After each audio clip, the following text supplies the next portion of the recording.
start. Just as I click start, it's just a fucking big ass beep.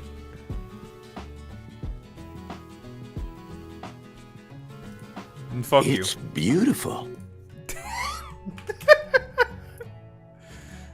You're such a fucking goober. How did you know? But I didn't. That was a joke. thank you, Ford. It was me. No, you power. Thank you.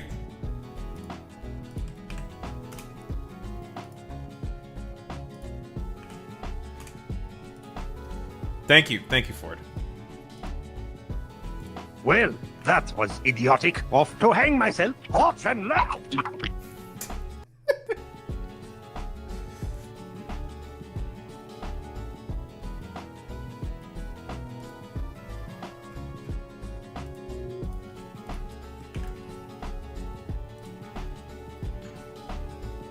Hooray.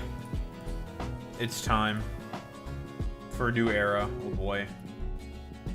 Boo. I've scared everyone. I'm terrifying. Woo. I'm an image on the internet now. Woo. Meanwhile, the Fordnet's just here. I'm just like randomly talking. He has no idea what the fuck's going on. Yes, this is stupid. Ford, what the fuck, bro? Come on, man. That's fucked up. Why are you like this?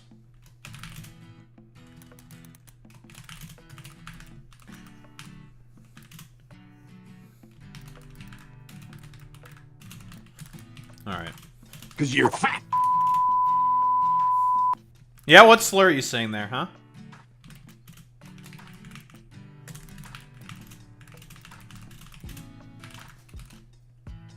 The N-word. I knew it. My friend Snoop Dogg.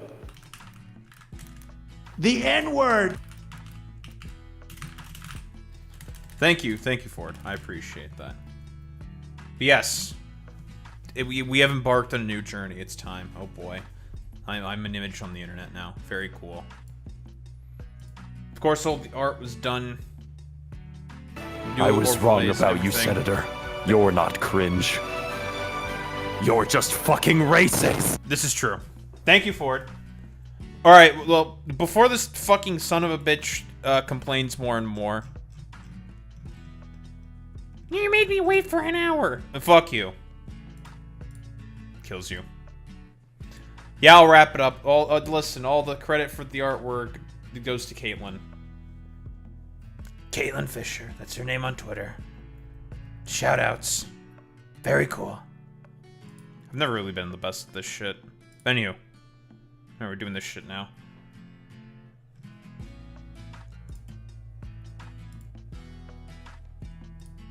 Alright, shut your goofy ass up, music.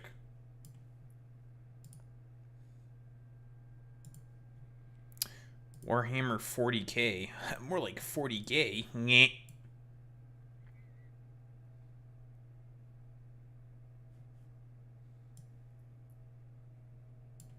You are gay. Why are you gay, Ford?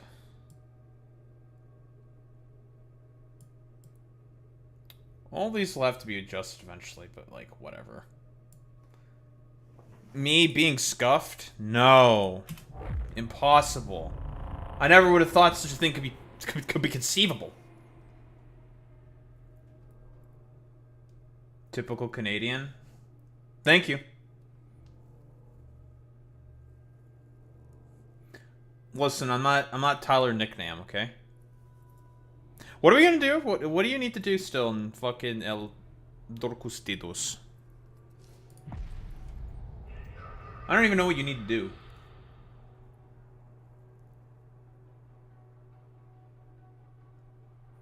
You need to PNG the image Futana for the... What the fuck are you talking about here?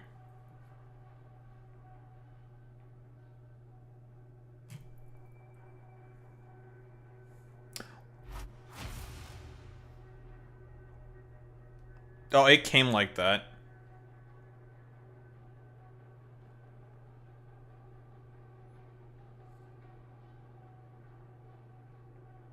But I can try to fix it. I'll fix it later.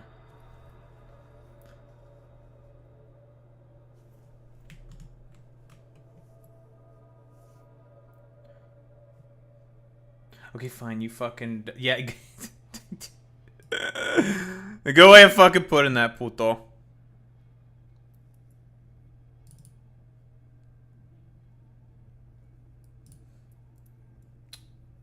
I mean the Pepe. Yeah, sure, buddy. I'll send it over to you. Team.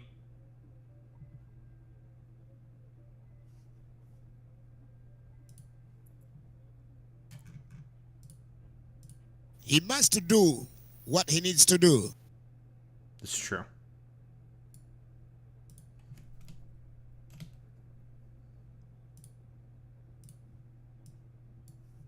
There you go, puto.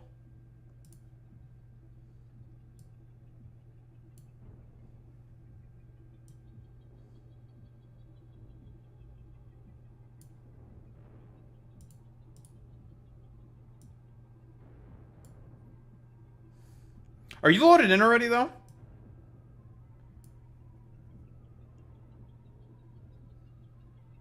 Yes, it is, puto. It's an animation. Team Papaja. What the hell are you,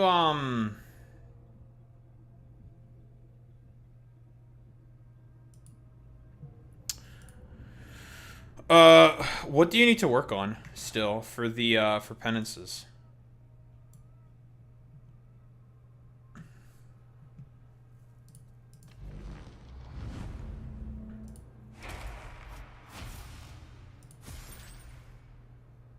Advanced combat? Oh, so the one that's bugged? Did it get fixed in the patch? I don't remember. Don't know. I don't know either. I didn't see anything about it being fixed. Okay, there. You know what? You guys can, I don't know, suck my feet or something. I don't know. Need like 80 from the red line? What do you mean the red line? What do you mean by that?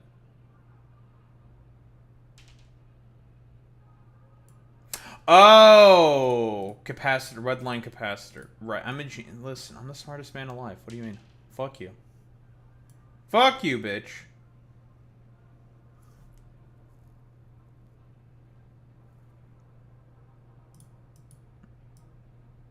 I don't know where the best location to put myself. I'll just put myself here for now. Fuck it. Whatever. Whatever. I accept. I accept this for now. This is fine.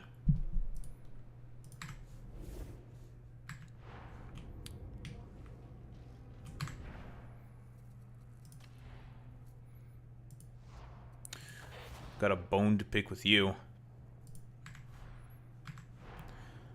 You need 80 for red line. Advanced combat. I mean, we could just do the same shit we've been constantly doing. We can just do that. The only thing I really have left is to just get the blast pistol to level 20. And then the dumbass skull. That's all I have left.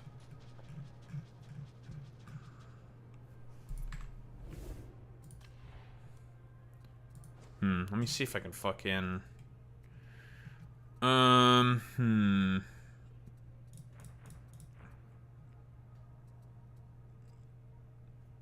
don't really have to change much in the build at all. Well, I'll see if I could try to get the skull done. Otherwise, it's really about it. That's all I have left. Is just burn the 80 enemies with the shitty fucking flame skull. Otherwise, I'm pretty much done. But now you have to also, level up, you have to beat missions as a character. Shut the fuck up. That shit's cringe. I hate that shit. It takes so fucking long.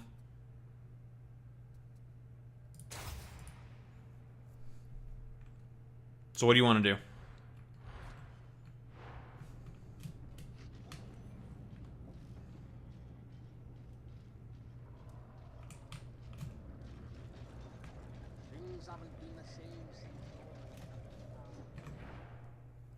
And now we wait.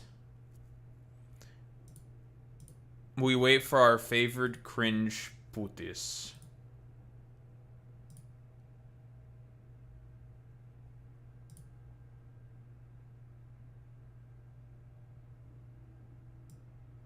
You can do run speed, the 100 runs. Are you talking about the expeditions? Ugh, God. Fuck. I mean, like...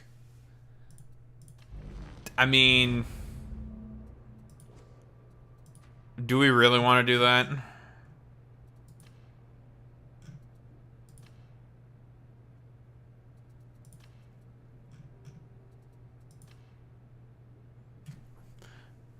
I mean, we'd still have to, like, collect tech remnants and all this fucking bullshit.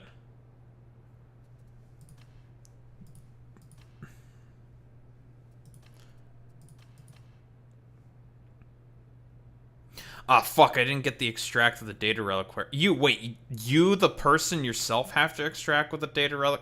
That's fucking cringe. Okay, well. I got that one before. Well, I still gotta get that one. Yeah, you know what, actually? This can just go fuck itself, I think. I don't give a fuck about this shit. I'm gonna be real. Maybe the mode was, like, actually kind of fun. But it's not. This mode fucking sucks. This mode is not good. It is not a good mode. I'm gonna be so for real. It's so bad.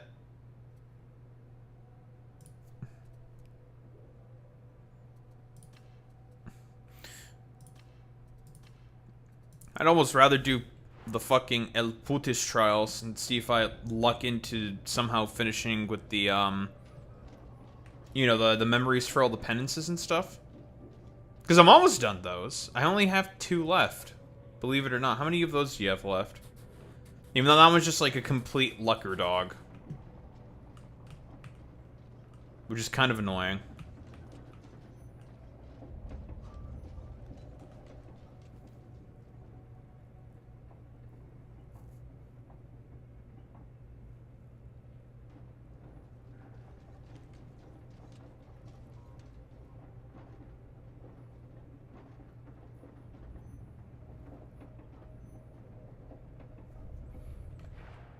Ooh, you got 4 left. Lucky. Never fucking lucky, man. That's rough, buddy.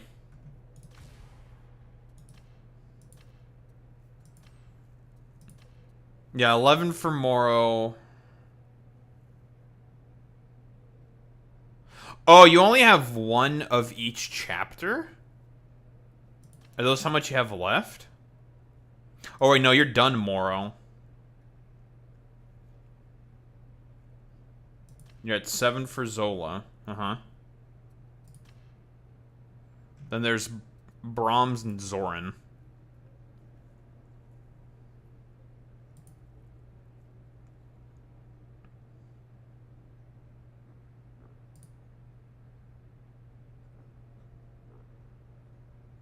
I need the 11 Wait, you need all 11? What the fuck? Have all the times you've done these things, they've not counted for you? Really? Oh, you need number 11. Oh. Puto, you were not fucking... Okay, whatever. ESL. Okay. It can't be racist. No racism. Racism's bad. But Daho, you're an image on the internet. You have to be. That's how it works, right, Pepe? No. That's not how this works. Stupid!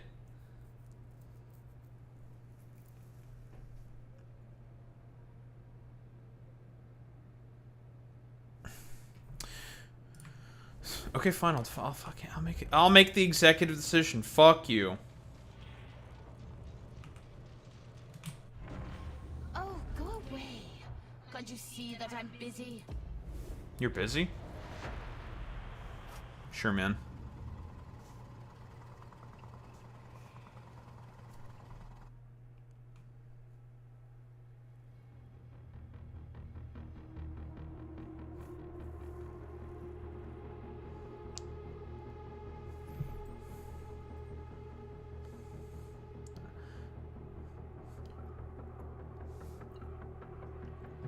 Not a particularly big fan of being thrown into the middle of one of these fucking things. If you are here, it is because you might one day be a Mortis operative. This training will Mortus. test you, harden you, make you strong. Mortis operatives are rare, mysterious, much like Stephanie. But you may yet be one.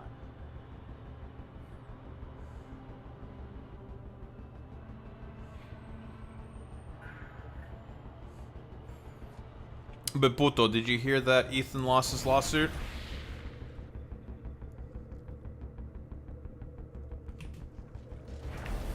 Choose an indulgence archetype, and it shall be yours. Stephanie is a generous goddess. No. So, basically, what happened was the Kleins made their appeal right to the motion of judgment. And that just got ruled against by the judges. So now he's officially lost.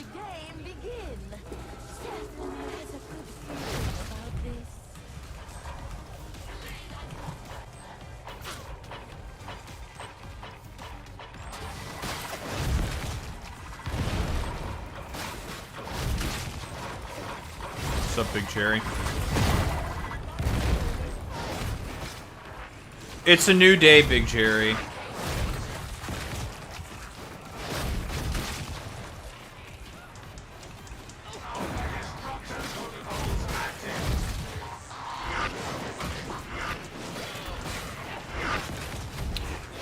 You know, maybe I should start thinking about integrating YouTube chat now with the multi-chat feature. Oh, because the only reason why I haven't done it is because of all the shitheads we've been getting in YouTube. And we have not been getting many shitheads in YouTube chat. Oh, so maybe it's fine now.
Amazing.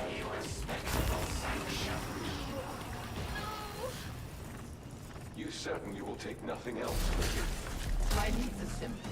A fast ship, a loyal crew, and a frontier replete with possibility. I should have done this years ago. What fools we are for duty. Emperor be with you, lady. And you, Dionys. I hope this is the one that I'm missing for this dumbass chapter. You are mine. Stephanie thinks you should fight here. So what?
Oh dear.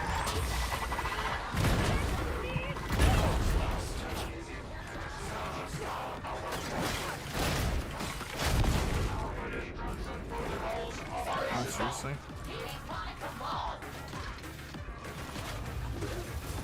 That was kind of troll, not gonna lie.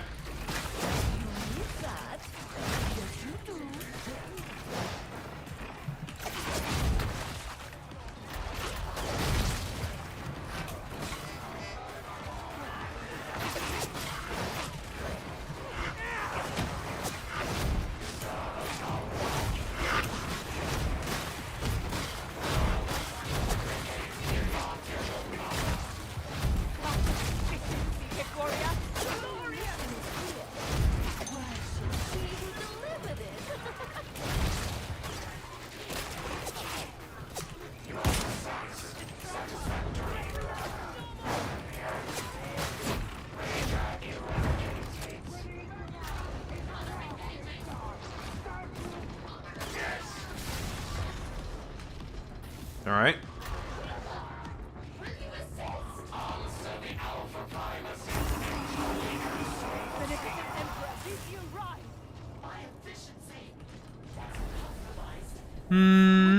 Like a Majoris indulgence? These are all ass.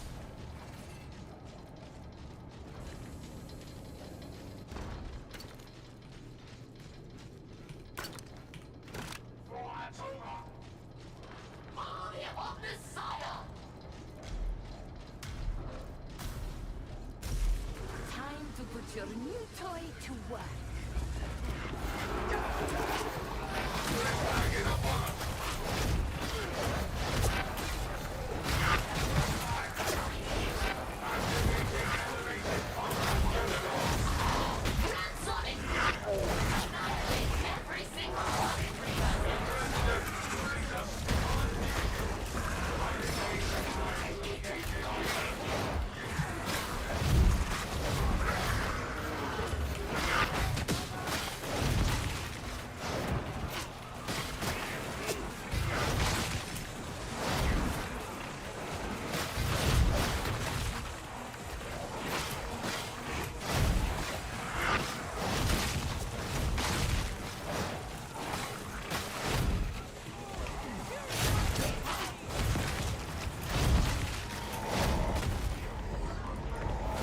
All right. Good one.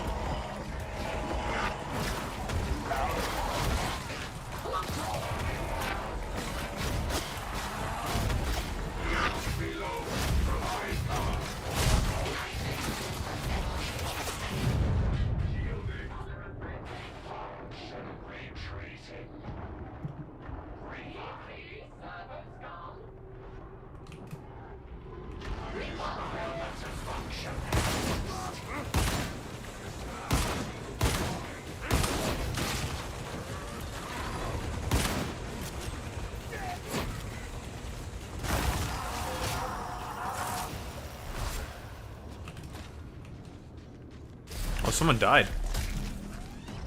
Well, shit. Clueless. XD. X fucking D.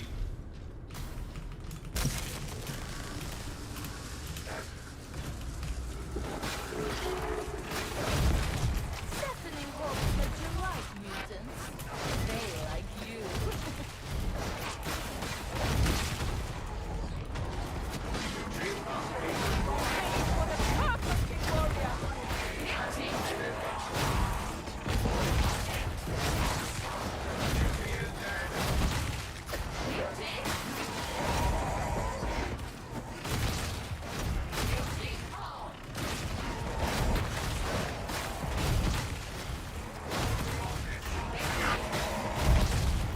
Is that really not 80? Bro, I got to 77 for this dumbass fucking flamer shit, man. That's so fucking... Alright. Alright, cool.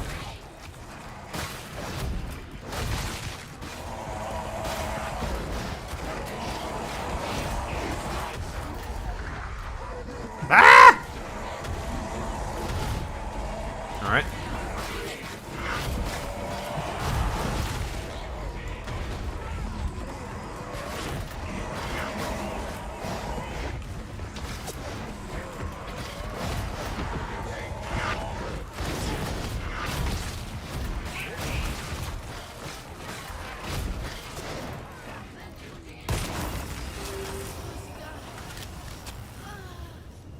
Ship Mistress Brahms, the elder Ship Mistress Brahms, has departed. Kindly don't call her that. That That title, just as she has that name. She belongs to the Void alone. Acknowledged. What are your instructions? I don't know. I have found you some nasty hidden things to destroy.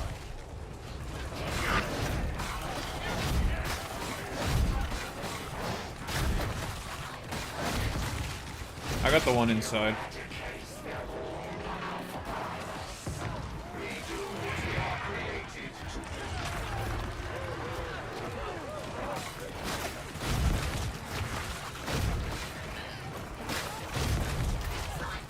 Stephanie thinks you should do.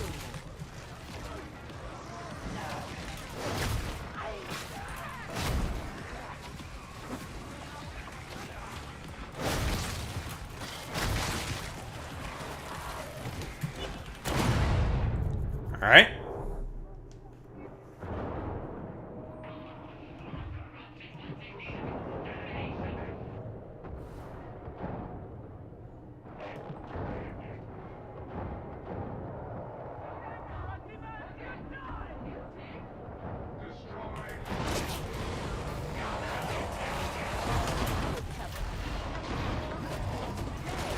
Complete your objective.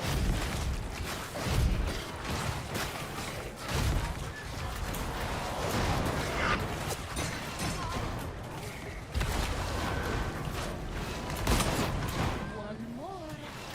Don't keep Stephanie waiting.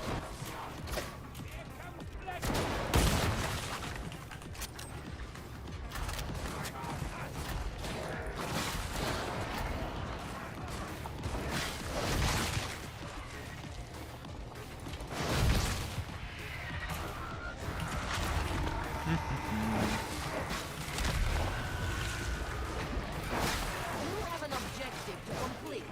Don't get distracted.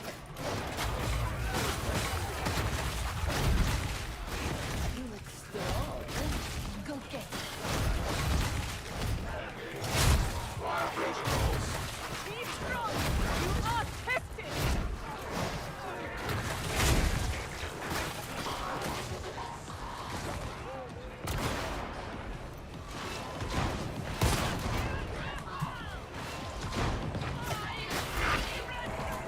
Stephanie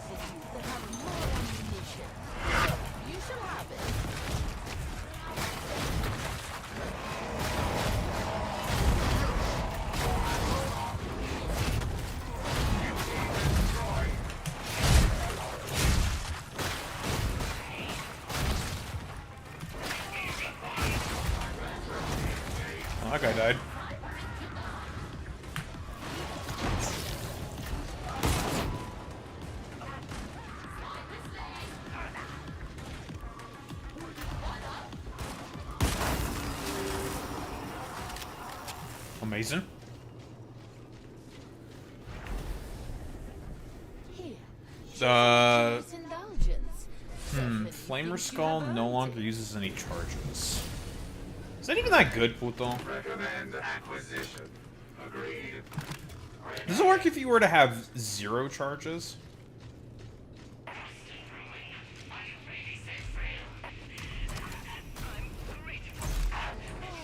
Stephanie thinks you are ready for another. Oh, that's pretty good then, actually. It works even at 0. Because I know sometimes it can be kind of stupid about that, you know? Oh, it takes 0 charges to do a thing. Actually, you need to have 1 charge. So it does the whatever the fuck. I'm just like, oh, man. You know? And it can be very stupid.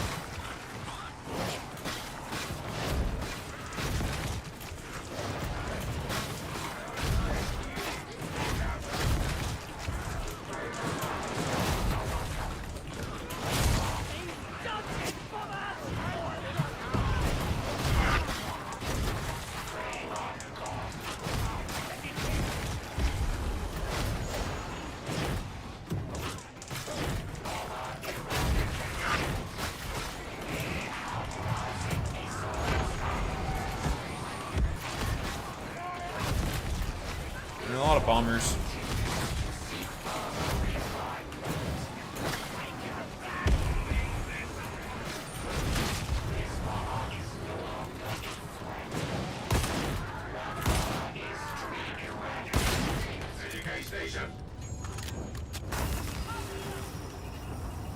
All right.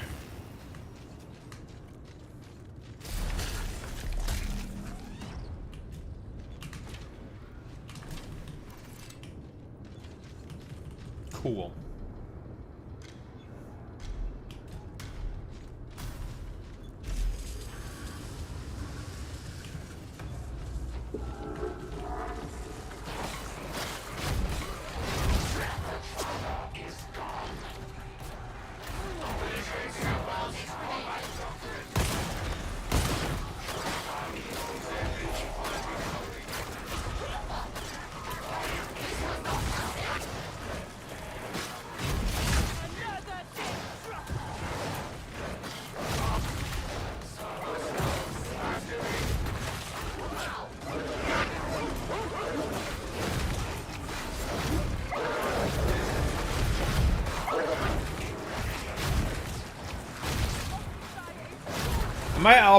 Is it correct for me to assume that this only works like 1 at a time, Puto? You can only have 1 of these flamer skulls out at once.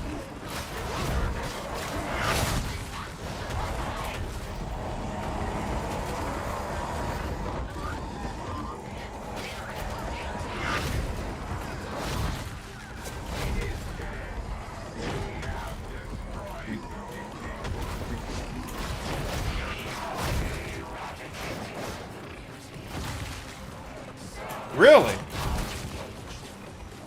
That seems pretty broken.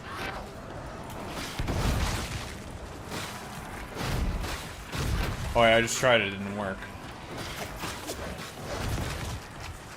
Really?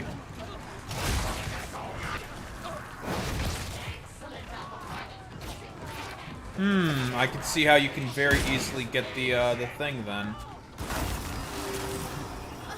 Because you just... Oh, but it resets the fucking count.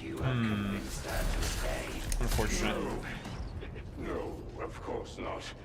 An unwilling Resets the count, though. No, that doesn't work. But still. Makes sense. You sound uncertain. Should probably just go this way. Don't talk about things you don't understand, Karib. Have humility. Then again, perhaps I should take my own advice. There is something nasty there. Well, something more nasty.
can't see shit, man.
Christ.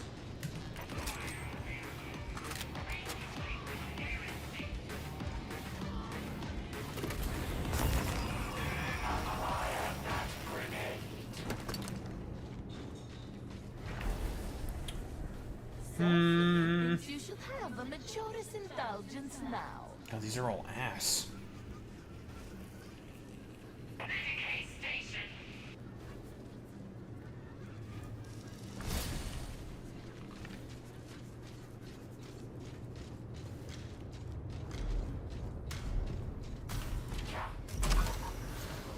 Puto. Why must I keep doing this, Master? Oh dear.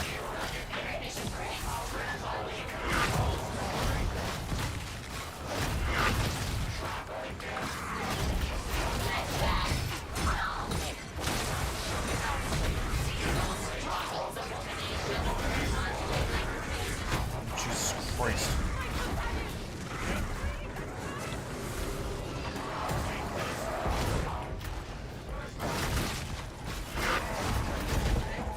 Alright.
Amazing.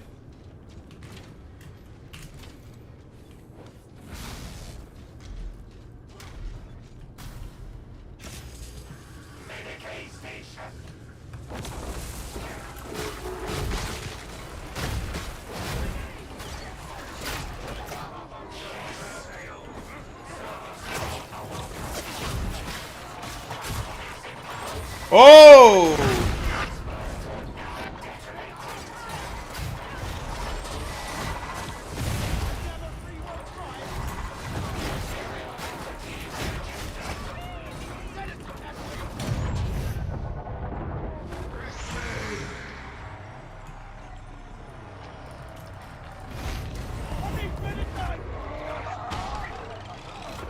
What the hell happened to you, puto?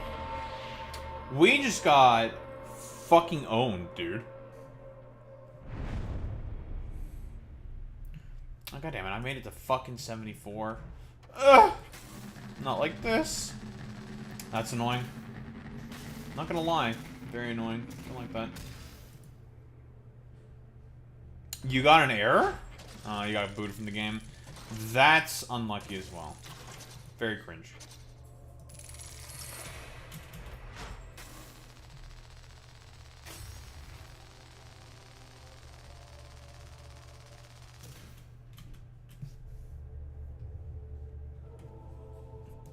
Nice meme. Puto got kicked out. He got kicked out. Never fucking lucky, bros.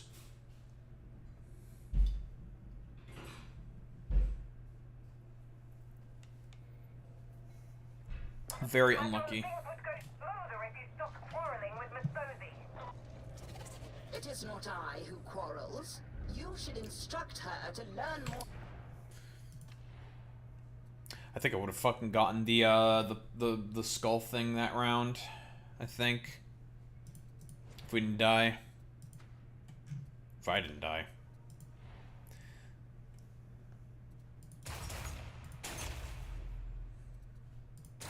Would have been done with that annoying shit.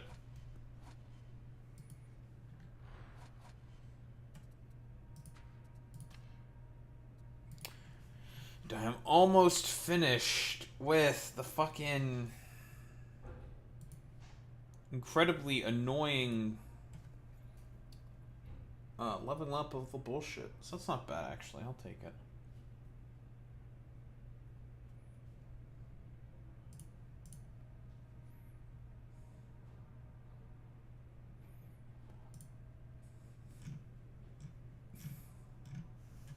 You back in? You good to go?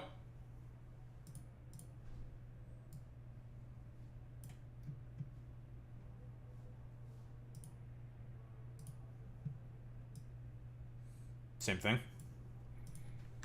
How close are you on your 2 penances? Did you get the Flamer Skull one done?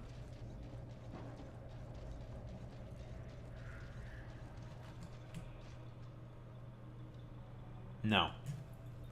Unlucky. I will take care to speak slowly. No, you have not. So that you might understand every other word.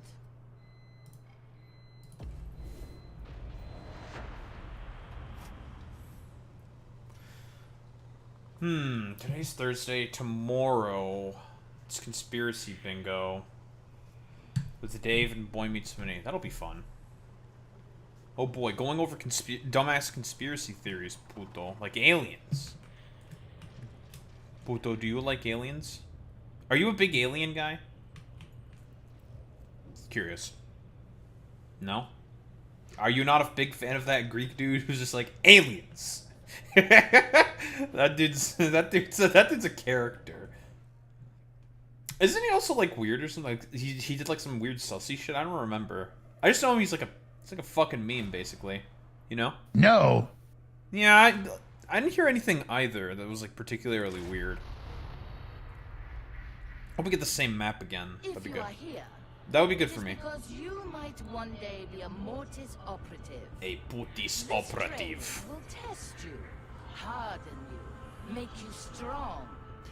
I just know that like the Greek dude, he gets like made fun of because he's just like kind of esoteric and weird. He's just like a kind of a weirdo. You know what I mean? But you may get. He's just kind of a wacky guy. You know? Wacky guy is a little weird. You know?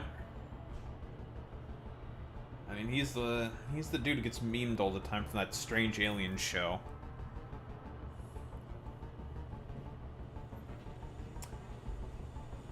I wonder if that was when like Discovery decided to like start shitting the bed.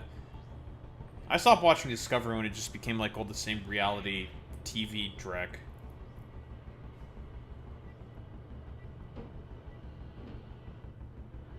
Too much shit. I have to remove the background from your chat. Well, you know, Team Papecha. Stephanie is pleased to offer an indulgence archetype. Our little secret, yes?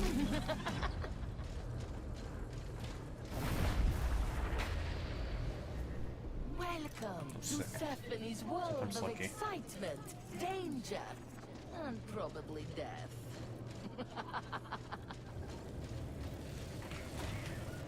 Where are you? Find yourself to us. Allow me to conjure some suitable foes for you to vanquish.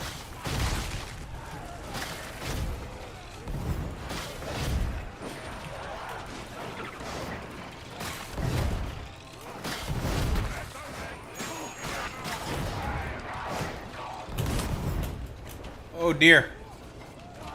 This bomber is no hunter in walks faster in range.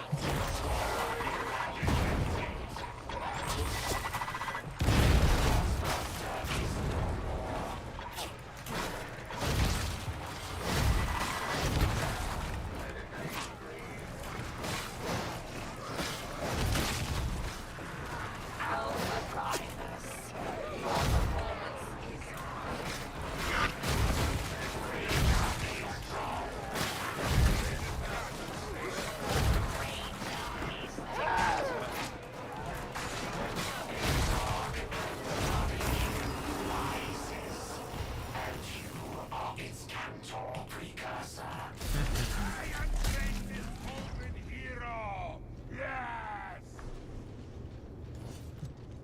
Damn, are you gonna let him? Are you gonna let that guy say that? That he's the greatest Ogun hero, not you, puto? What's wrong with that? What's up with that? Are you not the greatest?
Damn it, 76.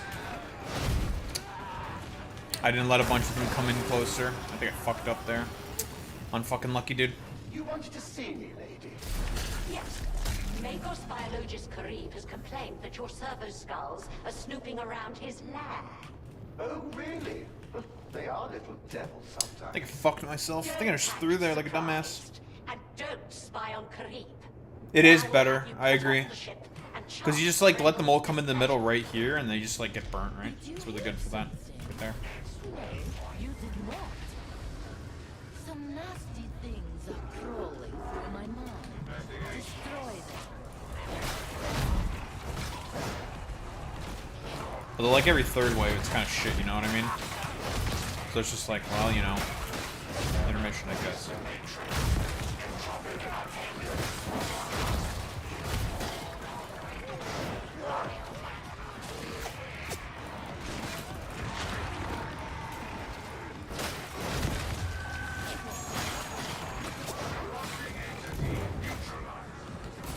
There are more. You know there are more.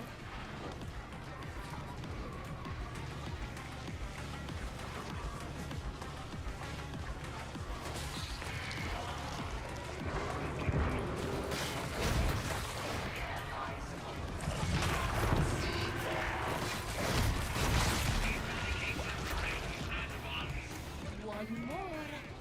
Don't keep Stephanie waiting.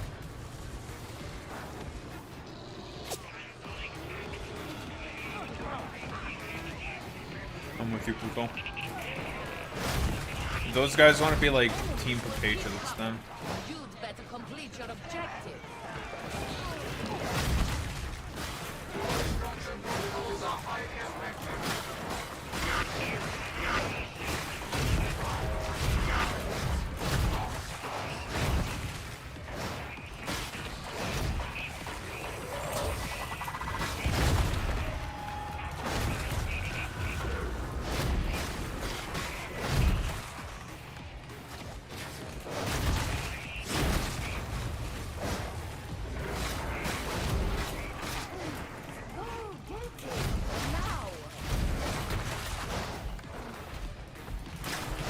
I was just going over there to see if they'd be okay. They seem fine. I'm with you, puto.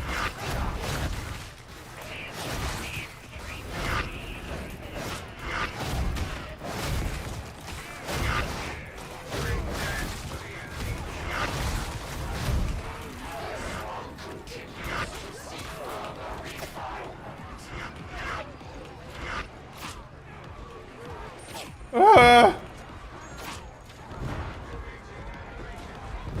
The objective is not yet complete. The enemies will keep coming to play until it is.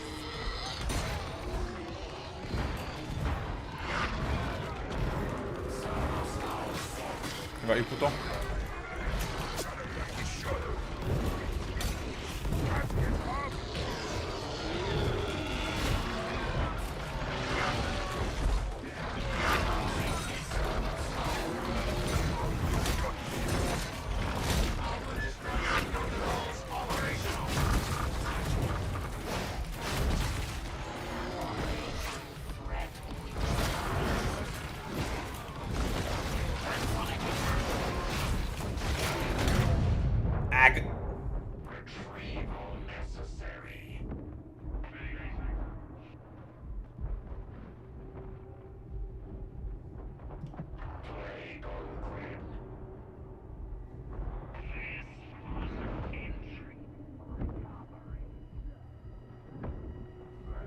Dead.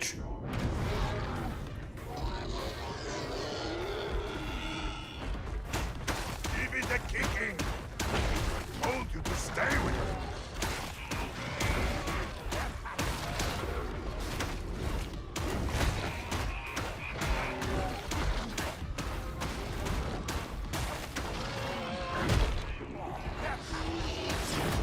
Our Ogren really does not like helping out the team, does he?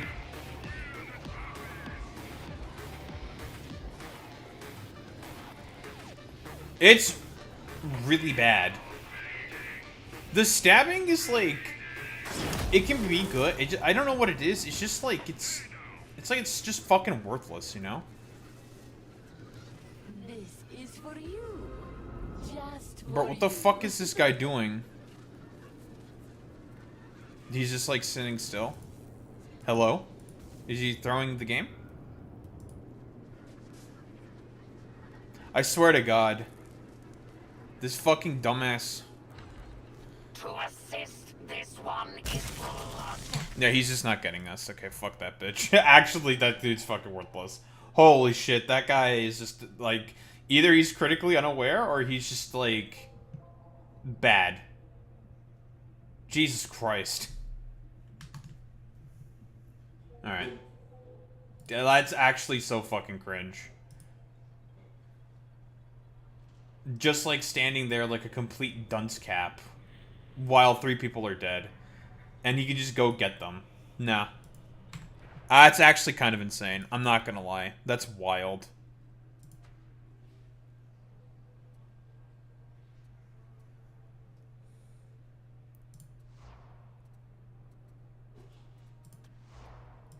Actually, fuck that dude. Holy shit.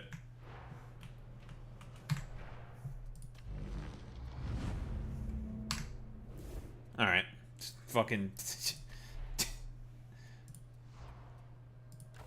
Nice meme.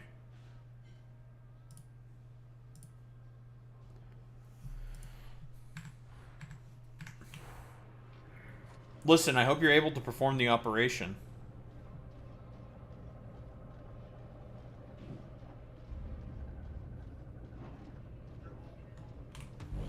Each weapon is a relic. It should Perform be cared unable for to as perform such. operation. Unable to perform operation. Unable to perform operation. Like, okay, dude. Nice meme.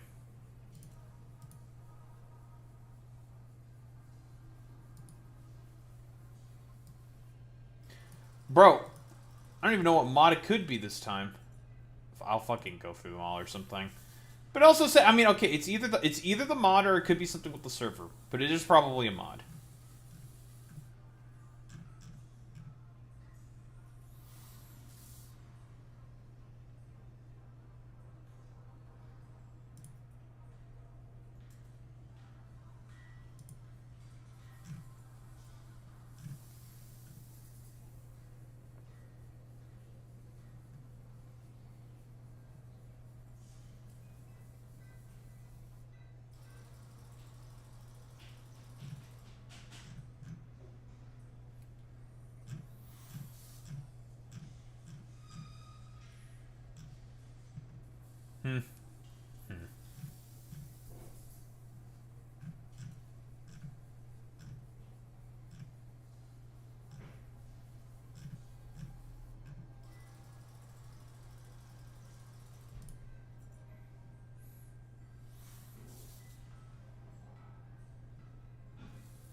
Perform within parameters.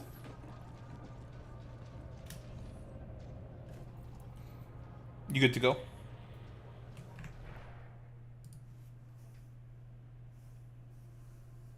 Okie dokie. Okie dokie.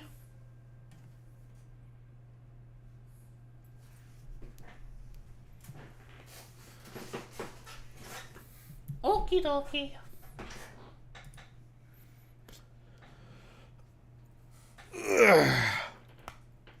Oof. That was like a crack of the neck.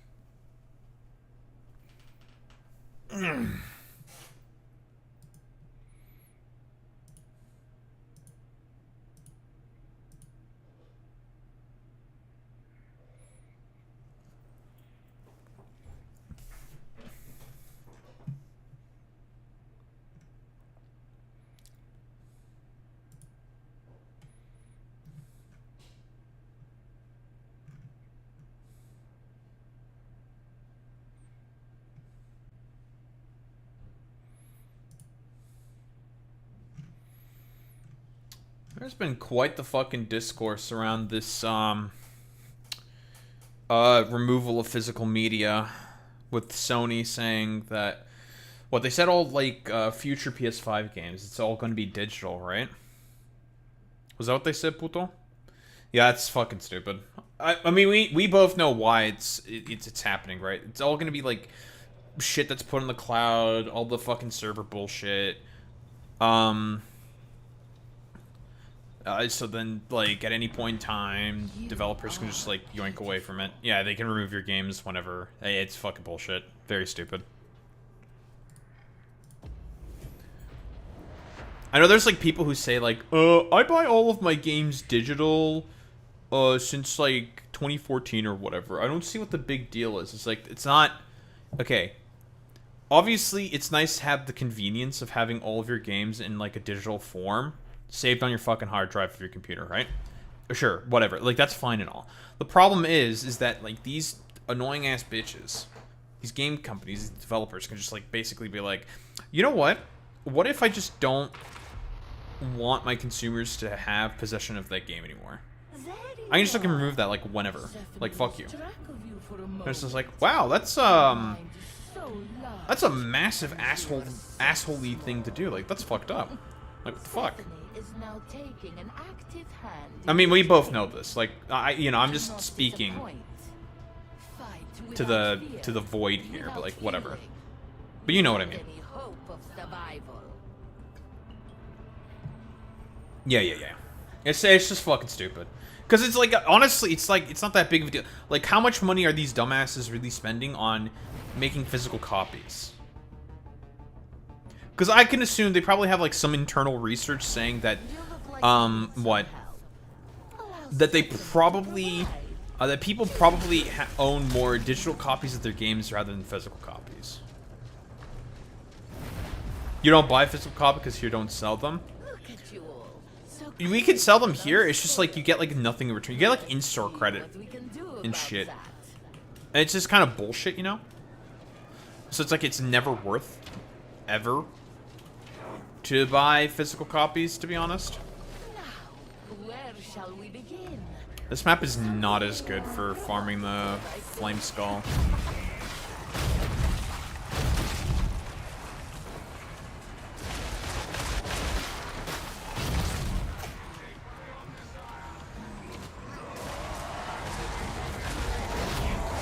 I mean, if we all just stay in the middle together, it could be good.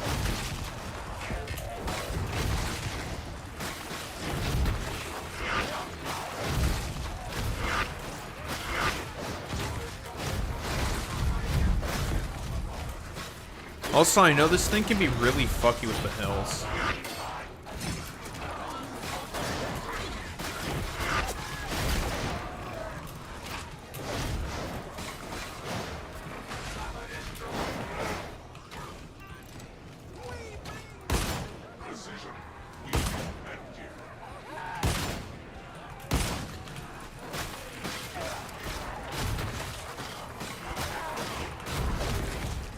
We can make a private to get the burn shit. Oh yeah, okay, private game. Yeah. I mean, we've yeah, we can do that. We can both try to farm that. We just have to train them. And so long as the fucking bots are in melee, they're not gonna do shit. Like, not really. I mean, we can do that whenever. It's like, whatever. Because you still need it as well, right? Yes. Yeah. Yeah, we can try that. We can do that. The Auric version of these things is probably... It's either that or we do it on Havocs. I don't know if you want to do it on Havocs.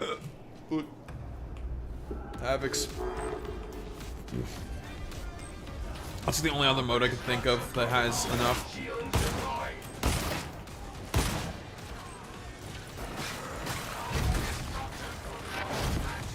Do you still need a shield farm?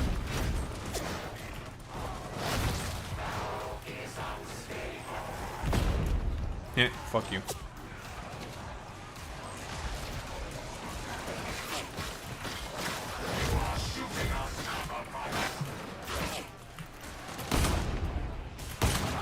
You know, I thought of, for the shield? Okay. You know, I just thought of an idea with the blast pistol. You know how this thing has, like, the cleave? The crazy-ass cleave on crit? Makes me think. Could this be, like, some, like, crazy horde clear shit? If you just stack a ton of crit and you just cleave through hordes?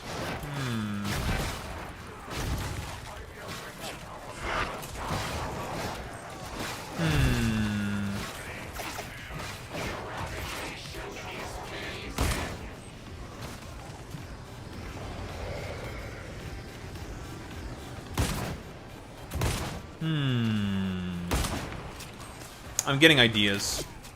I'm having some thoughts.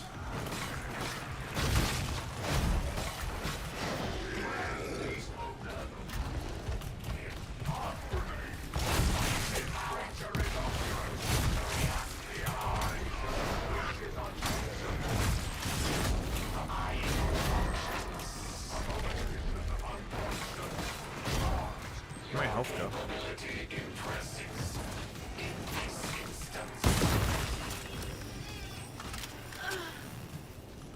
You wanted to see me, lady? Yes. Magos biologist Karib has complained that your servo skulls are snooping around his lab. Oh, really? They are little devils sometimes. Don't act surprised, and don't spy on Karib, or I will have you put off the ship and chance Grendel's displeasure. Do not listen to the voices. Death for those who listen. There is something nasty in there with you. Let's go this way. Something more nasty.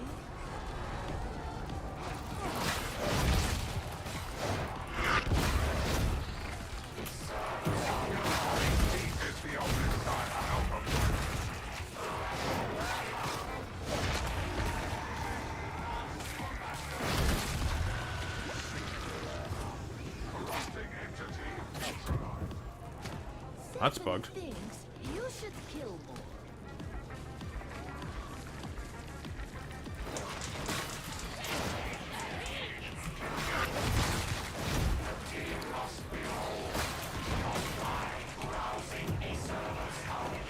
I'm gonna stay up.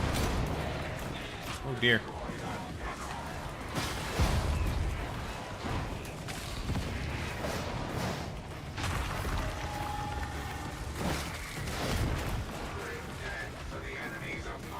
There's still one left. Can't you count? The objective is not yet complete. Enemies will keep coming to play until it is.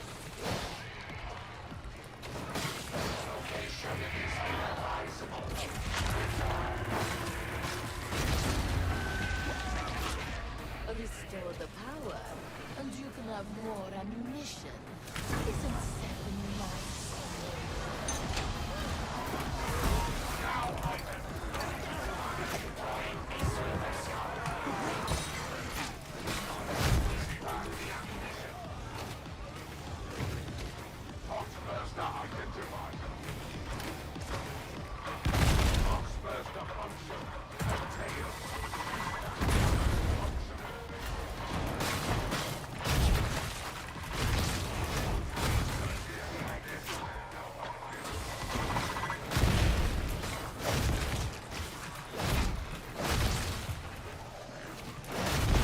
What? Alright.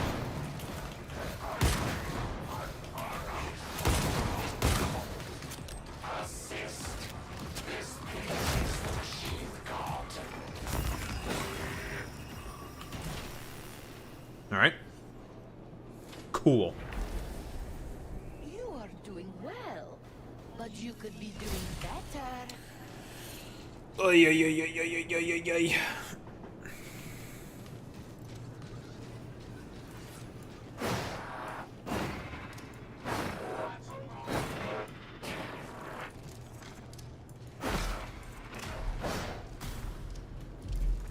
Stephanie has granted you the tools for victory. Praise, beautiful Stephanie.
What?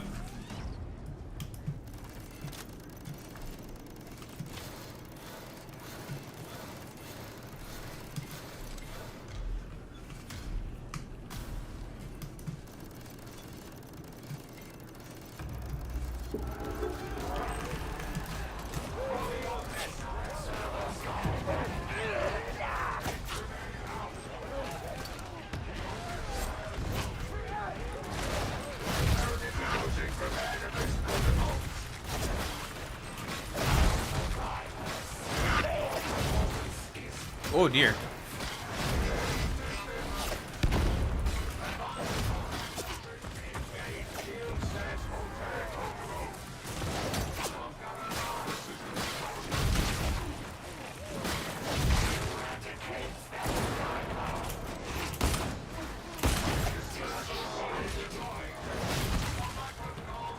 I'll let you farm there, puto. I should get you a lot.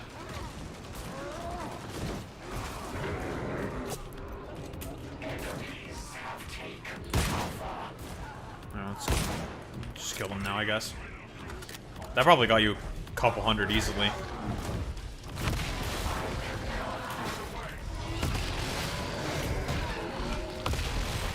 Oh yeah.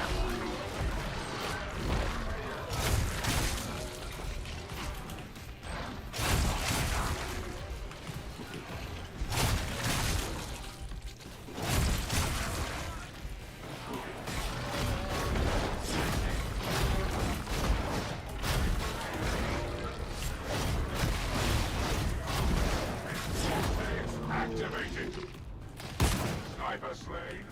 Alright. Well.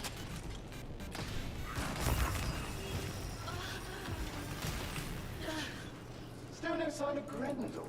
He was being mysterious, being horrifically unpunctual. I'm sorry, were you talking to me? Well, the two of you are old friends, after all. And our Dude, I'm doing cool tricks with my knife. Like, bro, why are you hitting me? Very well. Keep your Yeah, I am. I'm sure he'll Fuck show you. up eventually. Bro, I'm doing tricks and shit. A nice gun. Good one. You will need a servo skull. Fucking good one. Stephanie is happy to provide one. Excuse me, sir.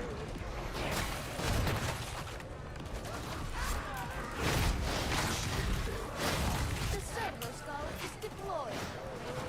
Oh dear.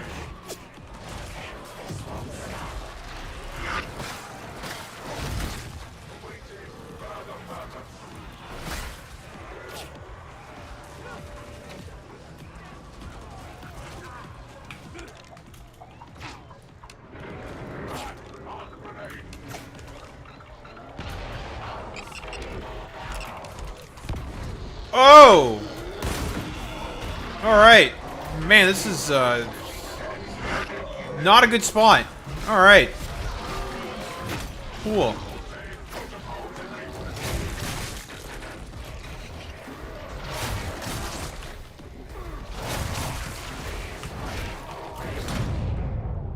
Alright. You have an objective to complete. Don't get distracted.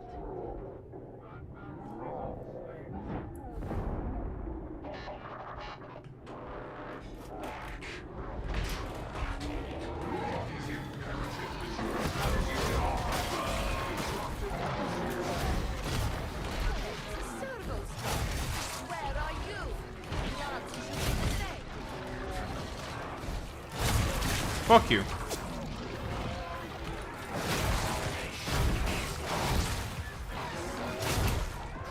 Alright. Alright. Cannot kill everyone. Not today. Complete your objective. Jesus Christ. Is the servo skull looking for fresh data? There is only one way to know. Don't let your servo skull stray too far. Man, health. Fuck you.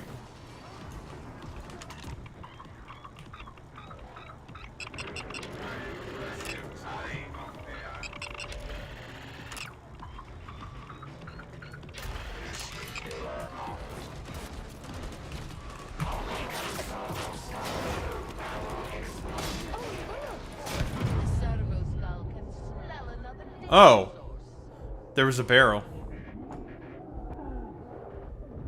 Your servo skull is leaving. Oh, it is very naughty. He's fucking dead. Oh, wow. There was a barrel, and it downed two of us. That's unfortunate.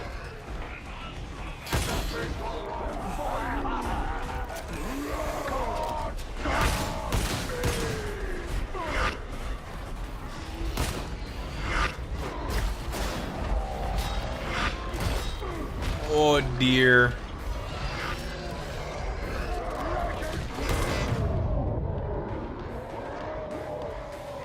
Unfucking lucky, dude. Just unlucky. We got hit by... Two of us went down to a fucking barrel, bro. Someone must hit the barrel, and then we just died. Unfucking lucky. Let me change this weapon. Can't do anything. It's so bad.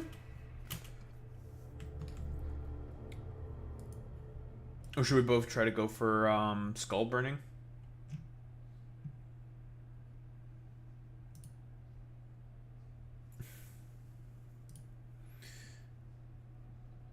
So don't worry about that.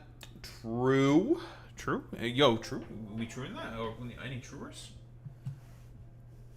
The only thing which might be kind of annoying is the bots, but like we just let them die. Like...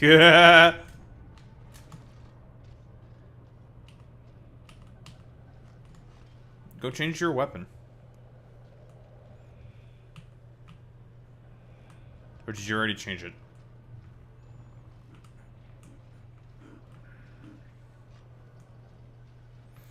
Did this motherfucker already change everything he needed?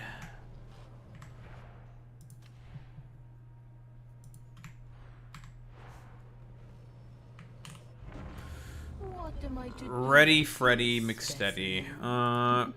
Private. Alright. Let's try to get this shit done. The highest I got was 77, which is so cheese, bro. Oh, man. Oh, boy. Ho-ho! You have chosen to take part in a Mortis trial. Curious. Pain and hardship await you, but Stephanie cannot say what form they will take. My master is curious about you. Most people find his curiosity painful.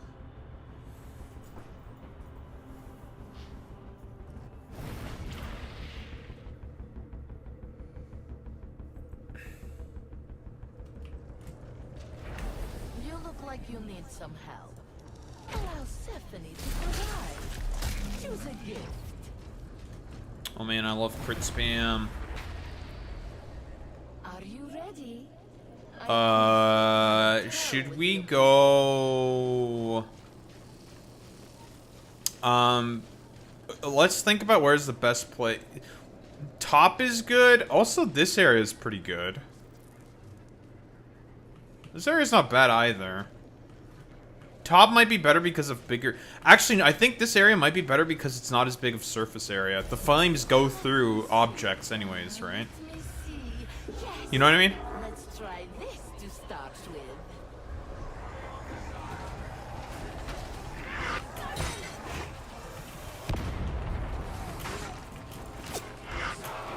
Alright.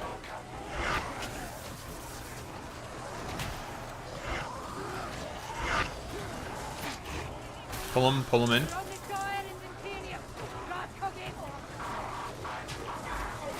Okay, I got it. I got it.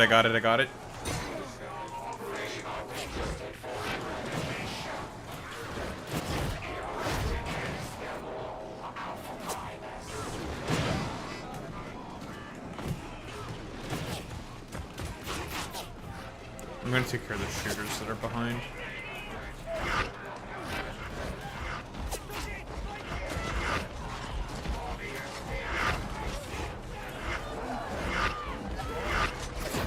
No, we got another big wave here. We can try again.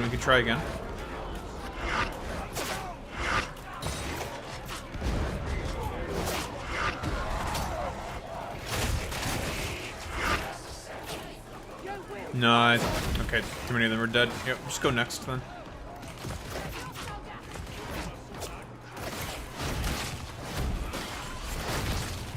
How many did you get? Alright, well.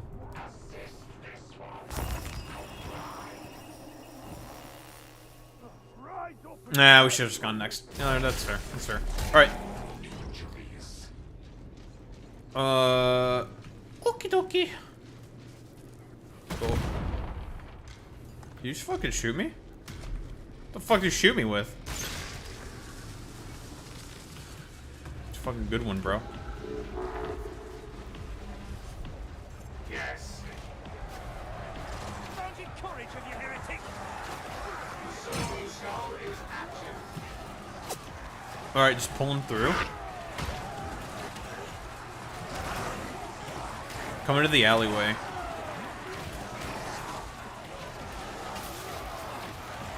Nice. Alright, murder everything. We don't have to give a shit about that shit anymore. Nice.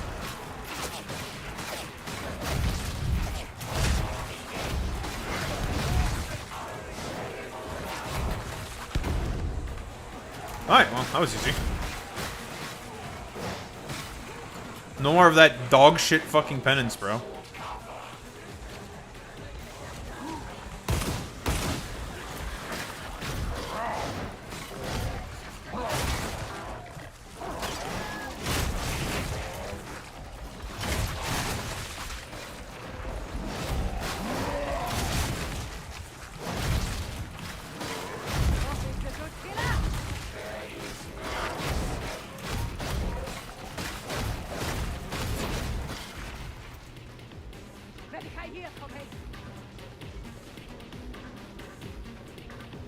With the advanced whatever the fuck. Probably good, yeah. Especially because it lets you reload fast. I'm not alive somewhere? The fuck is it? Oh, it's over there. Some fucking puto just hiding like a little bitch. Fuck you. Alright, well, let's just, stand here like a little bitch. And then just win. Fast ship, a loyal crew, and a frontier replete with possibility. I should have done this years ago. Well, that was not too bad, puto. We got that shit instantly. In 2 waves. And you, Dionys.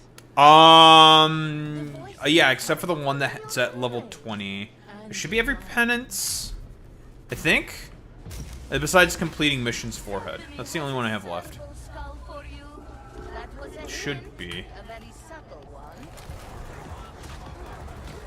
Yeah, I just have to get like level whatever the fuck. That's all.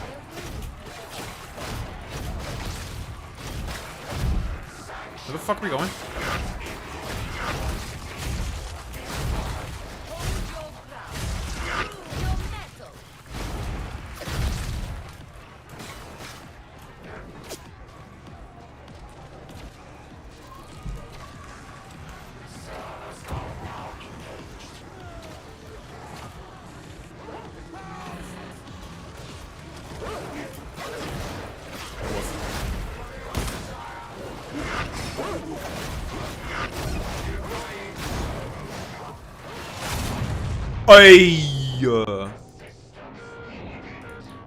The fuck?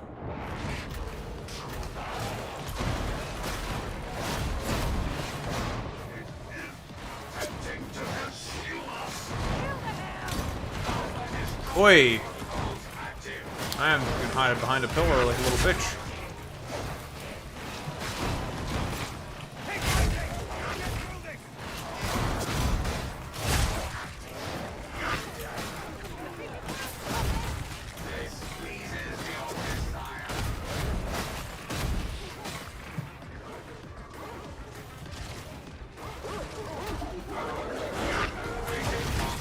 Oi! Oi! Oi!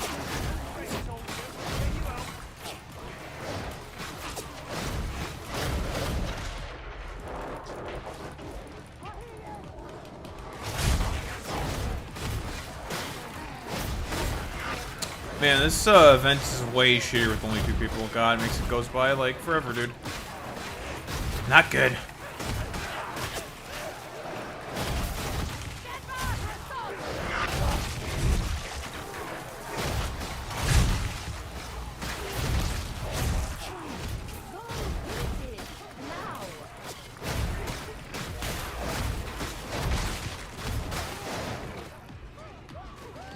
I'm going for the heal.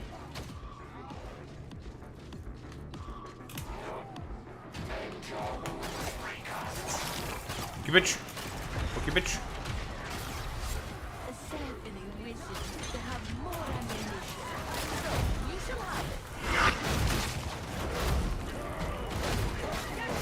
Oh, that sucks for those guys.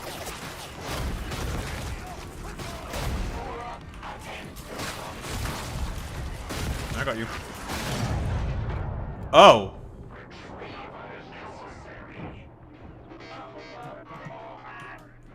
You remain a priority, unblessed one.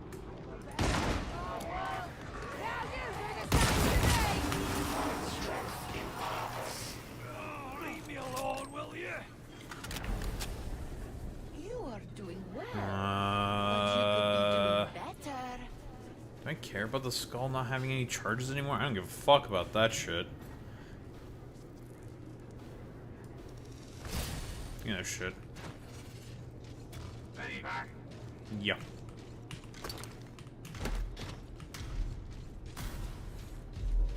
Stephanie is interested to see what happens now.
one's dead.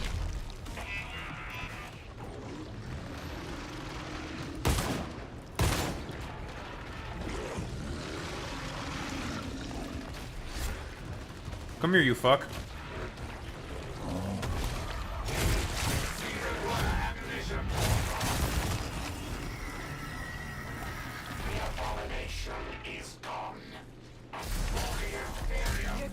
Where'd my health go? Good work.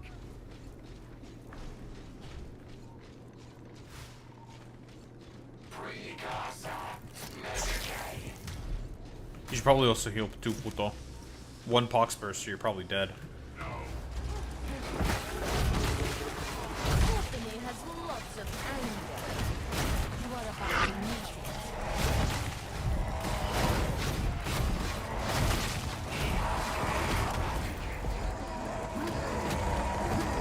Can you, like, get off my nuts, please?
Jesus Christ. Ship Mistress Brahms. The elder Ship Mistress Brahms has departed. Jeez Louise. Don't call her that. She has rejected that title, just as Ugh. that name. She belongs to the void alone. Acknowledged. What are your instructions? I don't know. XD. Stephanie thinks you should let your servo scout handle this.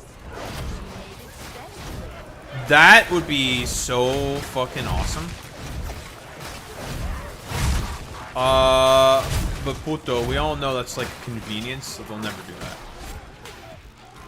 Cause that's like cringe and like libtard or something. I don't know. It's like gay. You know what I mean? Scanning protocols concluded. No.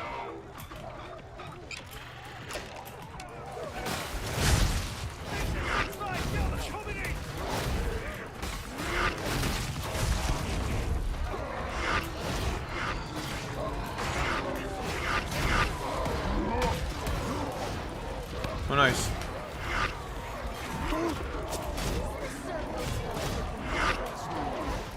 is only one way to know. Oh, someone got knocked off. Stephanie's servo scout get away. Do not do that.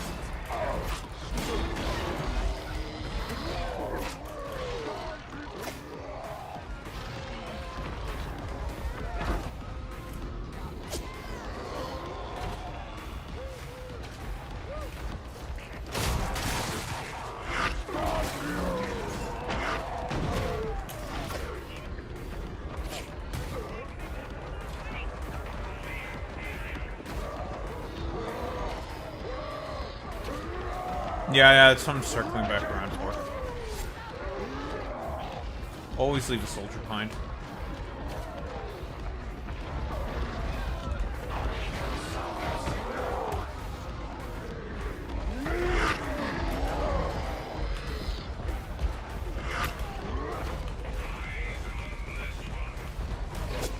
I'm training him. Coming right here. Go run.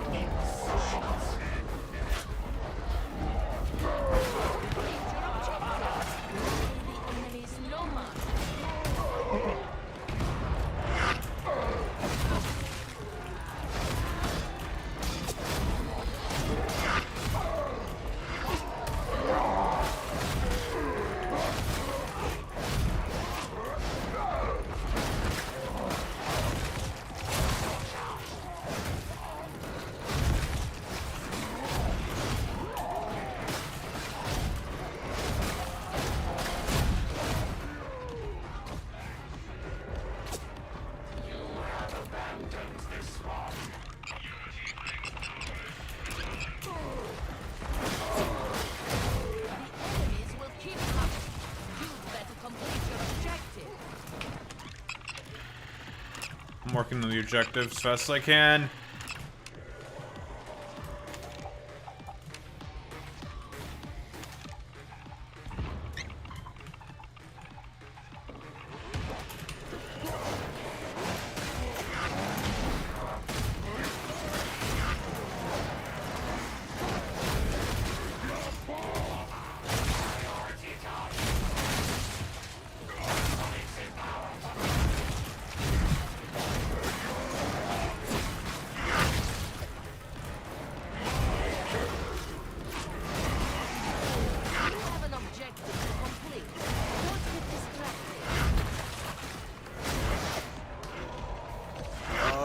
I think it might be better if I let you die.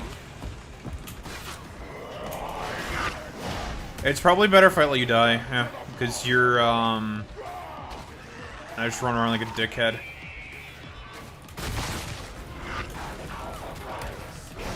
Oh, fuck.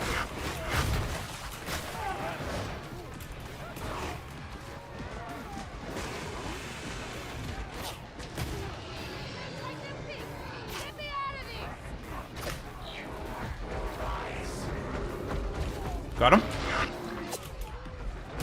The objective is not yet complete. Enemies will keep coming to play until it is. Hop over, please. Wah! Oh, dear. What's up, boys?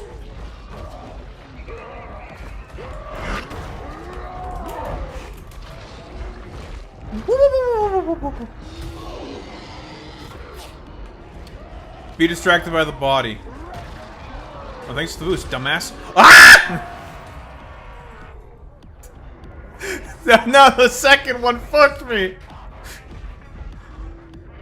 That's unlucky, dude.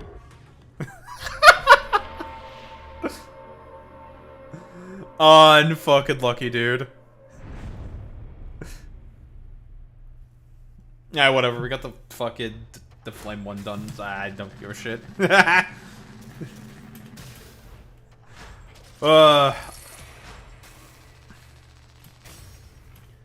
One more fucking level, man.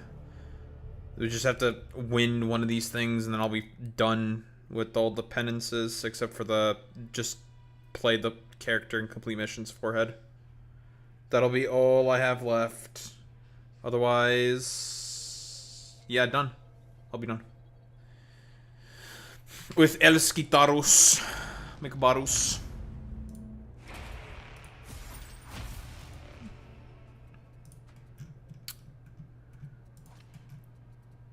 Yeah, that's all I have left. Everything else is done.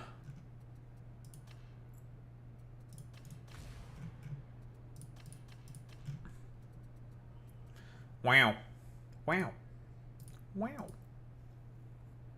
Oh, wow.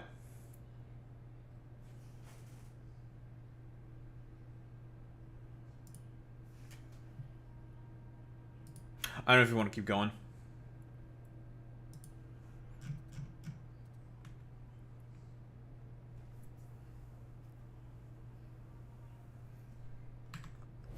Okie dokie. Oh, and I can also change my talents. No more fucking Flamer Skull. God, that thing is so bad.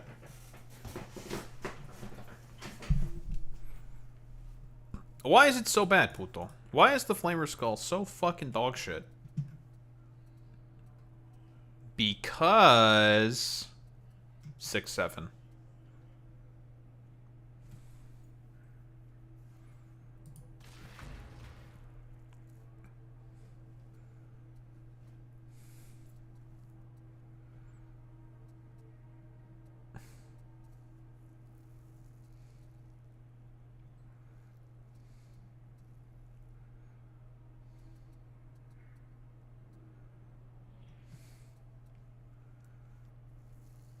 Hmm.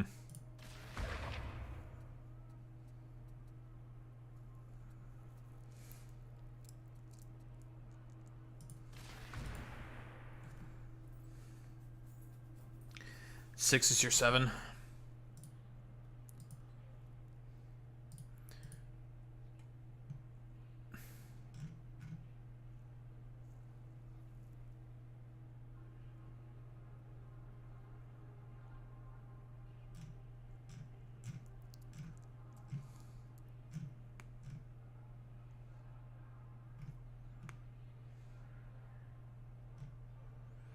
Experts discovered that many primate species can be gay.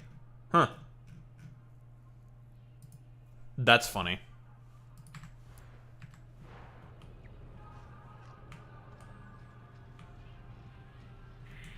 You are gay. Why are you gay? Why are you gay? Are you transgender? Pepe. You are gay. Pepe? Why are you gay? Yo, nice brassiere you got on your fucking Surfo skull there, bud. It's a nice brassiere.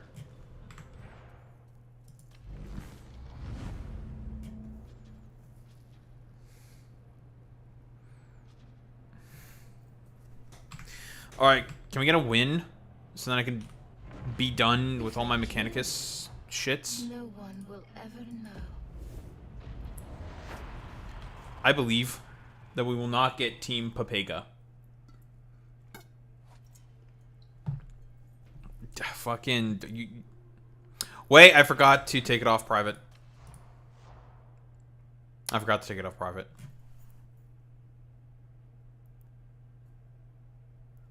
I forgore. I forgore.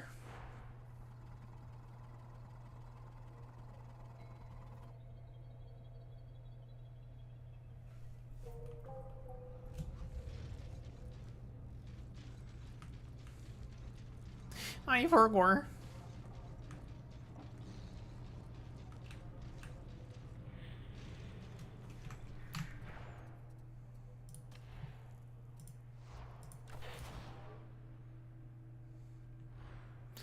Cash just got fucked. Just fucked the worst group he can. What? What? I'm a little confused. What do you mean? Explicacia. Explica. Oh, good. Yeah, that's, wait, what'd he do? What'd he do? Ooh, wait, why'd he cancel wait, why'd he cancel a BTS concert? What? I'm a little confused. Okay, let's turn that off. Why'd he do that? Why'd he do that?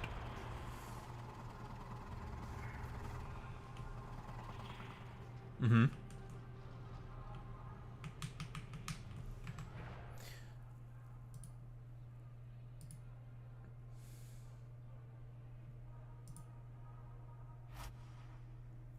Okay, yeah, the stands are already rioting as expected. Parasociality. Yep. Checks out. I understand everything that's being said.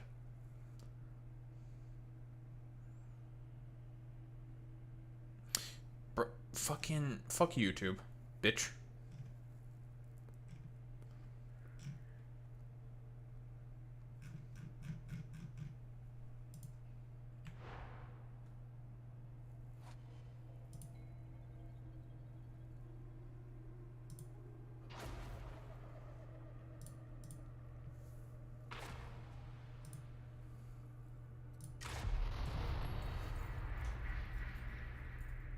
If you are here, it is because you might one day be a Mortis operative. Mortus. This training will test you. Mortus. Mortis operatives are rare, mysterious, much like Stephanie. But you may yet be one.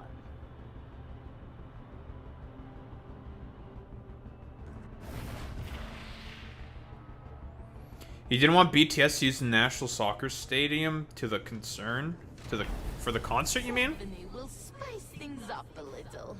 It's time to choose an Wait. indulgence archetype. Why? That just doesn't make any sense. Why the fuck would he do that?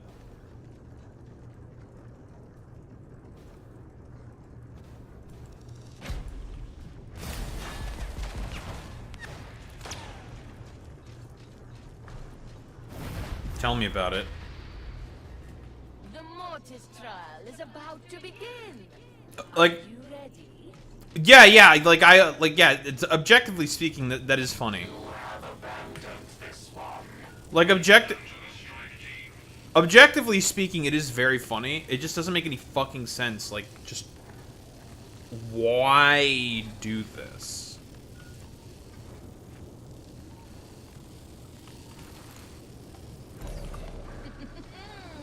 Let the game begin. Stephanie has a good feeling about this.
All right.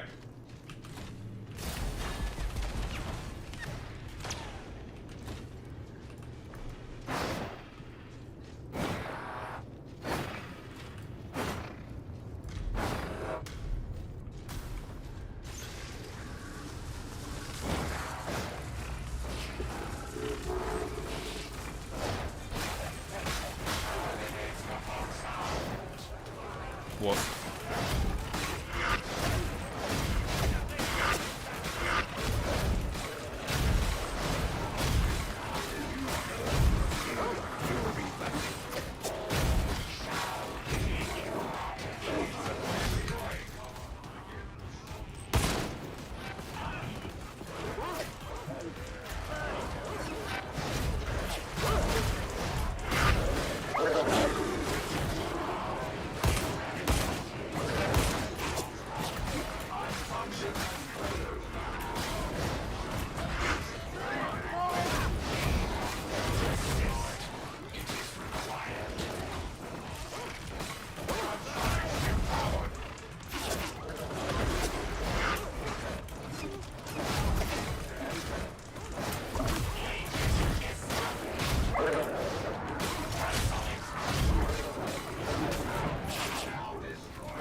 You wanted to see me, lady? Yes. Magos biologist Klein has complained that your servo skulls are snooping around his lab.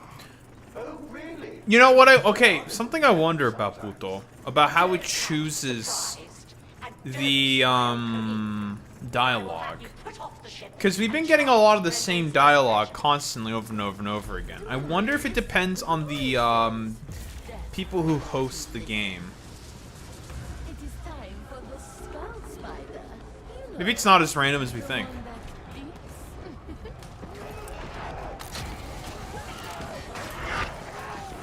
Alright, you know what?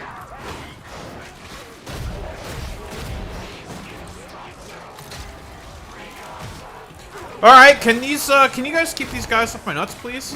Thank you. Jesus. This is the second time I got interrupted by these fucking Plutos. Oh, annoying as fuck.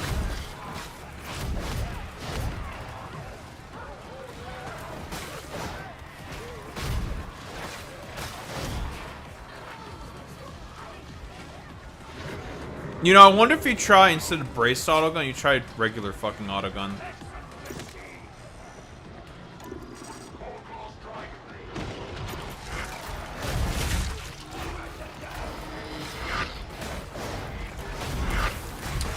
You know, I forgot that you had the skull. I'm not gonna lie.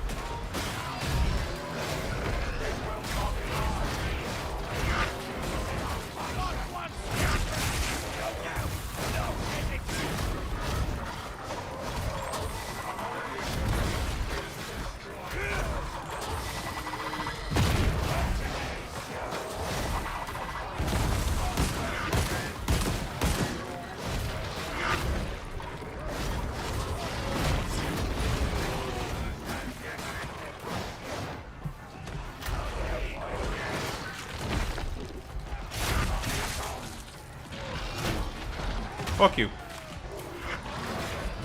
I'm not doing my shit, you bastard.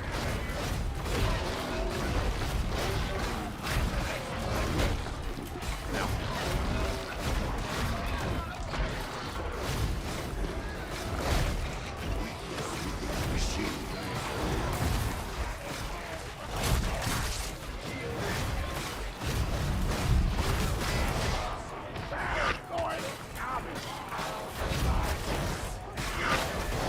Die.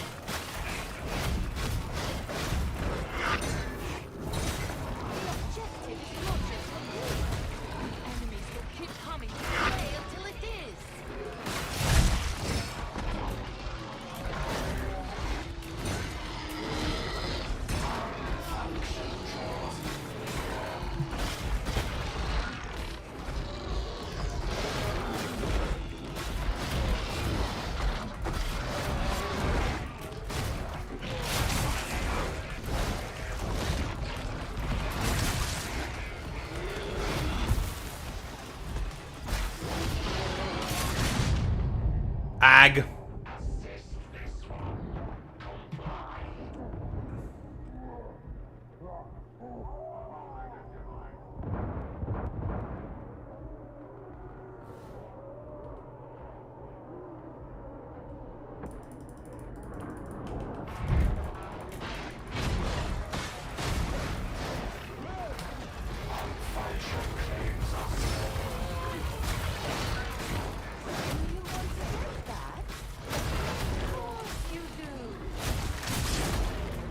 Rip off your head.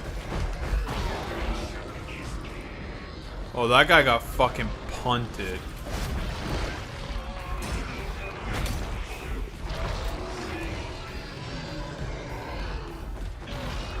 I have 3 of them on me. Do you have any on you?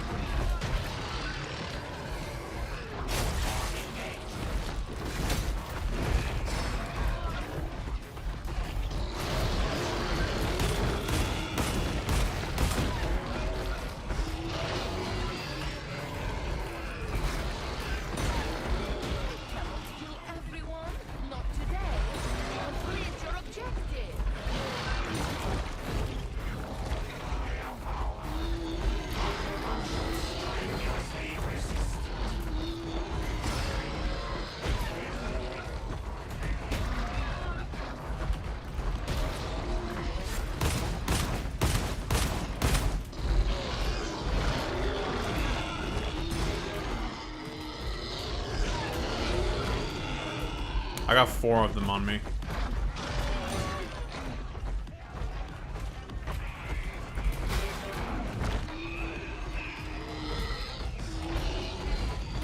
One of them peeled off.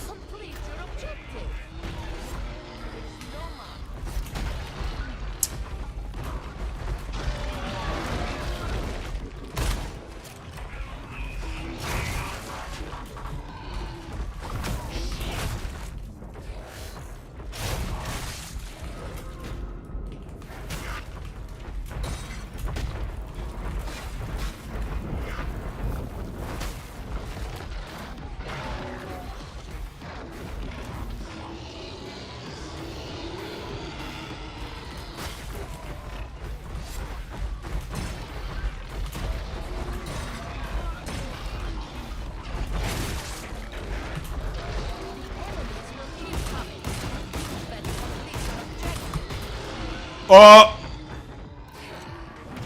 Alright, well. Oh!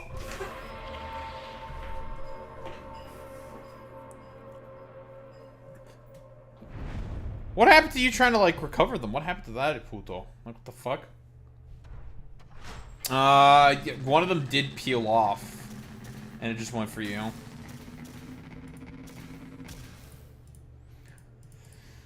Stupid, but effective.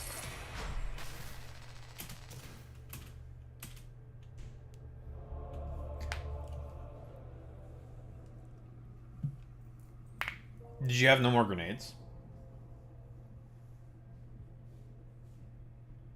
Nope. Sure doesn't.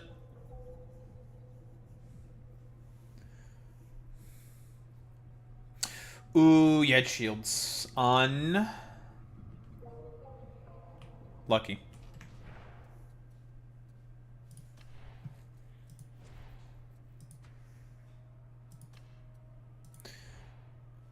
That's an unlucky dude.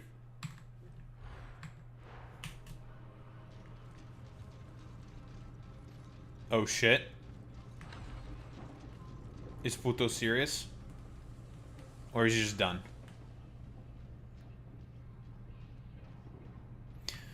Is it the problem is that everyone's playing the new class, and since everyone's playing the new class, therefore, we don't have any of the benefits of the other classes. Okay then, puto. Boo. Oh wow. Very cool. Yeah, you quacking like a duck? Quack? Oh no, he left. Awkward. Oh, guess that's that. Very cool.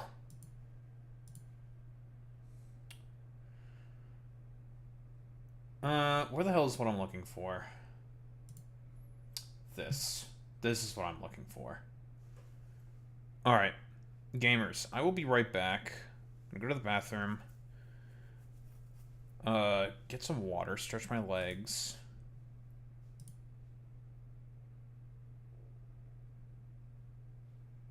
Wait, what? Yeah, no, you're watching the same channel. What's up, Clay? It's a new era. I've transcended. I've transformed into something greater.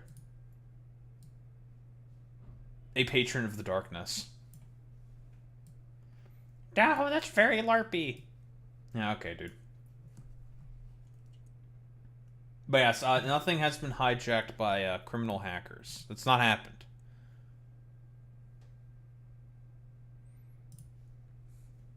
But this is the project that's been worked on for a little bit of a while now. And you caught me just as I was about to go to my bathroom break and all that shit. I'm still gonna go to my bathroom break. I'm gonna grab water. And, what else the hell was I doing? Yes, stretching my legs as well. Okay.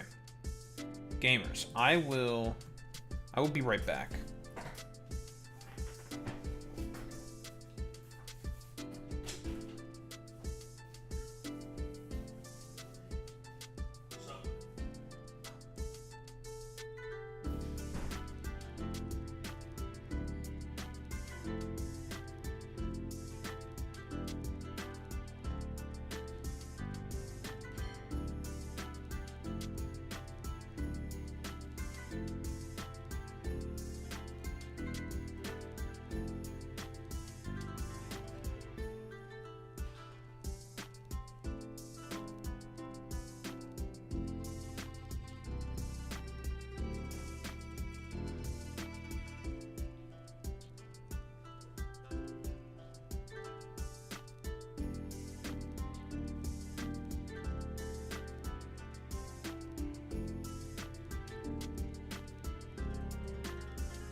Ugh.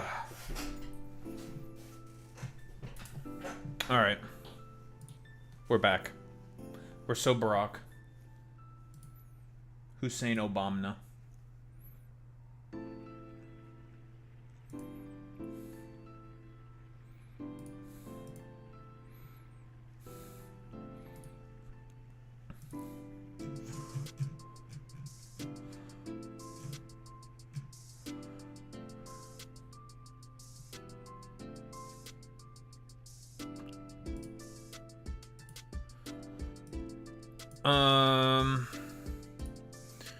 Give me this.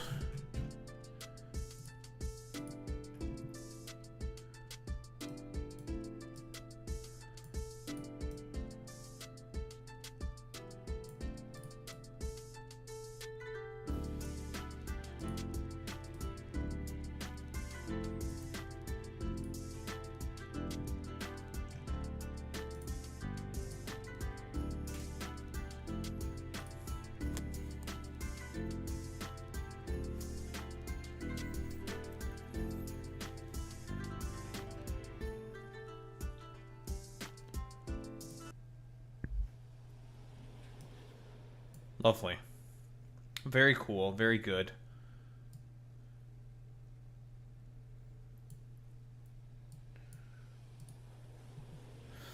We have it's been an interesting day today, I've had to say. I must say. All right, so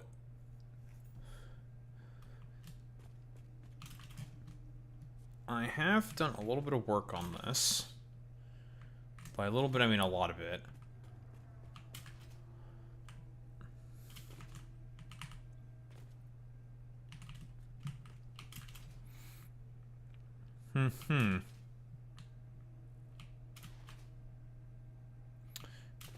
Now, assuming everything goes well, everything should go off without a hitch.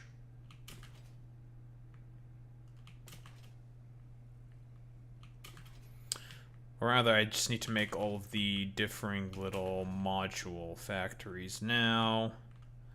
Then flip the whole thing on, basically.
You.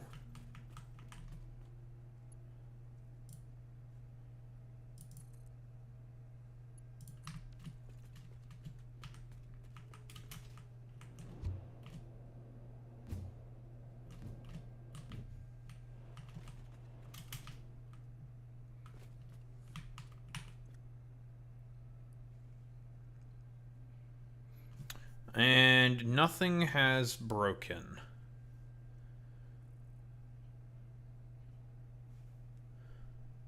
Great.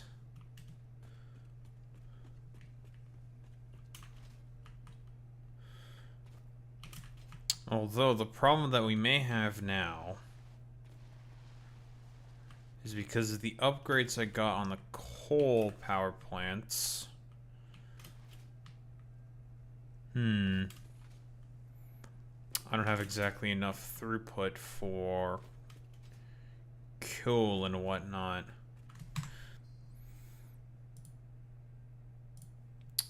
Wonder if there's a way I could remedy that.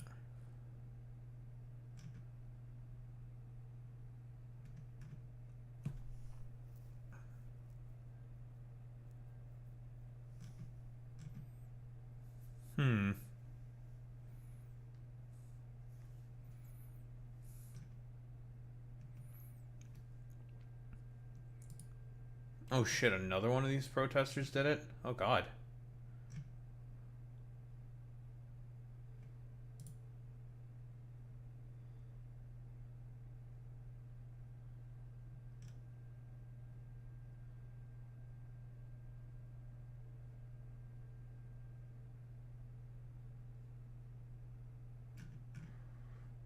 Protester just set himself on fire, taking his own life outside the UN in New York City.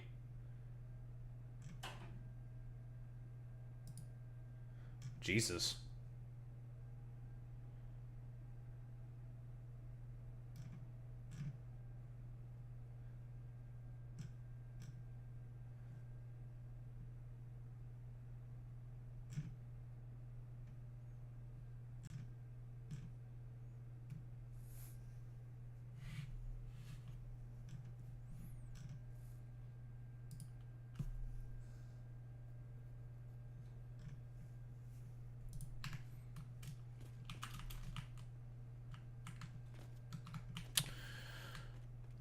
Okay, now to put a bunch of bullshit together.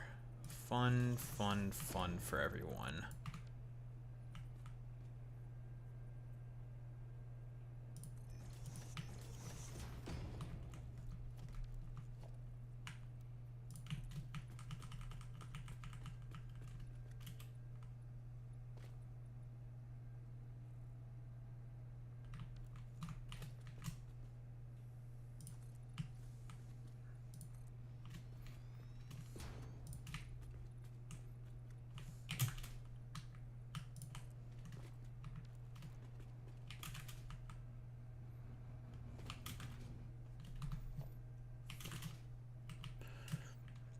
Do do do do do. Do do do do.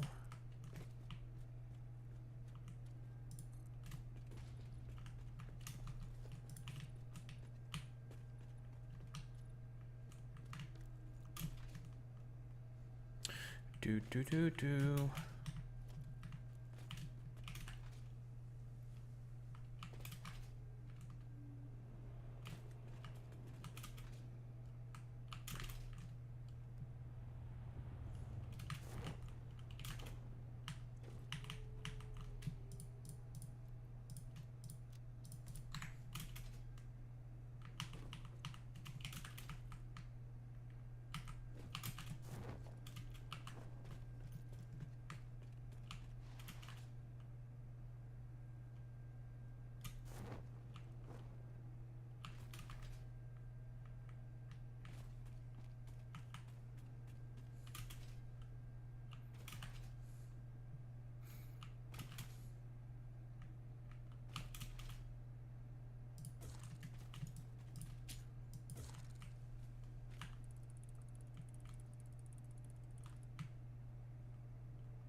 Lovely.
Where's the constructors?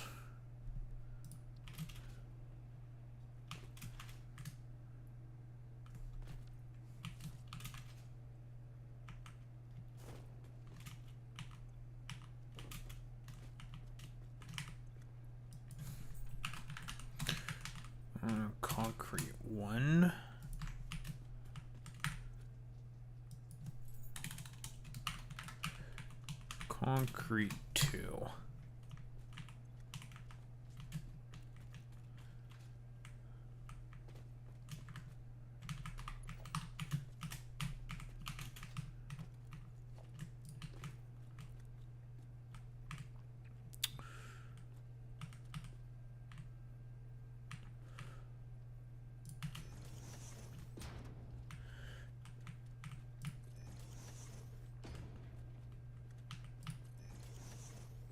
We don't need to go too crazy with these things right now.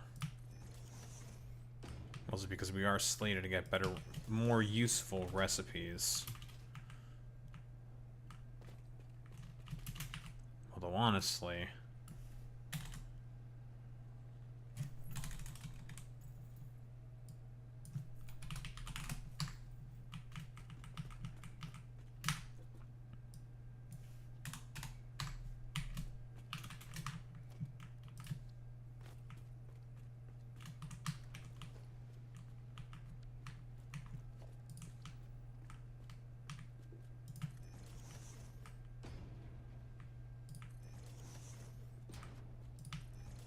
Mm-hmm.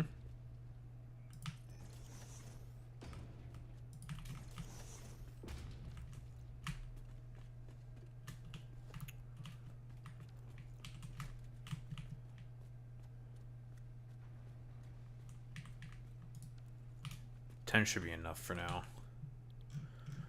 Especially when this will get replaced eventually.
I should probably make a blueprint of all this stuff.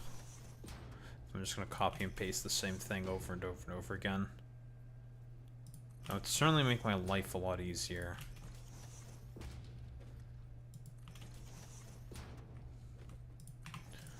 And in fact, it would be a smart thing to do. Unfortunately, I'm not exactly the sharpest tool in the shed.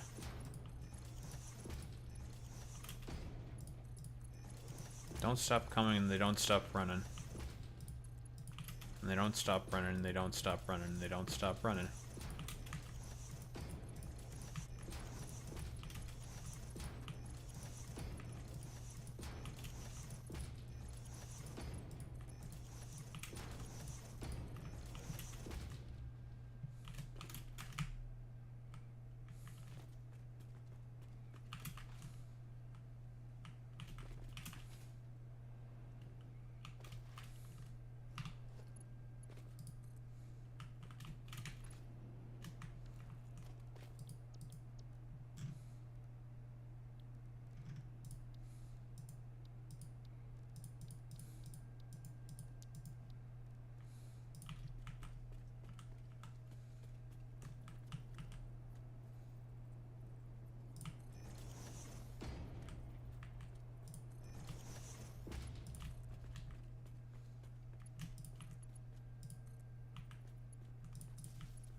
Okay, I want to at least try to get one thing done before I start with the yappings. That'd be nice. So we have a bunch more of these things we need to build. Then we have to take apart all the old stuff. Then we have to reorganize everything, and then it has to be a whole fucking shit show. Yada yada yada.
You know, another thing that really irritates me? Another thing that really annoys me is the purposeful obtuseness a lot of people seemingly have. That shit really fucking annoys the fuck out of me.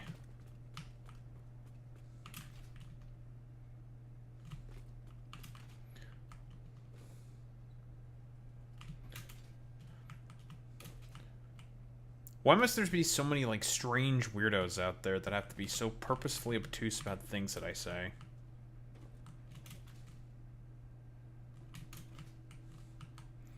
Well, obviously, Daho, it's because it's so wrong and stupid. It's like, no, I don't think that's the reason.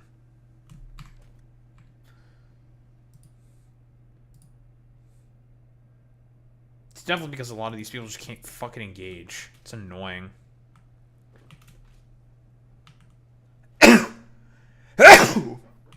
Oof. Oh, I thought I warmed this place up a little bit. That's how cold it was. It was cold as hell.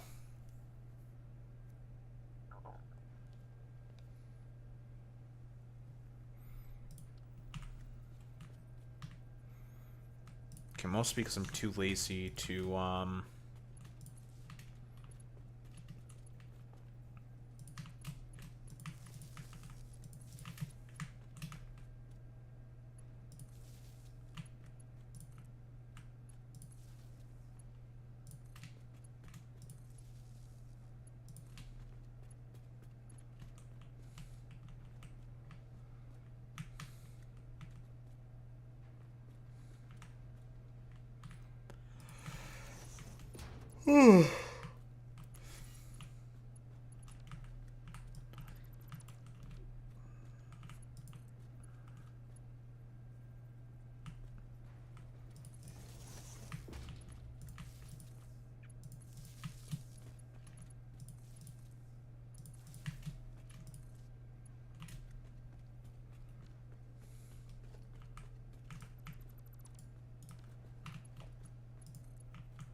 right.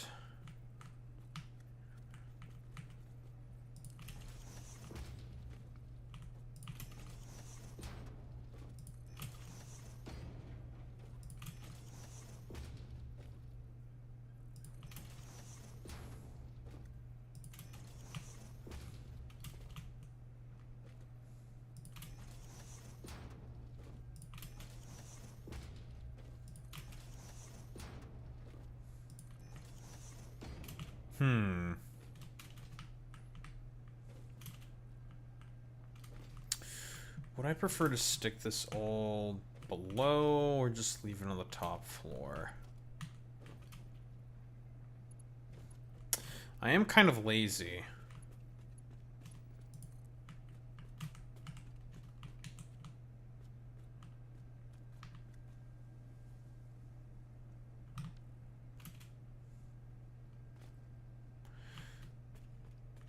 Do I choose to be lazy or not to be lazy? That's the question. I choose to be lazy.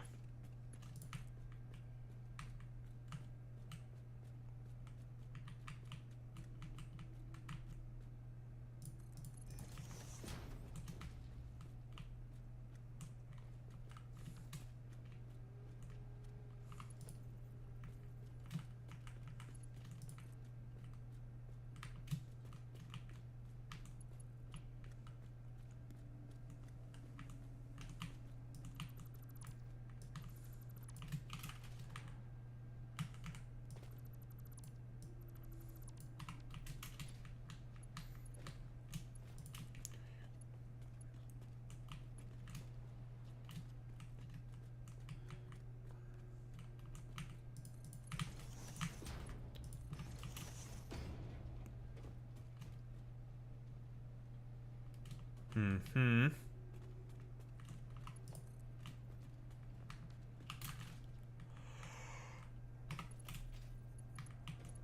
Whew.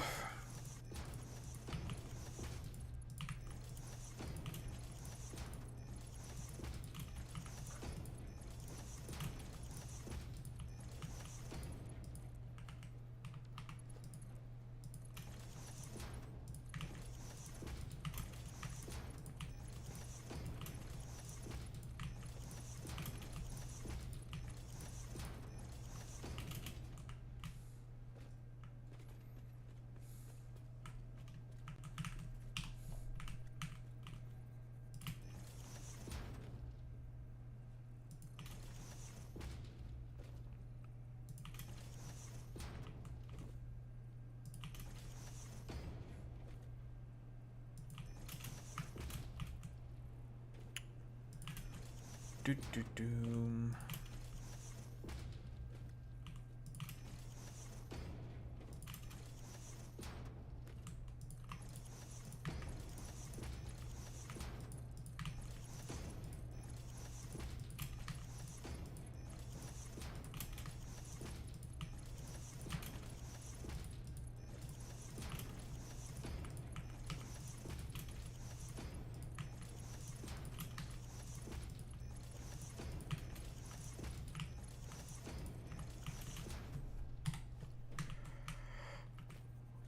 All right, nice.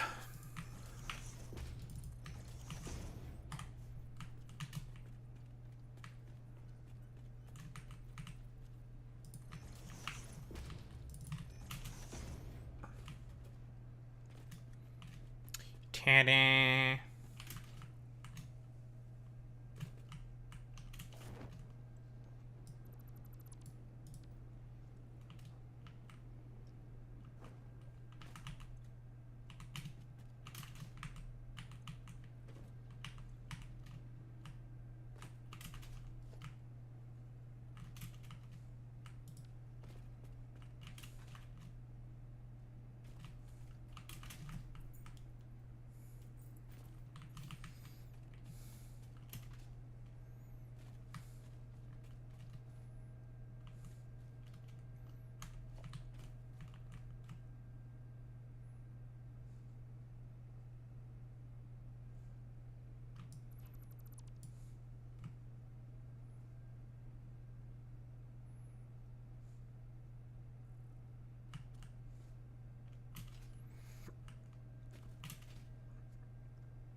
Doom.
Jesus Christ.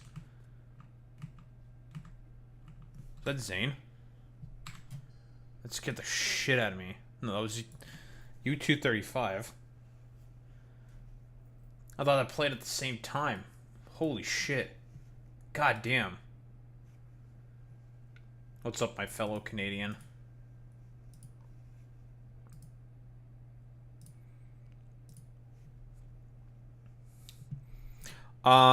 Well, as you can see, I'm an image on the internet now. My eyes glow. I have wing swords. Kind of. Yeah, you know. Standard stuff. What's up with you, buddy? No, I got rid of that half foundation. I'm upset. Boy Meets Me, he's trying to be a VTuber. Ah, so he's also trying to be racist. That motherfucker stole my shtick! Bastard. What will Boy Meets Minnie try not to take from me? The humble white man. It's fucked up. This is so fucked up. Alexa, play Despacito. Despacito.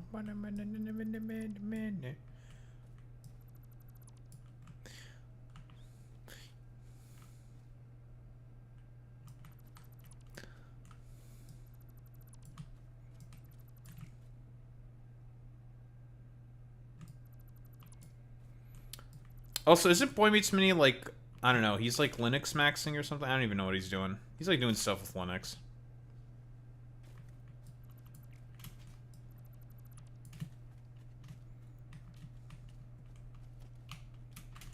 He is Linux maxing. That's what I thought as well.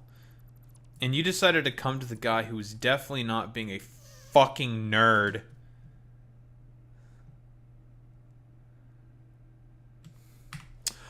Oh, is it about Christian VTubers?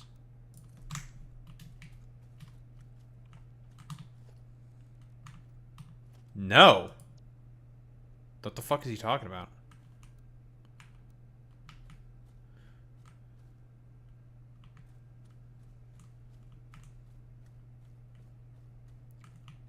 He's downloading VTube Studio. He's trying to get it to work. Huh? Why?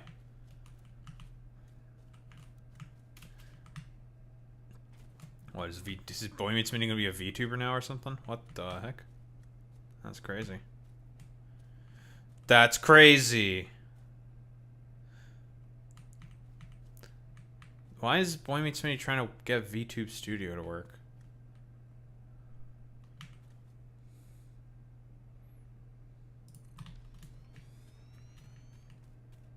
Trying it out. Alright, fair enough.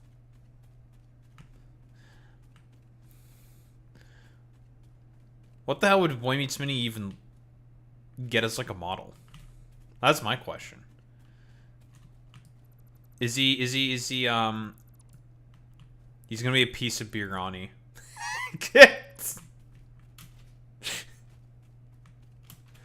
No, he's gonna be a NASCAR.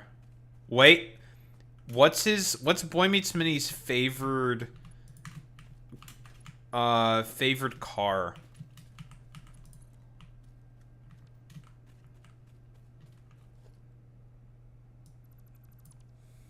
Mini Cooper? I'm like, okay, there's God, what's the name of the character from Cars? Okay, I got it. I have the vision. I have the vision. The vision's in my brain. Okay, the vision. Okay. Here's the vision. So, Boy Meets Minnie's VTuber model. Okay, this is the easiest thing on the planet. He uses like a Cars version of his car. Like it's like the full like cartoonified like Cars version of his vehicle as a model.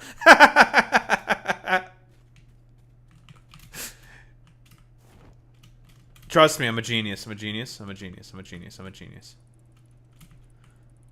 Trust the vision. Trust the vision. Trust the vision. Alright, let's get off. Arnier. Can we,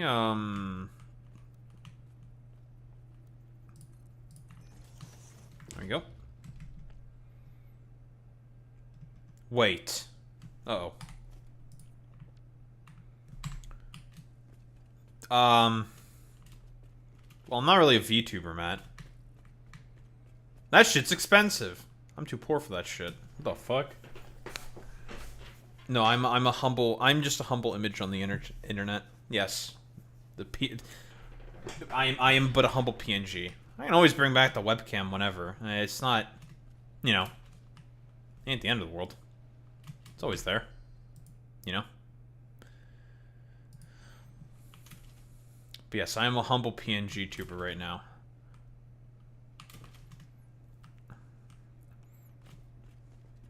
One must embrace the darkness. The darkness of becoming an image on the internet. Oh yes! I was born in the dark. Molded by it. Oh yes! You merely adopted the dark. I'd rather be an image on the internet. You would, wouldn't you? Hmm? Canadian. Wouldn't you, huh? What's like the Indian version of like maple syrup? Yeah. I don't remember if you ever specified that, U235. Maybe I'm just pigeonholing myself on that one. And I'm just doing a little bit of critical racist theory. Or Daho, you just might be racist. That's also possible. The fuck is gulab jamuna syrup? What's that? What is that?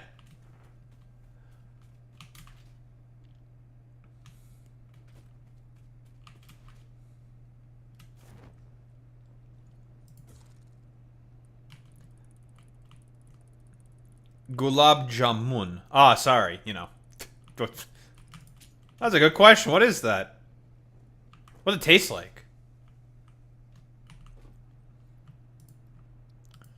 Like, you basically just said words to an American and American light. Like, you just basically spoke another language. It's like, alright, well, you know. I like waffles better than pancakes. How dare you? You're supposed to only like pancakes in this house. Wait, Timbits. The fuck? You guys have Timbits? What? Wait, okay, no, hold on. I think I know what... Because, there's like this one video of this, like, one white boy, okay? He's like a food reviewer channel. He's not like the Nostalgia Week guy, but he's like a different food reviewer channel. And he went to some, like, Indian restaurant. I think it was, like, in South Carolina or something. One of the Carolinas. No, I don't know. I don't know what the name is. We're not. I'm not gonna bother with the name. I'm not gonna remember the name. But he was like this one. You know, he adopted the whole same aesthetic and everything. Like, you know, suit, tie, like the dress shirt, all that shit. Blah blah blah blah. You know, same meme. It's like the same meme. It's a completely different guy. And there was this like one video of him going like to a Indian restaurant. He just got like a ton of shit, like butter chicken, naan, and a bunch of other stuff.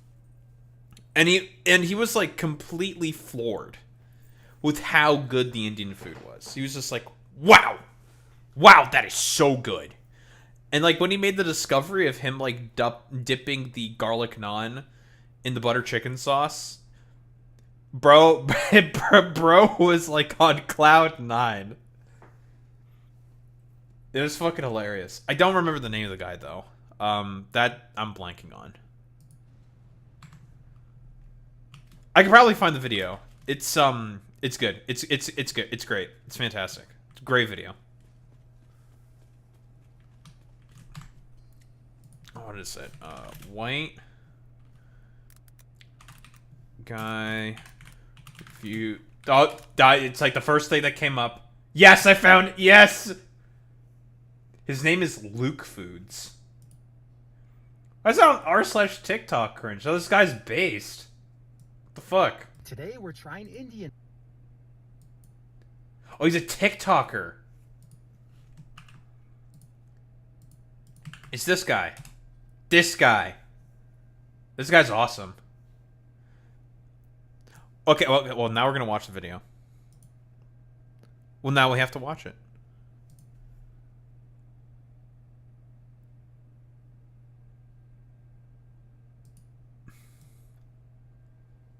No, this guy is fucking awesome. He restores your faith in humanity. Okay, here's our bro. It's this guy.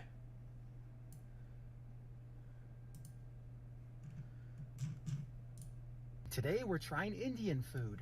We got the buttered chicken, the garlic naan, the onion bhajia, the gulab jamun. I think I got that right. And oh, that's what it is! Yes, I was right! Oh, those things do look good, though. And this came with some sauce and a whole basin of rice. We went to India Oven in Bowling Green, Kentucky. For a grand total of... Oh, it was in fucking Kentucky? I was in Kentucky. Holy shit. $35. Let's start with this onion bhajia. Like $35 for that much. Oh, okay, what is 35 American? In Canadian money, that'd be so much more. This is great. It tastes like an onion ring, but there's no onion inside. It just has onion flavoring, so it's kind of like a fry. I like it. I give this an 8. Now let's try a piece of this garlic naan. It's paper thin. That seasoning is out of this world. It has a nice garlic parmesan taste, and that is cooked to perfection. I'm not even joking. It's thin bread, but it has so much flavor to it. In fact, this might be the best bread I've ever had in my life. 9.5. Now let's try this buttered chicken for the very first time. Now they didn't give me a fork or nothing, so thankfully I had a fork in my car, but yeah. Bro just got a fork. Holy crap.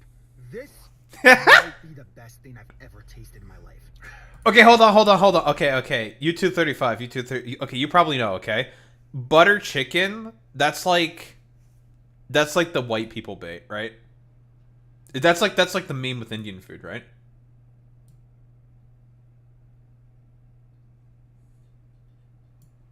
Like how sweet and sour chicken balls, I think were like specifically made by by Chinese restaurants in order to appeal to fucking white people. Same thing with butter chicken. Or that might be like the meme. I might be doing some advanced critical racist theory here. Like this is some high level tech right here. High level, okay? Is that true? Or am I trolling? Ooh, this does make it all the way down. Okay.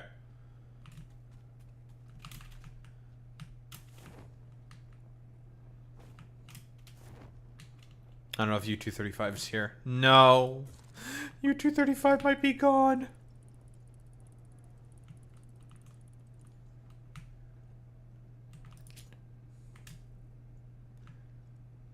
You just finished watching that video? Lol. Okay, so wait. Am I correct in my assessment that like butter chicken, that's like the white people bait for Indian food? Is that right? Is that correct? Is that correct for me to say? Or am I just trolling?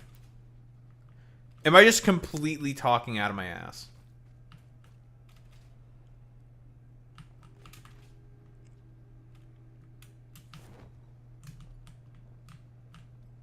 Is butter chicken like the white people bait food? Like that's just like that's the food that every white person gets. So like for example, like with Chinese restaurants, every single like Chinese restaurant, the only reason why they have sweet and sour chicken balls is just to appeal to white people. Like that's it. Probably yes. Okay. Dude, that's awesome. Okay, let me chill out. This chicken is like, it's like liquid. It just melts in your mouth, okay? And as for the butter taste, it does taste a little oily. But what I'm really getting is a cinnamon taste for some reason. And this is absolutely delicious. You get these giant chunks of chicken in here. You get a lot of it. This thing was $15, I know, but look how much preparation and work went into this thing. And it's a big portion. It would take me forever to eat all this and this broth and everything. This is divine. It is not the best thing I've ever had in my life, but it is truly divine. One of the or if you're British, chicken tikka masala. Okay. I am absolutely blown away. I'm gonna be getting this a lot more. We're gonna break off a piece of this garlic naan and dip it in the buttered chicken. Let's see how good this is.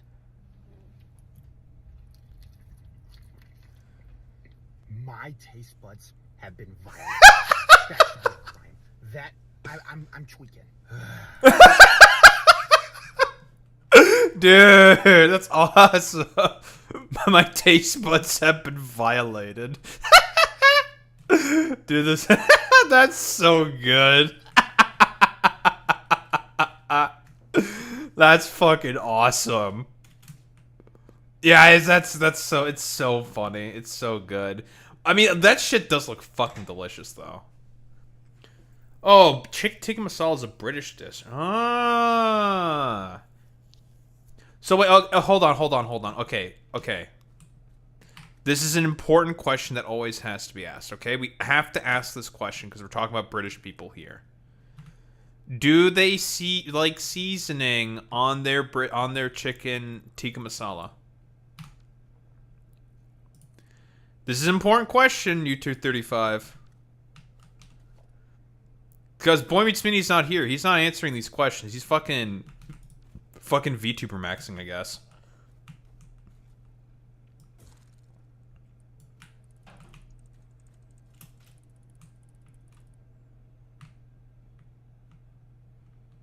Oh.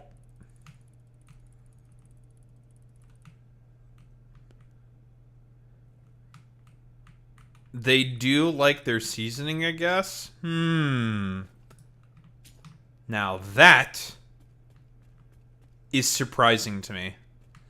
Because we all know the meme, right? We know the meme with British people, right? We know the meme, right?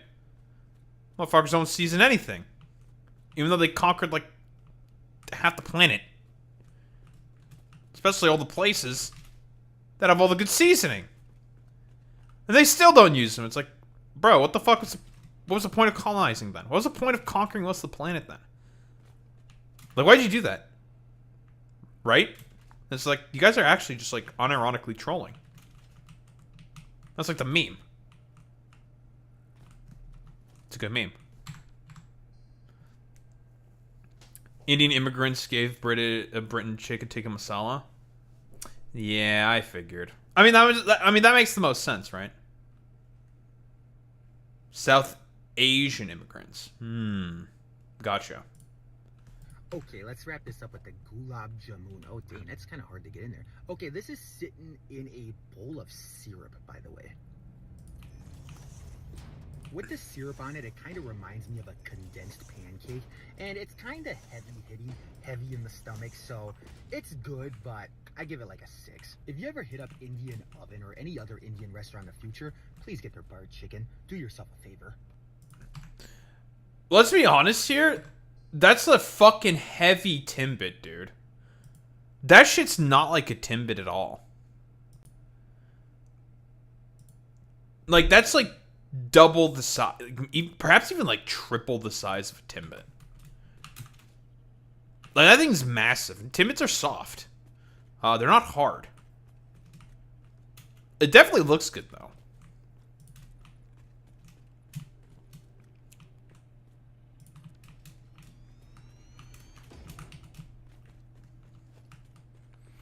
I keep forgetting to send Boy Meets Mini. It's actually soft? Oh, then that restaurant just must make them hard for some reason. Exterior's more rigid. Interesting. Interesting. It's fucking Flemination attack. Jesus. Fascinating.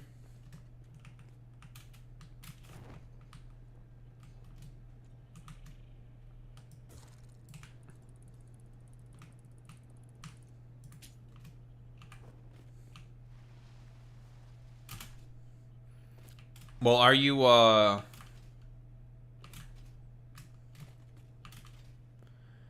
yeah, Bowling Green, Kentucky, of all fucking places. Very interesting. That's where this is, that's coming from. So Corvettes are built? That's true, that's true. Didn't know that, honestly. Mostly because I don't care. Oh, that's racist. You're being racist to Americans. Yeah, and?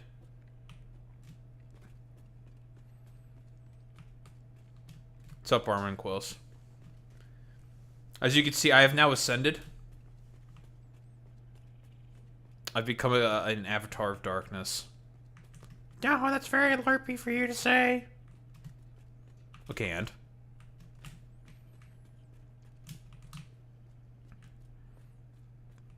Now, obviously, the purpose of all of this is to make tomorrow as big of a pain in the ass for Dave as possible. From Echoplex Media. How evil. How dastardly of me to do this. I can't believe that Daho would do this. Such an evil, evil man.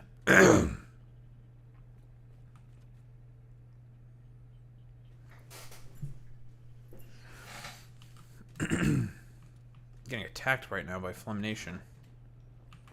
Yes! I guess he didn't say. Oh, so yeah, spoilers. I'm guessing on Conspiracy Bingo. It's the second time. Okay. Okay, technically speaking, it's not the second time. It's like the 4th time, I think. But a second time in an official capacity. 4th time in actuality, because I've also just been randomly brought on by Dave for Conspiracy Bingo.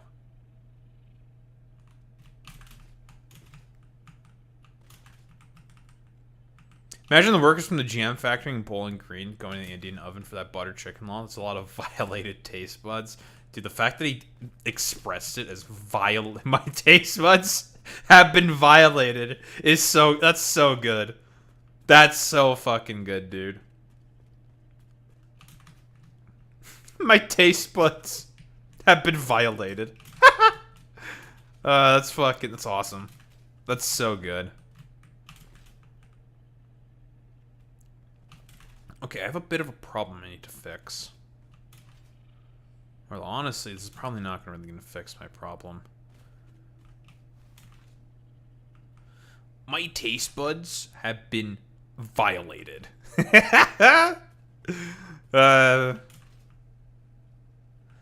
Not violated, just reverse colonized. Whoa, whoa, whoa, this is America.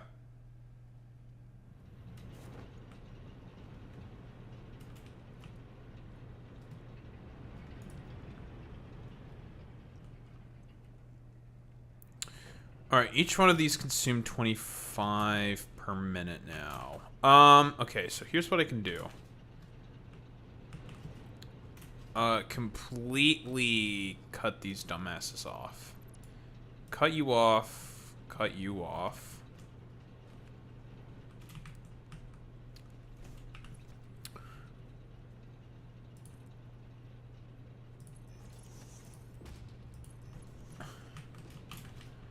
Okay. Forever funny. Oh yeah, it's a 10 out of 10 line. That's like one of the lines of all time, basically. Like, it's like, that's fucking awesome. My taste buds have been violated. Jesus. Hey, yo. That's crazy, bro. Of all the words one could use, fucking violated. That's so good.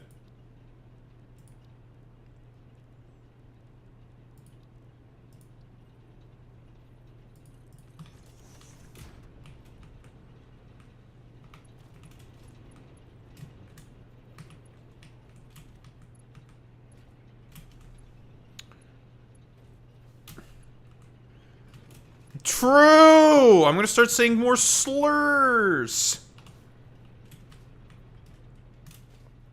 Yeah, true. Wait till that guy does visit a shawarma place.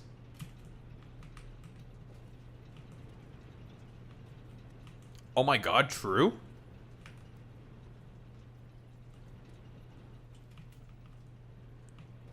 Yeah, that's how that works, right? That's true, Zane. Yeah, we can racism max now. It's based. Based, dude. We could be like our truest, most edgy self, dude. I could be like my idol Tectone, dude.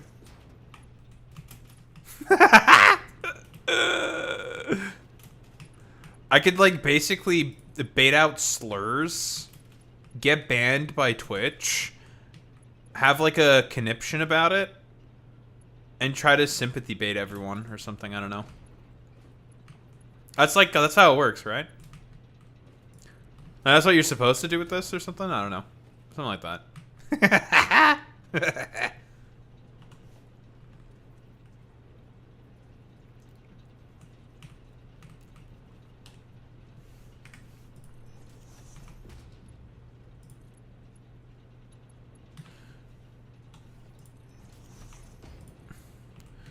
Okay, this should work.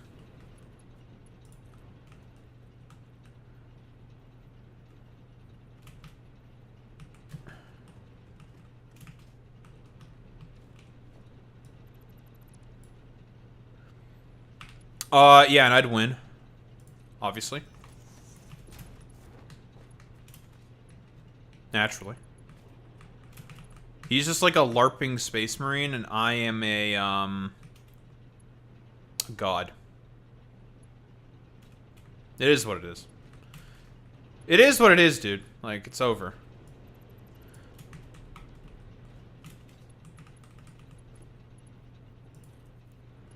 This shit was over before it started.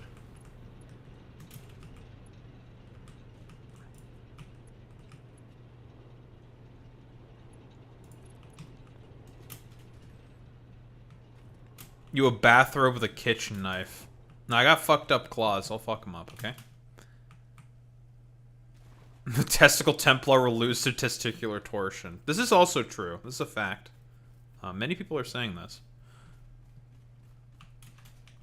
Okay, I can now remove the power shards that I have in there because they don't do anything. Boom. Lovely. Boom.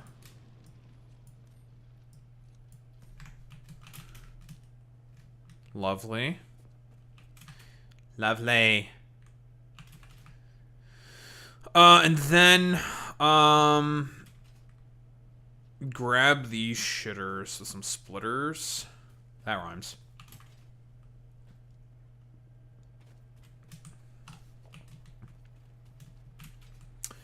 Do some fucking shenanigans.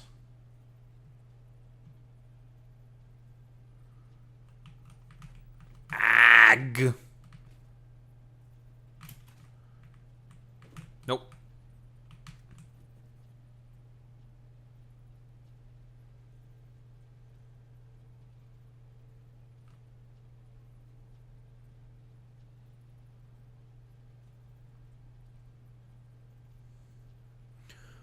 Yeah, sorry.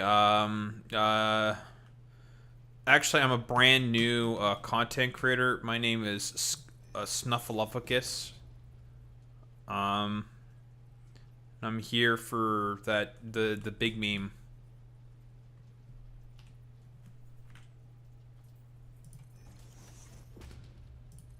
Daho Goonba. Yeah, I'm a goon. I'm a goonba. I'm here to goon the ba. Ba. I'm here to goon ba. Buh. Buh.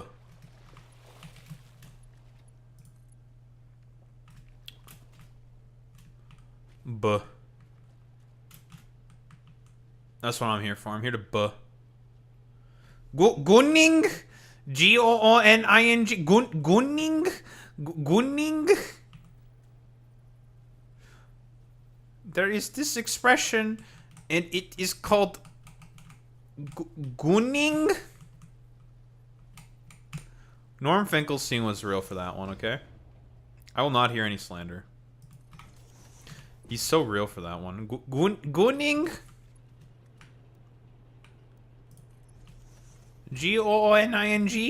Gunning? Gunning? Gunning?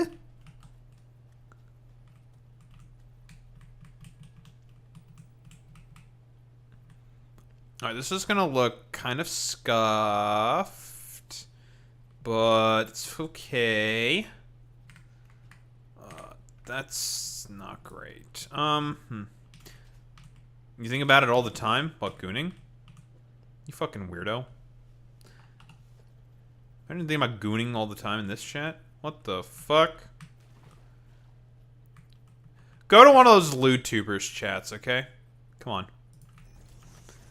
We must remain focused, brothers. As Dr. Umar would say. What would Dr. Umar think if you were just gooning all the time? You would make Dr. Umar very upset, Zane. With your desire to want to goon all the time.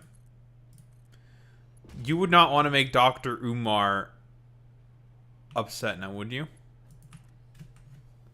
Brothers, we must stay focused. Yeah, that's fucking blasphemy. Yeah, you're getting killed for that one. Dr. Gunmar?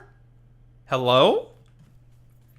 Yeah, that's fucking blasphemy. What the hell's wrong with you? You're getting killed for that. For FR. For real. No cap. 100.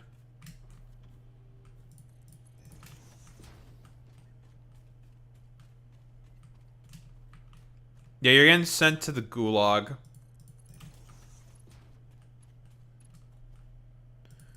You're getting sent to Dr. Umar's gulag. And you're gonna like it. You're gonna like being sent to Dr. Umar's gulag. It's over for you, buddy. You're fucking cooked. You're so wallahi cooked, bros. Now here's the real question. Does Zane know who Dr. Umar is? Very important.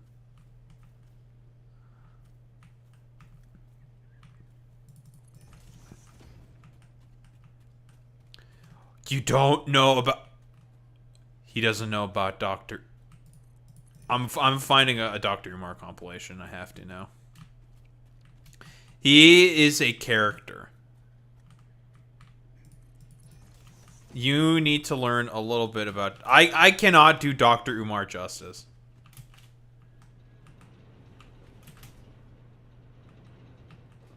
I cannot possibly do Dr. Umar justice. Okay, we gotta find something. There's bound to be something on the internet about Dr. Umar.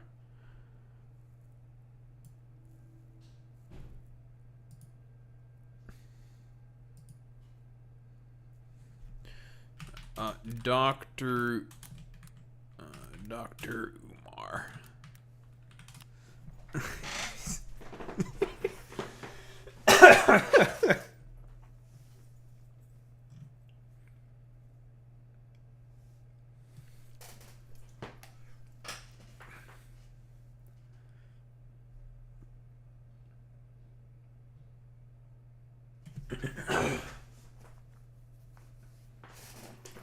You know the great thing about being a PNG tuber?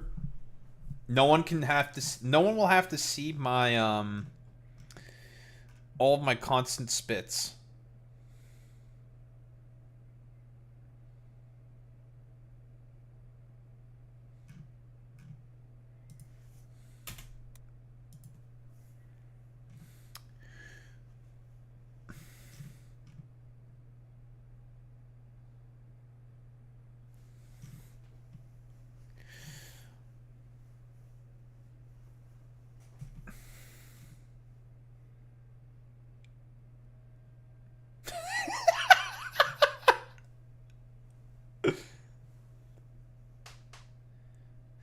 He went on the Breakfast Club to argue against interracial marriage.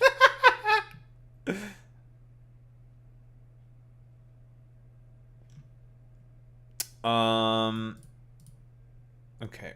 I'm gonna get my favorite moment. Okay, can we? There we go.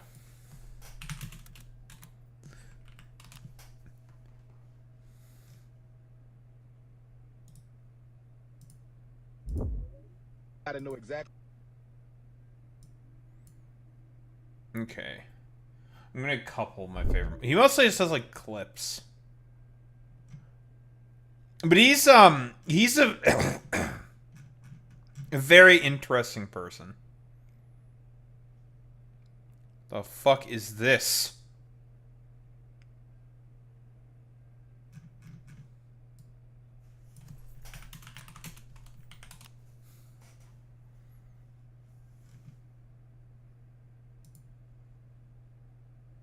I beg your pardon.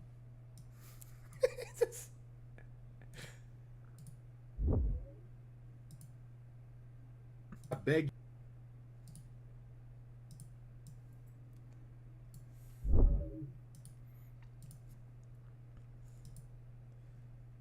All right, here.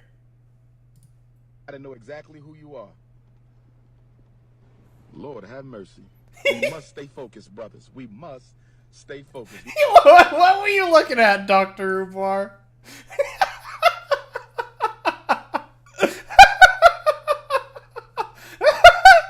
What was he looking at? Wonder what We must stay focused, brothers. Lord have mercy. We must stay focused, brothers. We must stay focused. No. What was Dr. Umar looking at? What was he looking at? What was he looking at?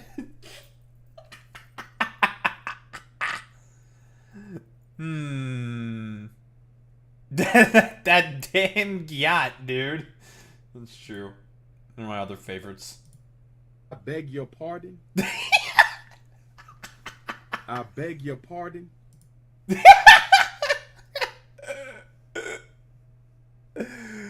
Man, that shit's good. he's so fucking funny, man. Oh my lord. It's so it's so good. I beg your pardon. I beg your pardon.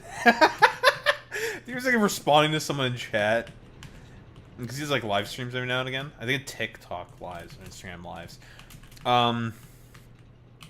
Dr. Umar is a fucking character. You know, he's to actually seriously talk about him a little bit. He's actually pretty bad. He's not good. Nation of Islam. I was gonna say like affiliate. I'm trying to think of what the best technical term is. So Nation of Islam. He's like one of those Pan-African nationalist types. A black separatist. Not a big fan of Jewish people. He doesn't like those guys.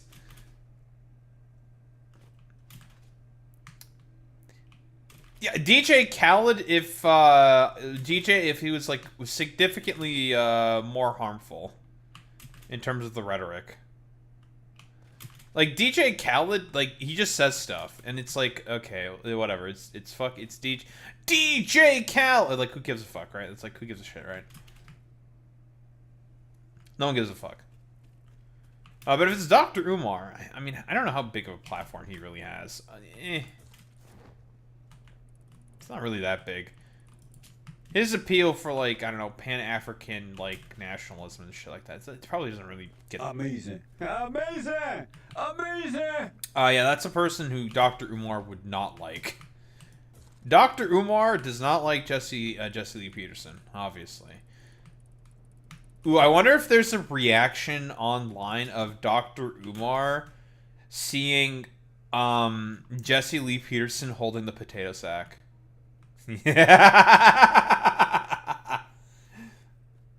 For those who don't know, but there's a infamous Twitter post of Jesse Lee Peterson just holding like a potato sack and saying, quote unquote, he's very happy of his ancestors, or is very proud of his ancestors. Now, obviously, for those who may not understand the implication, the sack is essentially supposed to be a sack for picking cotton, where you put in the fucking cotton. It's like an Uncle Ruckus moment, basically. It's very, very fucking funny. It's just like, Jesse, why the fuck are you doing this, buddy? What the hell? And then you remember it's Jesse Lee Peterson. It's like, okay, well, now that just makes sense.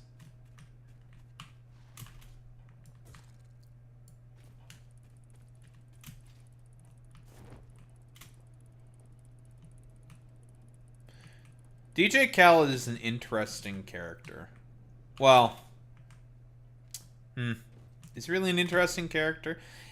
I'll just say he's like he's just a character. You know, he's a guy. He exists, and it's like, whatever.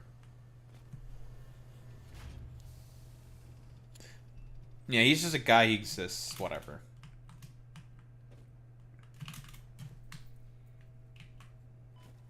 No, broke my legs. That's true.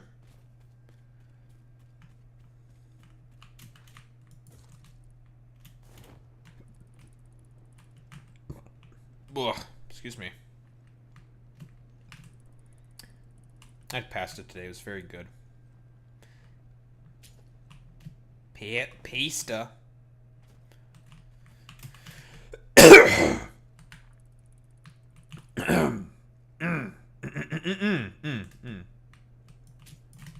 What? Hot. Like, I think yesterday it was like 35 degrees. So with Humidex, it's gonna be like 40 plus. It's gonna feel like 40. It's hot as fuck up here right now. Especially since I'm near the lakes. Which makes it worse.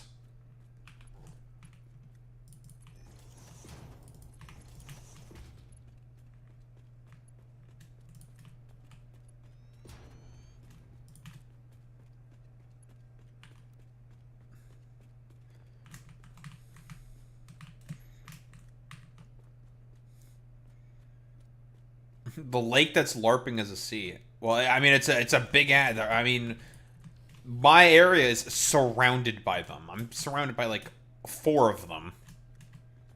So yeah, it's gonna fucking be humid as fuck up here.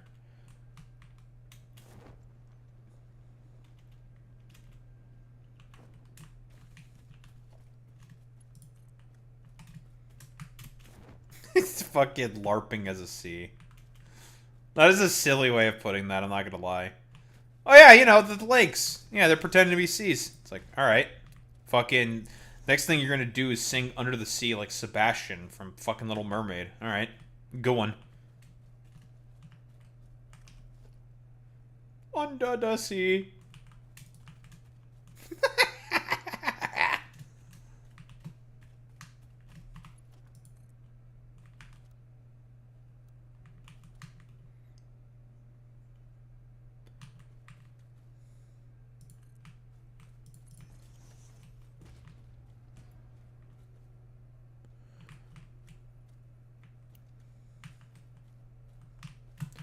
Lake Ontario. That could be a whole bunch of different places. Well, I guess that definitely confirms that you live in Ontario. My condolences. This fucking province... God, this province sucks, dude. God, this place sucks.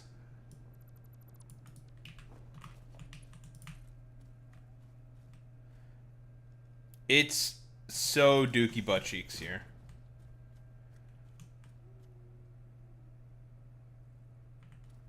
But I don't think you need me to tell you that.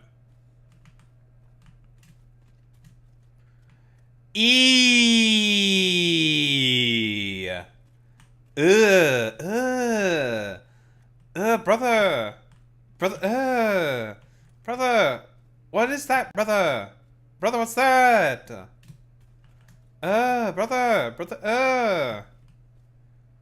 That is awful. Well, you know. Sacrifice that to me, mate. Like, brother, what is that? Brother. That's unfortunate for you there, U235. Oof. Downtown Toronto. That's rough, buddy.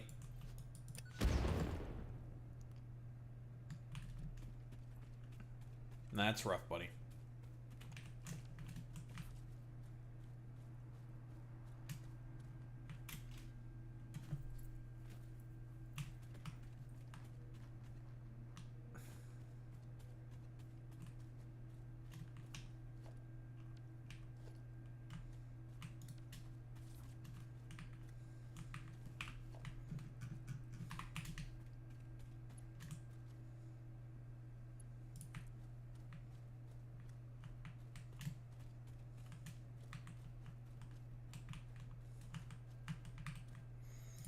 Also, I can only imagine what downtown Toronto must be like now with all the games, especially with the World Cup. That's probably it's probably real rough there, buddy.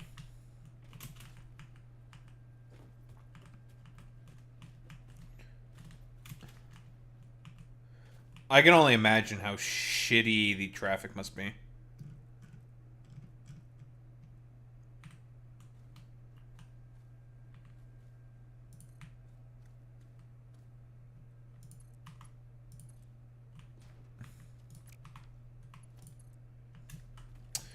Is public transit in Toronto good? I know Toronto doesn't have a subway. Even Ottawa has a fucking subway.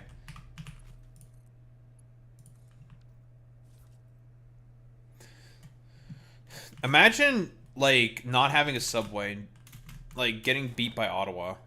I could never know. Clueless. Duh, you used to live in Ottawa for years. Yeah? That's why I was saying what I was saying. Dumbass.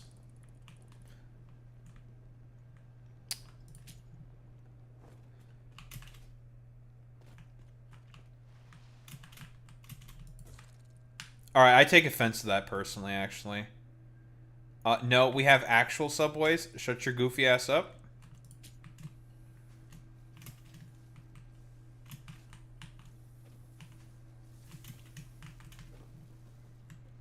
Yeah, you're trolling.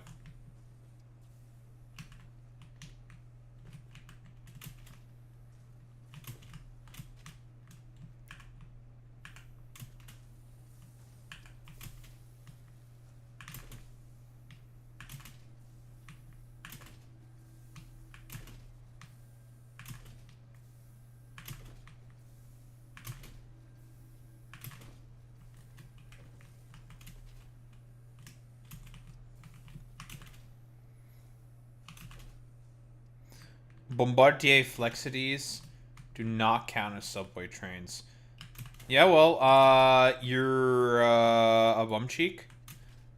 Have you ever considered that you just, like, I don't know, you're a bum cheek? How about that, hmm? Yeah, how about them apples? You are a bum cheek and you like butt in your mouth. Hmm? How about them apples?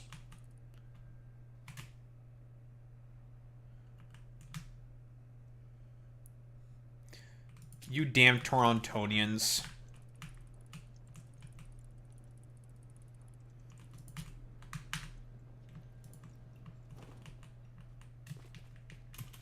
You damn Torontonians. It's okay. Your dumbass, your fucking city gets constantly like fucked with by Dougie all the time. So you know. I guess there's that slight consolation prize for the rest of the fucking province. Dougie's still bad about the fact that everyone in Toronto hates his ass. So yeah, you have to deal with that.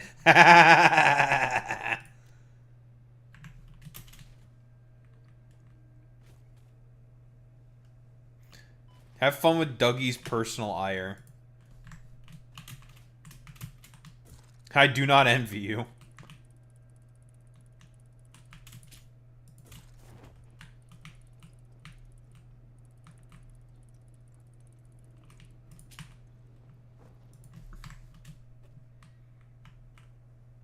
Who the fuck is Billy Bishop? Who? Who? The fuck is Billy Bishop Airport? Is that Toronto's local airport? Wait, isn't that the new airport that he made personally for his own dumbass private jet?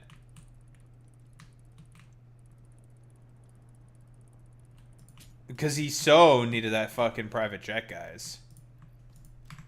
Have I ever mentioned how much I fucking hate Doug Ford?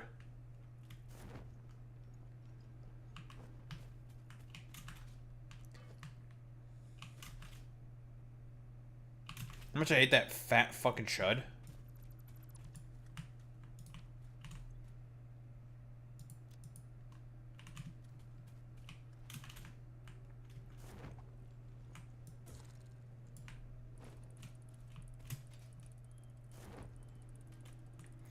Alright, so that's not...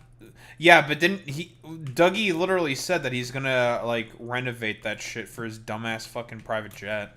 If I recall correctly. Right? Didn't he say that? I'm like 95% certain he said that shit. I think so. Yeah. Dude, because he needs a private jet. Come on. Come on, U-235. Our favored, our lovely premier needs that fucking jet, bro.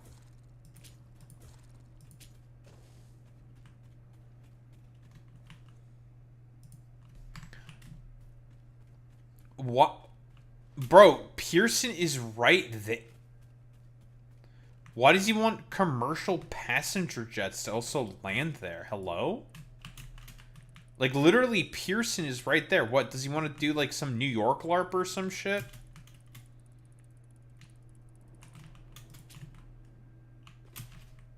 Like, that's literally the only reason why I think he wants to do that. It's just, like, some New York LARP.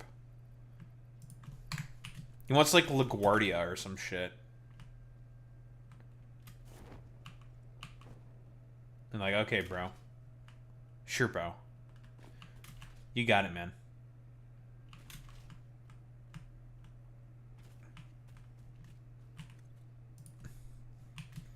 I don't think he's LARPing NYC all that well, too. Oh, shocker, I know.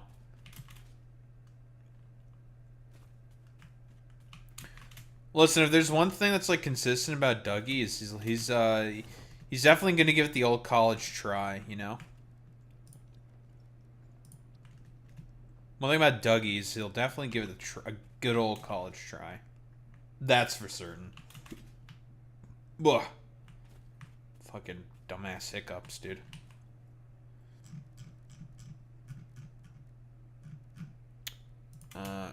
Make me 2 portable miners.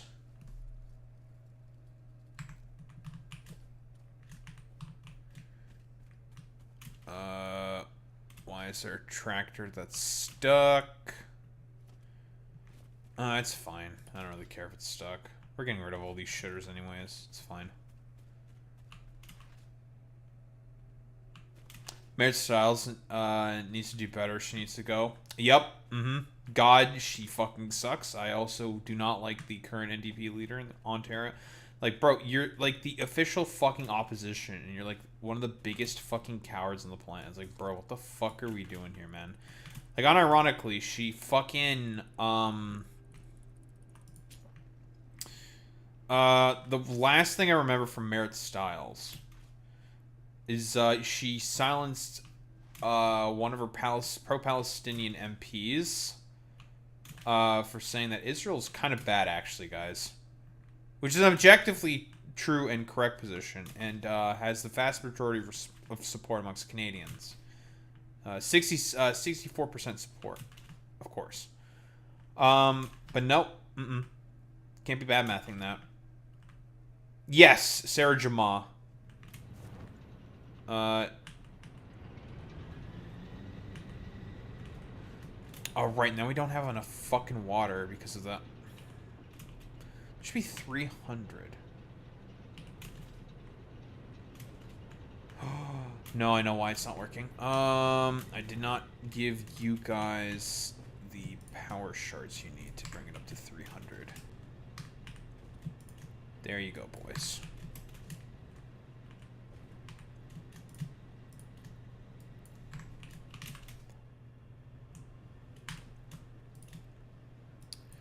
Alright.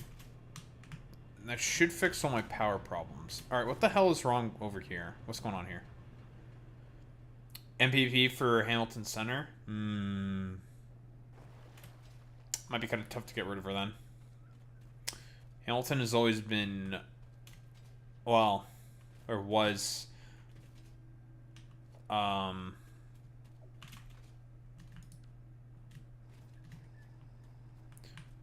stronghold for the NDP. What exactly is the problem here? Steel drop, steel temp, truck station. Unable to reach station.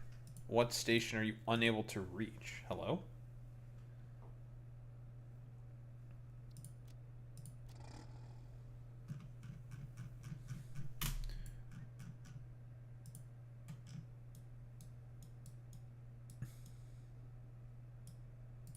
Oh, I see the problem.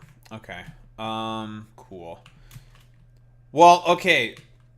We all know, like, okay, I've talked about that before, U-235, but basically the only reason is because Jagmeet Singh shit the bed, was too weak of a leader, and a bunch of those, like, ridings that should have not have been liberal, should have been NDP, like, strong ridings, go to the fucking liberals. Because the liberal campaigning strategy during the most recent federal election, it was just fear-mongering. Like, that's, like, literally it.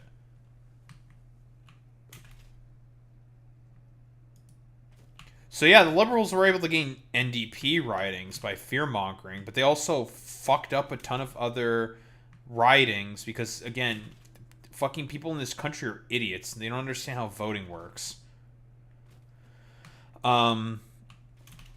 So everyone voted for the fucking liberals like dumbasses because they were afraid of the conservatives getting into a position of power, even though Mark Carney was now atop of the ticket. So it's more or less a shoo-in for the liberals to win. So the fear-mongering was basically pointless. They were just doing that to try to fuck over the left, basically.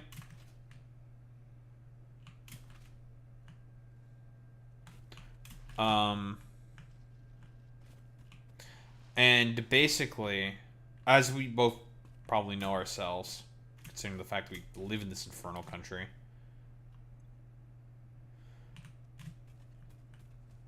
Carney is just Stephen Harper at this point. Like, he's just Stephen Harper 2.0. Like, that's it. He's no different than Harper.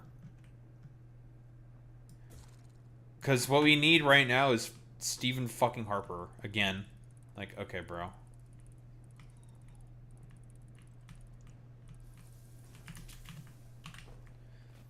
What was I saying? Before I got distracted. Carney's like our Stephen Harper and our elections. Yeah, the problem with our elections is that, it's basically like a shit show. The most recent ones, of course. And the reason why it was such a shit show is for one reason, one simple reason only. Since the NDP were basically, like, completely and utterly fucked. Because of ineffective leadership. It made it such that the Liberals would have, like, an easier time to be able to win a bunch of NDP ridings through their fear-mongering. Because that's, like, literally all the Liberals did during that election. Was just constantly fear-monger about the Conservatives. It's like, okay, like, it's warranted, but that is, like, your only electoral strategy is pretty dog shit. I'm gonna be honest here.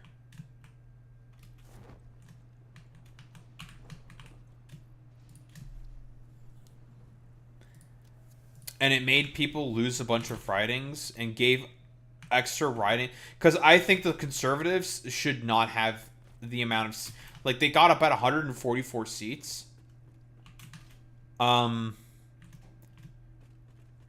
They should have lost about 20 plus more. They should have been at, like... They should be at, like, 120. 115. They should not have as many seats as they do. Right?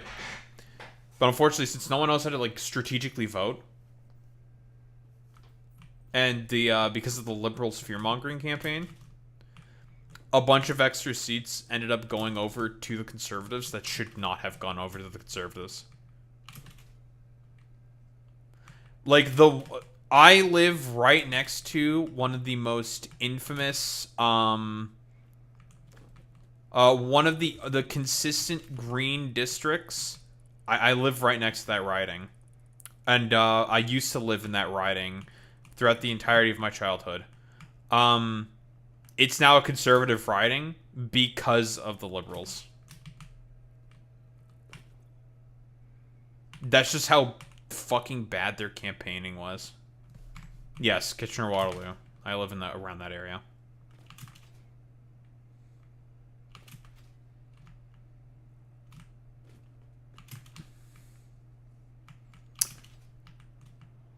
That green riding is no longer a green riding. It's now a conservative riding. Because of the Conservatives' really just shitty fear-mongering.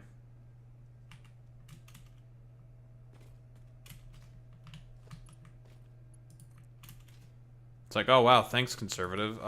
Liberals. Your guys' terrible fucking campaigning basically did that, okay? Cool. Shut your goofy ass up. Yeah, I am a nerd. What are you gonna do about it? Huh? Bucktooth?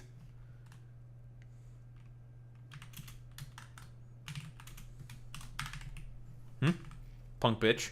Little punk. Huh? What you gonna do about it?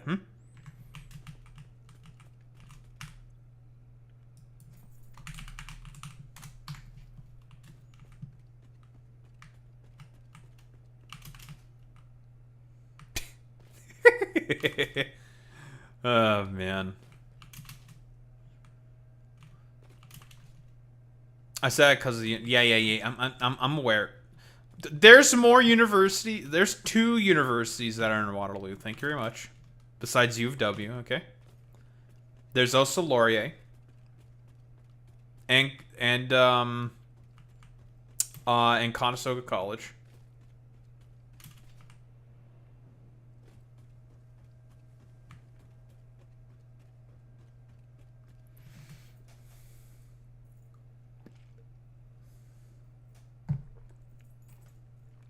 Alright. I've been like faffing about. Do my thing for long enough. Should probably get started. Someone who studied at Conestoga?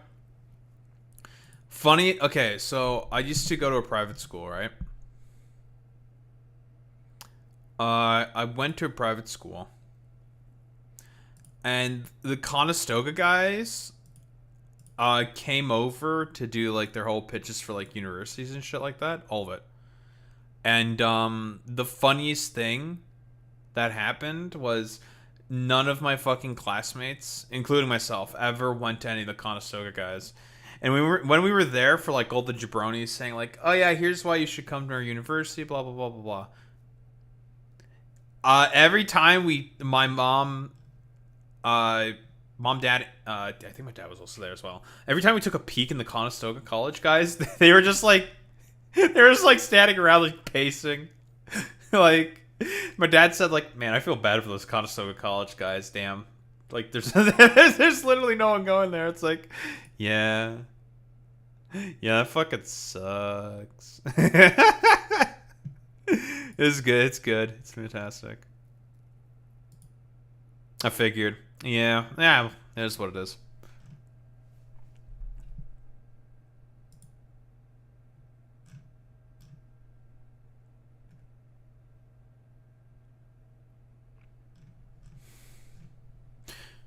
It's not that everyone wants to go to U of W here.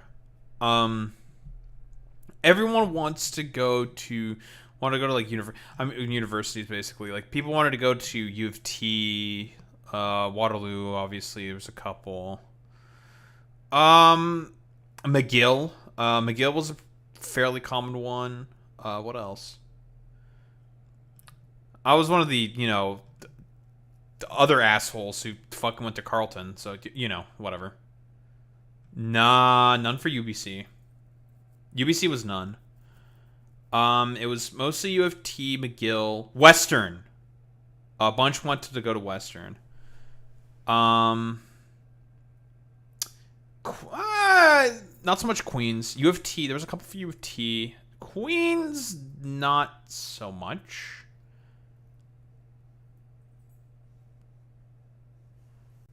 That's really about it. Might have been a couple for Queens.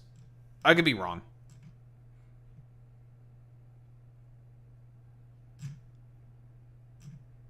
Nah, I was the only one who went to Ottawa. No one else went to U of O. Why the fuck did I say U of O? No one fucking ever calls it that. What the fuck am I talking about? Yeah, no one ever goes to University of Ottawa.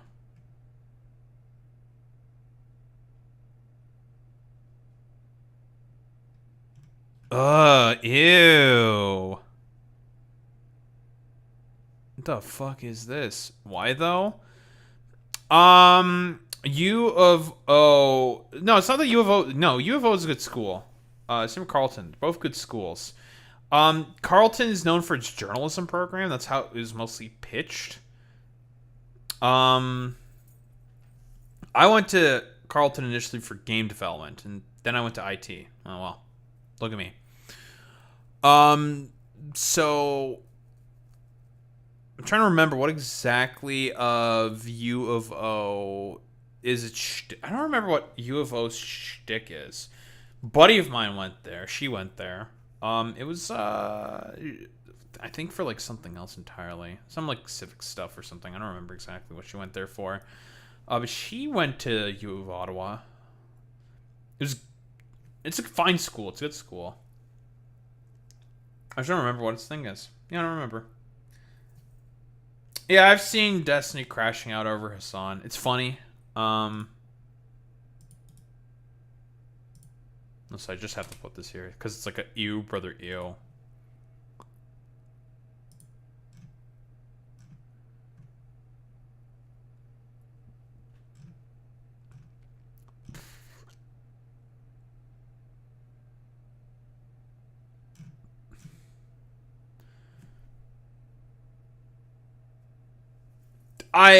Honestly, it's just Destiny acting out of spite. Like, there's really nothing to say about that fucking tweet besides, yeah, he's just like, just mad.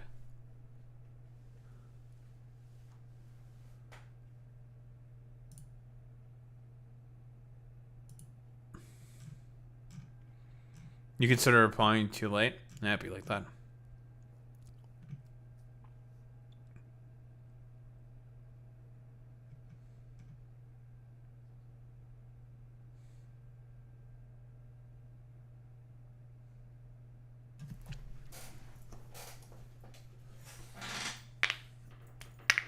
What's up, Starfunky? How's it going, bud?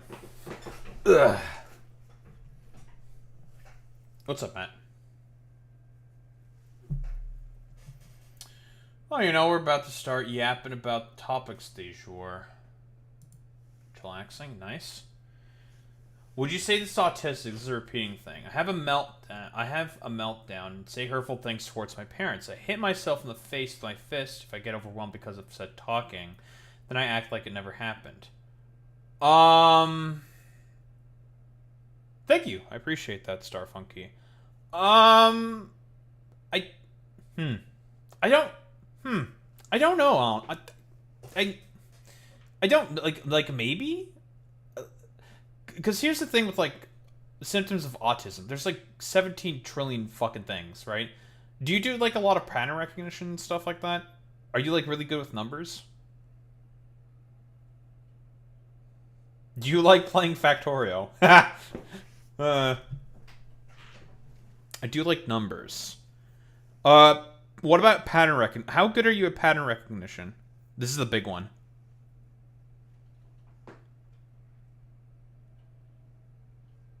Oh yeah, there's also a test. Yeah, you could do that test.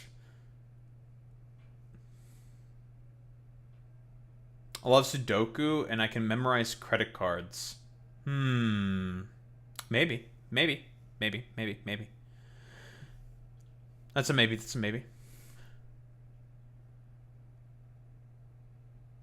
Yeah, pattern recognition is the best one. For best indicator for autistic traits. I should know. I'm really good at pattern recognition. I do be liking to recognize my patterns. That is the thing I do be doing.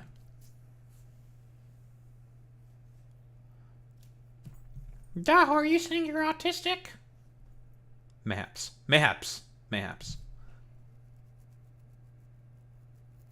I took the RADS-R test once, and I'm found to have strong autistic traits. I don't know if I took it myself. The RADS art. I don't think I've ever taken that. I might take it myself. I'm curious now. How made this PNG... What? I think I might be missing a word or two there from that one, Starfunky.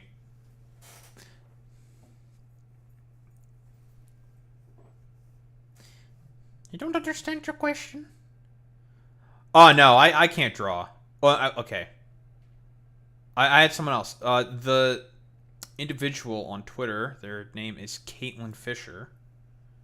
I'm gonna drop their Twitter profile. What the fuck is it?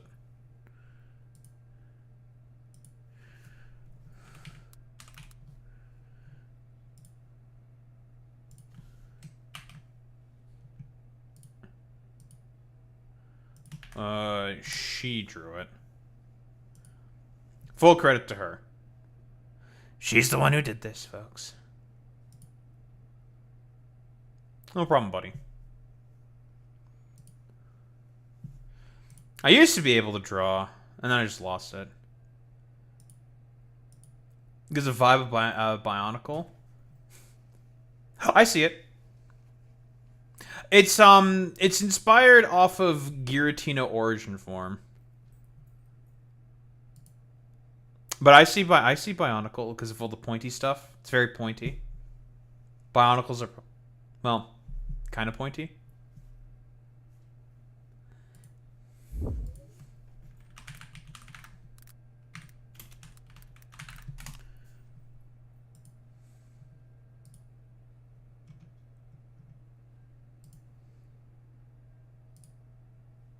Yeah, we're Giratina Maxers. Yes. Obviously, it didn't come out in well, okay. It's a little more complicated than that, technically speaking, but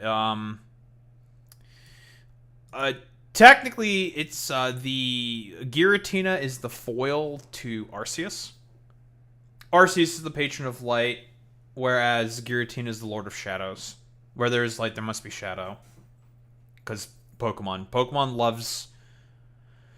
loves their very, very like opposites, foils and opposites and whatnot. It's very, very often.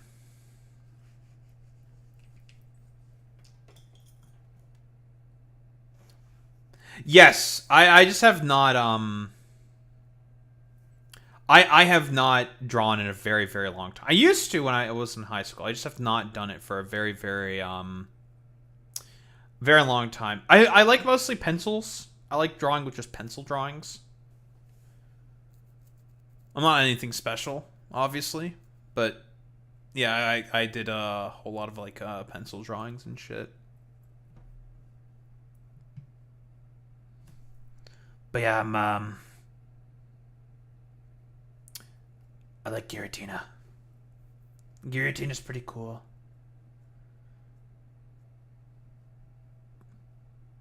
Anywho, I've been procrastinating a little too much. Oh boy, it's time to yap about stuff. Oh boy.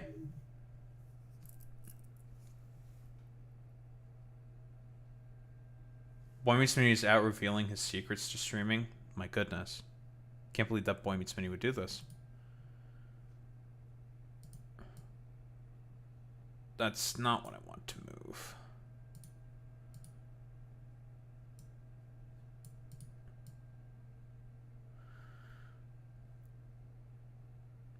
The chat window is going to get fixed eventually, but for now, it's like this. That's fine. No biggie. I like the one without legs. So the one I showed, that's a Giratina origin form. It's the floaty worm. Yeah, who up playing with a worm. The floaty worm, in comparison to the well, large six wet-legged wall. The Great Wall, some people say. A moniker that was taken from stuff like that. No, not Twitter drama. I mean, we will be talking about some drama stuff. I mean, it's all in the title. Everything I talk about is in the title. But we're going to go over some news. That's what I do. They're showing you my latest drawing. Drawing of what? I don't think you did. I do not think that you did. But yes. Besides playing video games, Starfunky, I do cover the news, I talk about politics and all that stuff, blah, blah, blah, blah, blah. A lot of that is not very comfy for people. It is what it is. This is what I do. That's pretty much about it. Just some concept art. Nice. Take a look-see. Curious now. That's pretty cool. What the? It's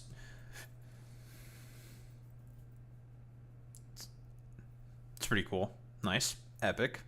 Love to see it. Very cool, folks. Very cool. Oh boy.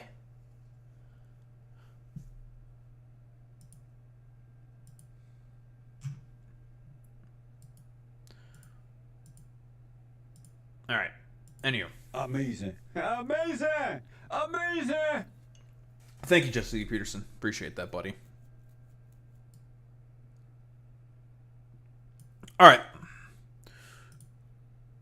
I've been faffing about for long enough. Need an art channel? You know, I mean, if people want to make art of me, obviously I'm going to be appreciative of it. Maybe I should make something like that on the Discord, but that's really about it. Oh, Zane just DM'd it to me. I probably should make a channel for it on the Discord. That'd be the smart thing to do, but I'm not very smart. I'm kind of stupid, actually. But I probably should do that.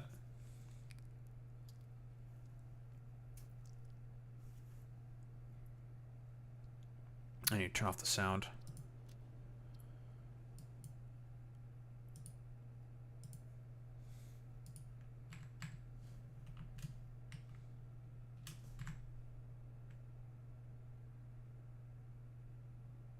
Yeah, I mean, if Zane wants to post it on the channel, like, I mean, that's fine.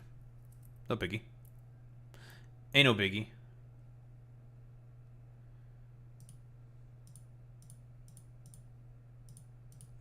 panique. It's cringe or be cringe, Jack. Fordus netus, I thought you went to bed. Anywho. It is cringe or be cringe, Jack. Let's get started with this shit. Nah? Okay, good one. So, shouldn't really be surprised about any of this behavior from the Trump administration, given their propensity of wanting to go after dissidents. But 8 people have been sentenced to a combined 450 years in prison for peacefully protesting outside an ICE facility. Now, I believe this was an ICE facility in Texas. I forget the name of it, because there's multiple in Texas. If you know anything about the ICE sort of facilities, they're all being run by private firms, Geo Group, and there's another one. The only one I remember is Geo Group. I don't remember if this is the Geo Group one. I think that's the one in Dilley, Texas. This is one of the other ones. I think it's Prairie Land. Yes, Prairie Land. Prairie Land is the specific facility that these 8 individuals were outside protesting. And the various charges are kind of wild. I think this dude right here in the bottom left, I think he got about Yes. Thank you. Thank you, Jeremiah. I appreciate that, bud. I think there was this dude right here who got about 100 years himself. Former Marine something song. I'm really bad with names. But this dude right here got about 100 years himself, and this guy didn't even participate within the protest. He was just, quote-unquote, deemed as the mastermind. Now, has the Trump administration provided any fucking evidence to that being the case or not? My assumption is probably not. Given how much the, essentially, the Trump administration operates off the assumption of, detain and deport and then ask questions later. So, my assumption is they've probably not presented any of the evidence, if I were to take a guess. But there's a quick Democracy Now! Blurb. I say quick, it's 18 minutes long. But talking about this whole specific environment. Grand jury is going to reject that in milliseconds? Probably. Yeah, probably. Oh yeah, I mean, listen, Starfunky. Here's the thing: if you have money, you can probably get away with like literally anything in America. My assumption is these guys probably do not have a lot of money. So because of that, yeah, like they're probably cooked.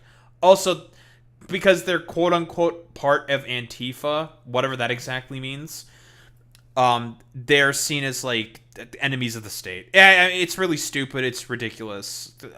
The First Amendment, it's dead. Blah blah blah blah blah. But whatever. Yeah, welcome to America, and under the Trump administration. Anywho, the Prairie Land 9. There's a quick Democracy Now! Blurb about all of this. Why don't we take a look at this? Now, democracynow.org. I'm Amy Goodman with Nermeen Sheikh. We turn now to a case that's been widely seen as the test case of the YouTube. Trump administration's crackdown on dissent. On Tuesday, a federal judge in Texas handed down unusually harsh sentences ranging from 30 to 100 years to a group of anti-ICE protesters convicted of terrorism charges in March. Federal prosecutors had accused the 9 defendants of being members. That's a good point there, U235. I mean, considering the fact that the Trump administration, in terms of his attempts in federal court to more or less like impose his will, for lack of a better term, considering how much of like a failure rate the Trump administration has been having, especially in terms of grand juries, if this does go to a grand jury, obviously we can't make like any determinations. Random shit can happen at any particular point in time, but like in a case like this, it's going to be so difficult, especially if it's like a bunch of peaceful protesters. It's going to be so fucking difficult for the Trump administration to make the case that these guys were like Antifa fucking terrorists or something. As much as they want to like constantly demonize Antifa, the question then becomes, it's like, okay, like you keep calling them terrorists. Like what terroristic actions has Antifa been conducting while you're in office. Like, you have to ask yourself this question. Like, what have they done exactly?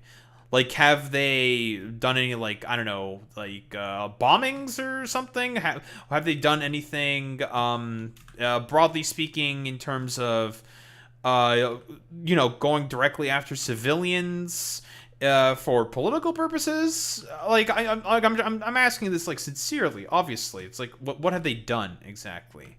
And yeah, you took pretty much the words right out of my mouth there, U235. This more than likely will be another Broadview 6 moment. For those who may not know, the Broadview 6, which included Kat Abu Ghazala, funnily enough, they also were people who protested in front of an ICE facility in Chicago, funnily enough in Kat's district that she was campaigning in. Unfortunately, she ended up losing. Unfortunately, they were protesting in front of the ICE facility there, and the Trump administration, obviously, in their attempts to crack down on all fucking dissent, through these protesters also into jail, and tried to prosecute them pretty much along the same lines that the Trump administration is attempting to pursue now. Obviously, they ended up, well, not serving any of their sentences and fucking leaving, obviously. They got out. Because there was just no basis for any of the Trump administration's claims. Of a North Texas, quote, Antifa terror cell for attending a protest outside the Prairieland ICE jail on July 4th of last year, during which fireworks were set off and a police officer was shot and wounded. Among those sentenced was Daniel Sanchez Estrada. Yes, it's the that's the guy who got the 100 years because of the shooting of a police officer. Now, obviously, I've said this before, but if you're going to a protest, not a good idea to bring a gun, generally speaking. Like, only in extreme circumstances should you bring a gun to a fucking protest. Because generally speaking, the police will essentially try to use that as like an excuse to try to break up and crack down on the fucking protests. So generally speaking, it's not a good idea. Who wasn't even at the protest.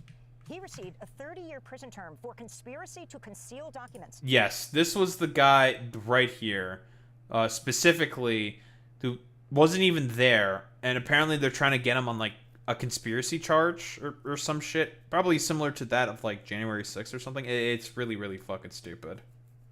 Yes, I also saw that as well, Starfunky. I mean, like, yeah, it's one of those things where it's just like, yeah, okay, good luck with that, considering the fact that, well, Congress is not gonna fucking take that shit up. After he moved a box containing anti-fascist magazines and pamphlets. Another protester, Autumn. Yeah, man, random fucking magazines and fucking pamphlets. That means he's an Antifa terrorist. We gotta get him, guys. Received a sentence of 50 years after being convicted of rioting, providing material support to terrorists, conspiracy to use and carry an explosive, and use and carry... Now, guys, I'm gonna ask you this question. Does this person look like a terrorist to you? I'm just saying. I don't know. Personally, in my opinion, not really giving a terrorist vibe. Of an explosive device, which was fireworks. This is Hill's wife, Lydia Koza, speaking after the conviction. Fucking fireworks, bro.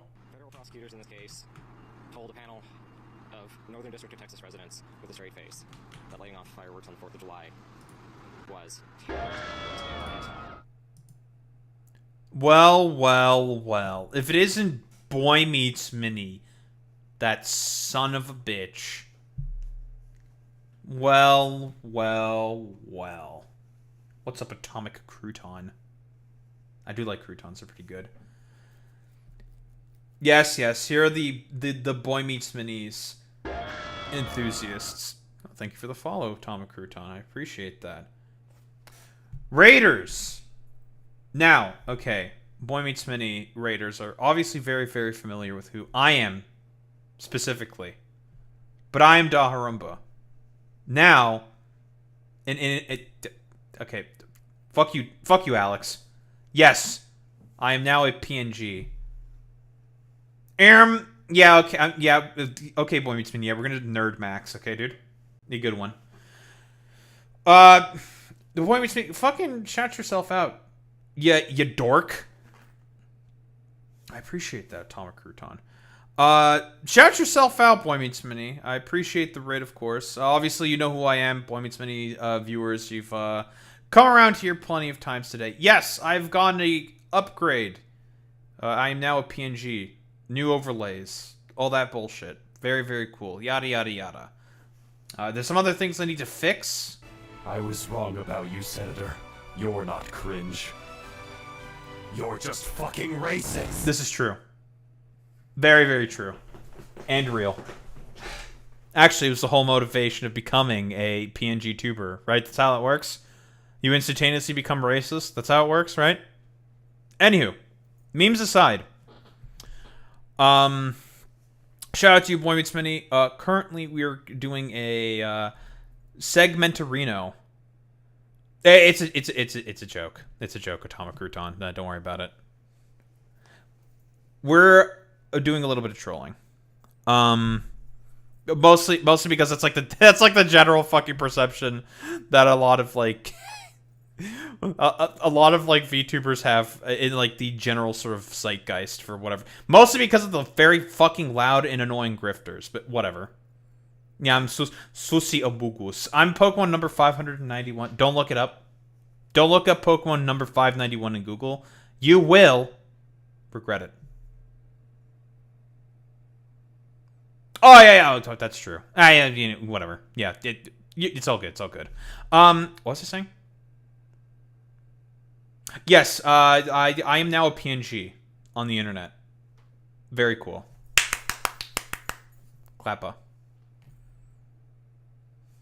Still don't understand why Palkia being the ace Pokemon. But no, it's because the colors Boy Meets Mini has explained to you before. Still doesn't get it. Still clueless.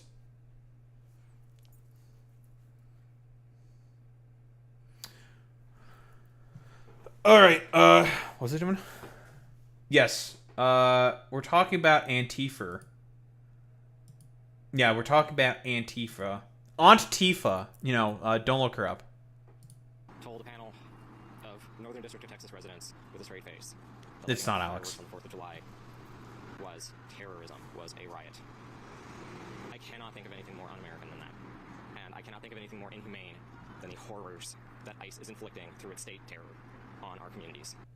Real and fucking true. Listen, we've gone over the conditions in those fucking ICE facilities. They're really bad. I don't know, like... I'm trying to come up with like a better way of saying it. It's like, ICE facilities, kind of bad, guys. Not good. For various fucking reasons. Why? Because, given a lot of the testimony, first off, a bunch of people have died in there. From the numbers that we do know, it's a couple dozen, right? I think it's like 40 plus people, something like that. As expected by the Trump administration, do we actually know how many people are dying within the ICE facilities? No. Nah. We have no fucking idea how many people are dying in there. So for all that we know, there could be so many more from, that we potentially could possibly know of. I have no idea. You have no idea. We have no idea. Because obviously the Trump administration's never going to, well, you just completely distracted me, AJ, man. Fuck you. Shut your dumb ass up, AJ. We're probably never going to know just how many people are going to end up, I don't know, suffering. Or really end up suffering whatsoever in terms of the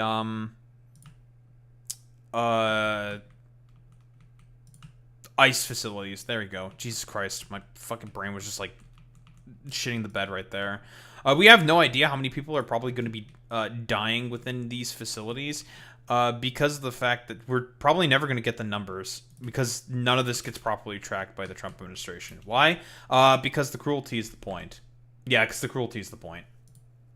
Acting U.S. Attorney General Todd Blanche welcomed the unusually harsh sentences, writing that, quote, Antifa terrorists who attack law enforcement and federal facilities will face swift and uncompromising justice. Their violent extremism has no place in our country, and the Department of Justice will continue to aggressively investigate, disrupt, and prosecute those who threaten law enforcement officers or undermine the rule of law, end quote. Former U.S. Marine Corps reservist Benjamin Song, who was convicted of the shooting, received a 100-year sentence. In a statement, he said he only fired his rifle because he believed the officer was about to shoot another activist.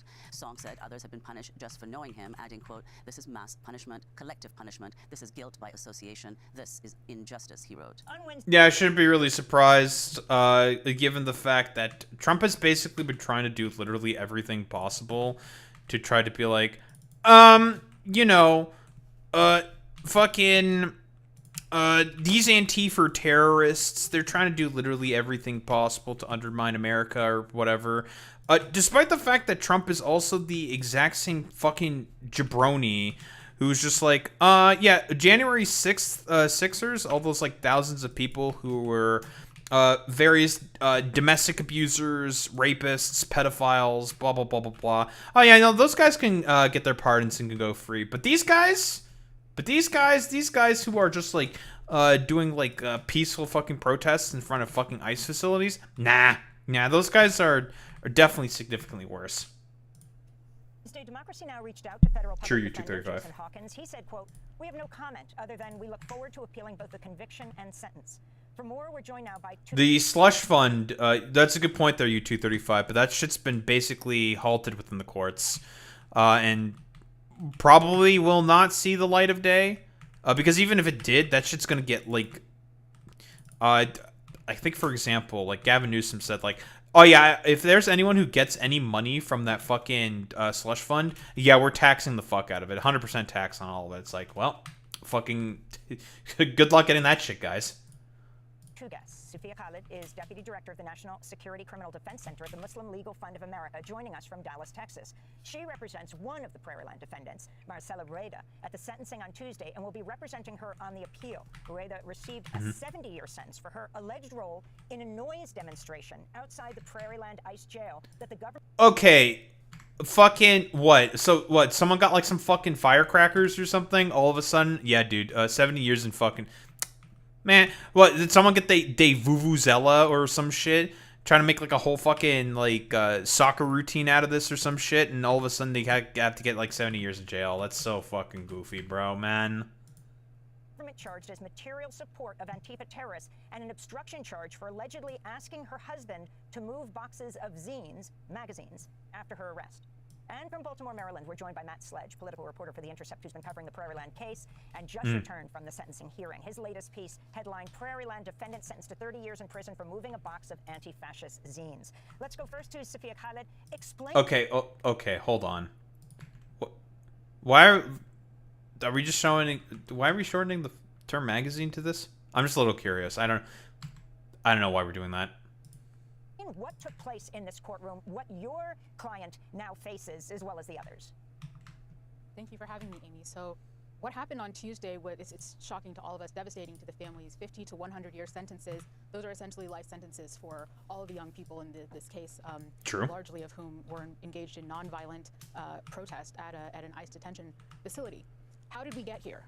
So the government in this case sought a novel, first time that this has happened, use of a rarely used statute, the provision of material support to terrorists. And that has not been used in the purely domestic context. I'm trying to recall, I could be wrong here. Was that one of the exact same arguments that was being used against... So obviously this is like fucking Patriot Act nonsense to like a fucking T, right? Like blah blah blah blah. It's like, oh yeah, them Antifa terrorists, even though it's like it's complete nonsense. But whatever, man. Yeah, totally. You pardon all the fucking January 6ers. Whatever. Hypocrisy it's not lost on me. It's not lost on you. It's not lost on anyone. Obviously.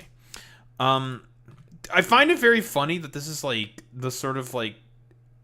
Was this like the same statute that was being used in like one of Trump's impeachments? No, it was no, I'm recalling this incorrectly.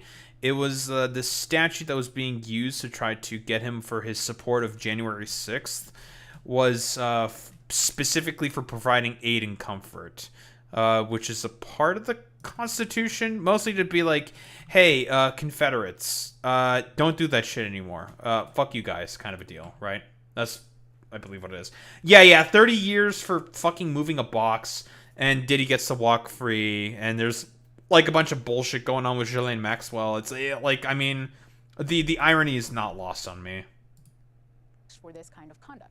That statute also does not require any connection to a domestic terrorist organization or any kind of a domestic terrorist organization. When the government sought prosecution under this statute, they sought to seek a very dangerous precedent that now allows them to target any American engaged in protests that results in even the most minor damage to property destruction. So this is, I mean, it's also pretty much the point of NSPM 7 as well, right? Whatever the Trump administration deems as quote-unquote being anti-American, interpret that as you will, the Trump administration could basically like prosecute you for. So if you're being anti-American, whatever the fuck that means, that can mean literally fucking anything, you will be basically like thrown the book, proverbially speaking, like in a legal sense, the book will just basically be thrown at you, and it's just like, well, that's a little fucking interesting. Wonder why we're doing this specifically. I couldn't possibly think of anything whatsoever. Any American can be targeted that way now. It does not require ties to Antifa or to any domestic terrorist organization. It just requires one of these underlying statutes. That's a dangerous precedent. And by the way, Trump has still not been able to prove at like in any way, I think in any like credible court of law, how exactly Antifa are fucking terrorists, right? Like, because the one thing that you always need to ask yourself, it's like, okay, in what way are Antifa terrorists? They're doing property damage. Well, okay, doing property damage is not really in line with like the definition of terrorism. Are they doing the property damage for a particular political goal? I mean, you can make that argument that they're doing that, but then again, you have to ask yourself this question: are they actually doing any fucking property damage? Well, they shot off some fucking fireworks. Did it do any like really noticeable damage, or did it cause like a little fucking singe or something? That's why like shit like this to me is just like ridiculous. It's always, I've always found this shit to be particularly silly. It's just like, dog, this is the First Amendment. This is literally how it works. If you don't fucking like it, then I don't know. As far as I'm concerned, you can like cope and seethe about it. Yeah, you can like cope and seethe about it. I also would not be surprised if Trump pursued RICO cases as well. U-235. What allowed them to stack these charges so high on Tuesday. On Tuesday, what happened is the federal sentencing, people were anticipating maximum sentences of 20 years, maybe 30 years. The way they reached this sentence is the judge used this very rarely used and the most extreme federal sentencing guideline called the terrorism enhancement to inflict maximum sentences on every count of conviction for these defendants, and then abused his discretion to do something that is very rarely done in cases like this. He ordered each sentence to be served consecutively, not concurrently. So each sentence is served consecutively, resulting in sentences from 50 to 100 years in these cases. We know what exactly is the purpose of this specifically. The Trump administration is basically, or rather the judge in this particular case, I don't know if it's like a Trump judge or whatever, they're basically just trying to throw the proverbial book to try to chill free speech, chill the ability to have dissenters do protest. You know, we just recently watched on the channel, for example, from Dan Three Arrows. Shout out to Dan Three Arrows. Basically, his video essay on how exactly the administration it's currently in power is essentially trying to dismantle democracy within the United States of America. And this is definitely one of the ways that this is supposed to dismantle the vestiges of democracy within America. Because, I mean, if you can't dissent, a bit of a fucking problem there, right? That's a good question there, U-235. Texas is a part of the Fifth Circuit of Appeals, or Fifth Circuit Court. If it's Eileen Cannon on it specifically, I think that's her name, of the Trump sycophant, within the Fifth Circuit, it's probably going to be a bad fucking ruling because she's just like she's just a complete utter sycophant to Trump. I have no idea, but we can probably operate under the assumption is that whatever, for example, that comes out of the fucking Fifth Circuit is probably going to be bad. Yeah, it's probably going to be bad. Yes, I am a PNG tuber. Yeah, I'm a PNG tuber. What's up, Fox of Fate? That terrorism enhancement that I mentioned only requires that the offense is calculated to influence or affect the conduct of government through intimidation or retaliation. That's a very, very broad, has a very broad application, and the government in past recent years has... Keep in mind, the reason why the Trump administration is also saying this constantly is for one reason and one reason only. Because they have constantly made all of the claims that that like ICE agents were getting consistently doxxed by people. So okay, first off, police officers, federal or otherwise, unless specifically, it's I don't know, say it's like federal agencies or some shit, whatever, like FBI or something, yada yada yada. Federal, a lot of agencies, including fucking ICE, need to have very, very, very clear, identifiable fucking information on their person, right? Because otherwise, and this is a thing that happens consistently within a lot of these cases when dealing with fucking ICE officers, there were people who were impersonating being officers themselves. And there have been instances of fucking kidnappings happening as a byproduct of these people who were not ICE officers impersonating as ICE officers.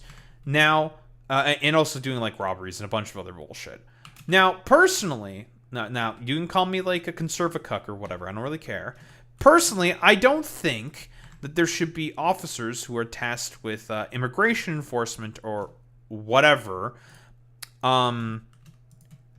who should be, who can be like non-identifiable, are very, very difficult to identify because unfortunately it produces some bad outcomes. If you can't fucking identify clearly who is an ICE officer, who may not be an officer, or whatever, it makes it such that it is more difficult for people to trust those individuals in particular. No one is going to want to like talk with or deal with a bunch of differing fucking officers if they are not particularly easily identified or can't be like confirmed as being like officers or whatever the fuck. Like, why would anyone want to cooperate with them? And again, like I've said before, fundamentally speaking, if you want all of this to work, it has to be built upon trust. Yeah, it has to be built upon this silly, silly concept known as trust. And as I've said before, trust is something that is completely fucking anathema to the Trump administration. They hate trust. They don't fucking believe in that shit. If they could basically do anything possible in order to erode and destroy trust, in order to be able to further their own aims and sort of goals, they'll do it. They don't really give much of a shit about that. So it's just like, okay, dude, like, nice fucking goddamn meme. Yeah, it's a, like, yeah, you know, like you're saying, Starfunky. It is basically like Among Us, except you have no idea who the fuck is sus, and it's in real life.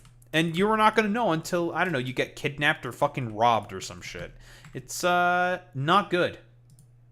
Sought that in a lot Go on, of Fox of Fate. prosecutions that people don't pay a lot of attention to, and so now it's very broadly applied.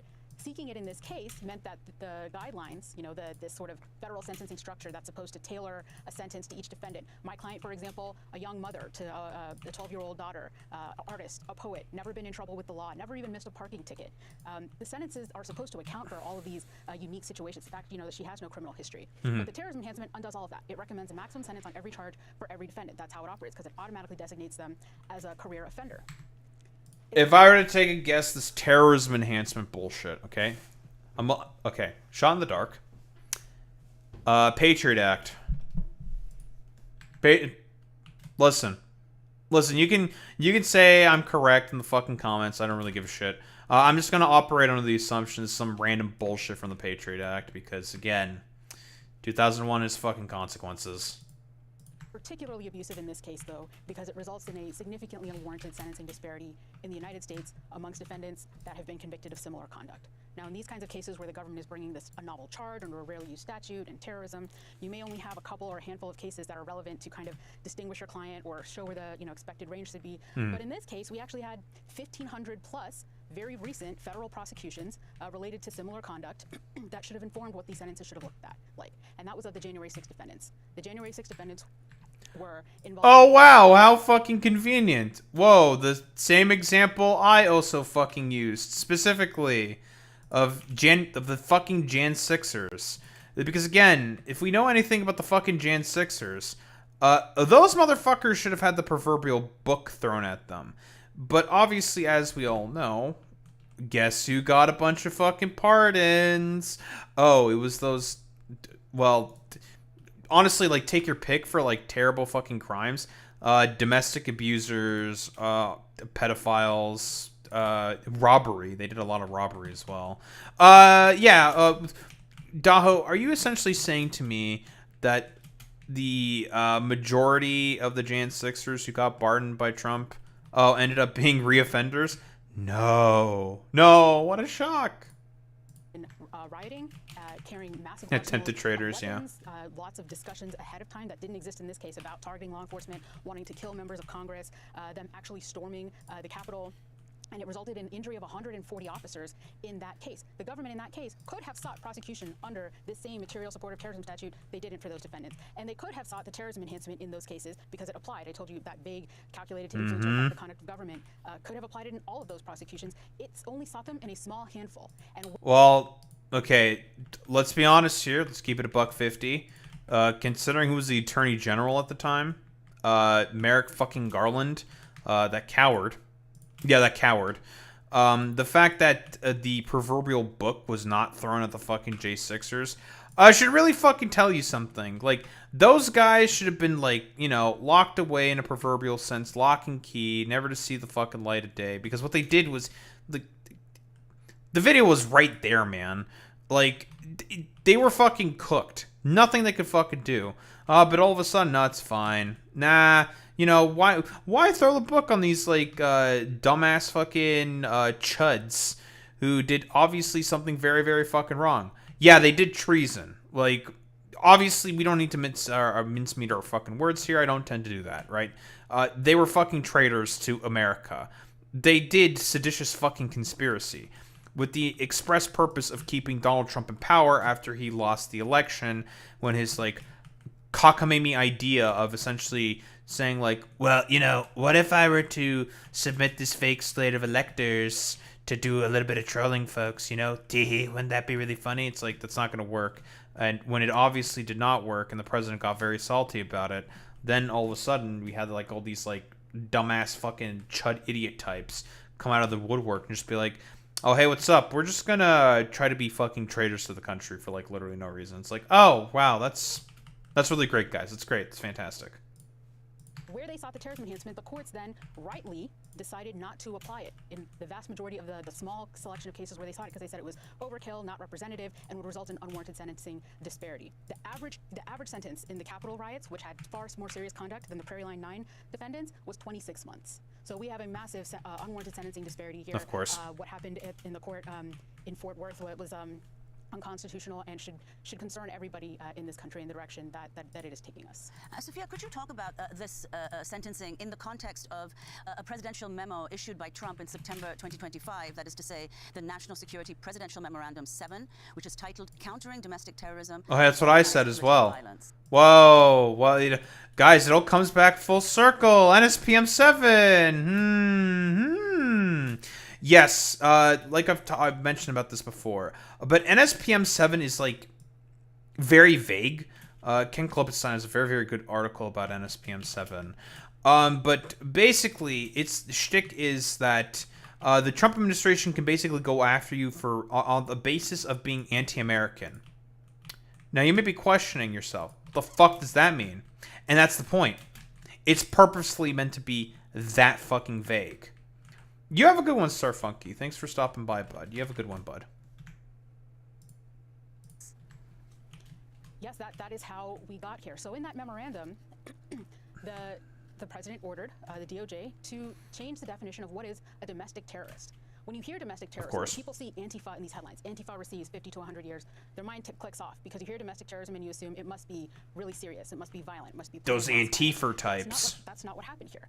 And in that memorandum, they changed the definition to domestic terrorism to include trespass, property damage, and civil disorder for people with specific political leanings. Anti-fascist, anti-Christian, anti-traditional values. So transgender in basic protest with the also whatever's like fucking indicated as like transgender activists as well. They too have also gotten the NSPM 7 fucking treatment.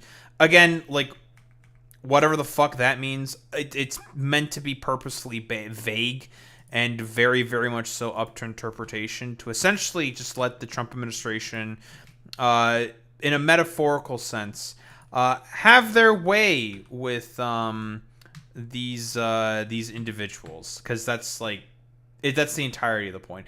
Again, it's a whole part of the fascistic sort of playbook. Basically, crush dissent to make it such that people can't really fight back or question the sort of bullshit that the administration's trying to put through a lot of the constituents through.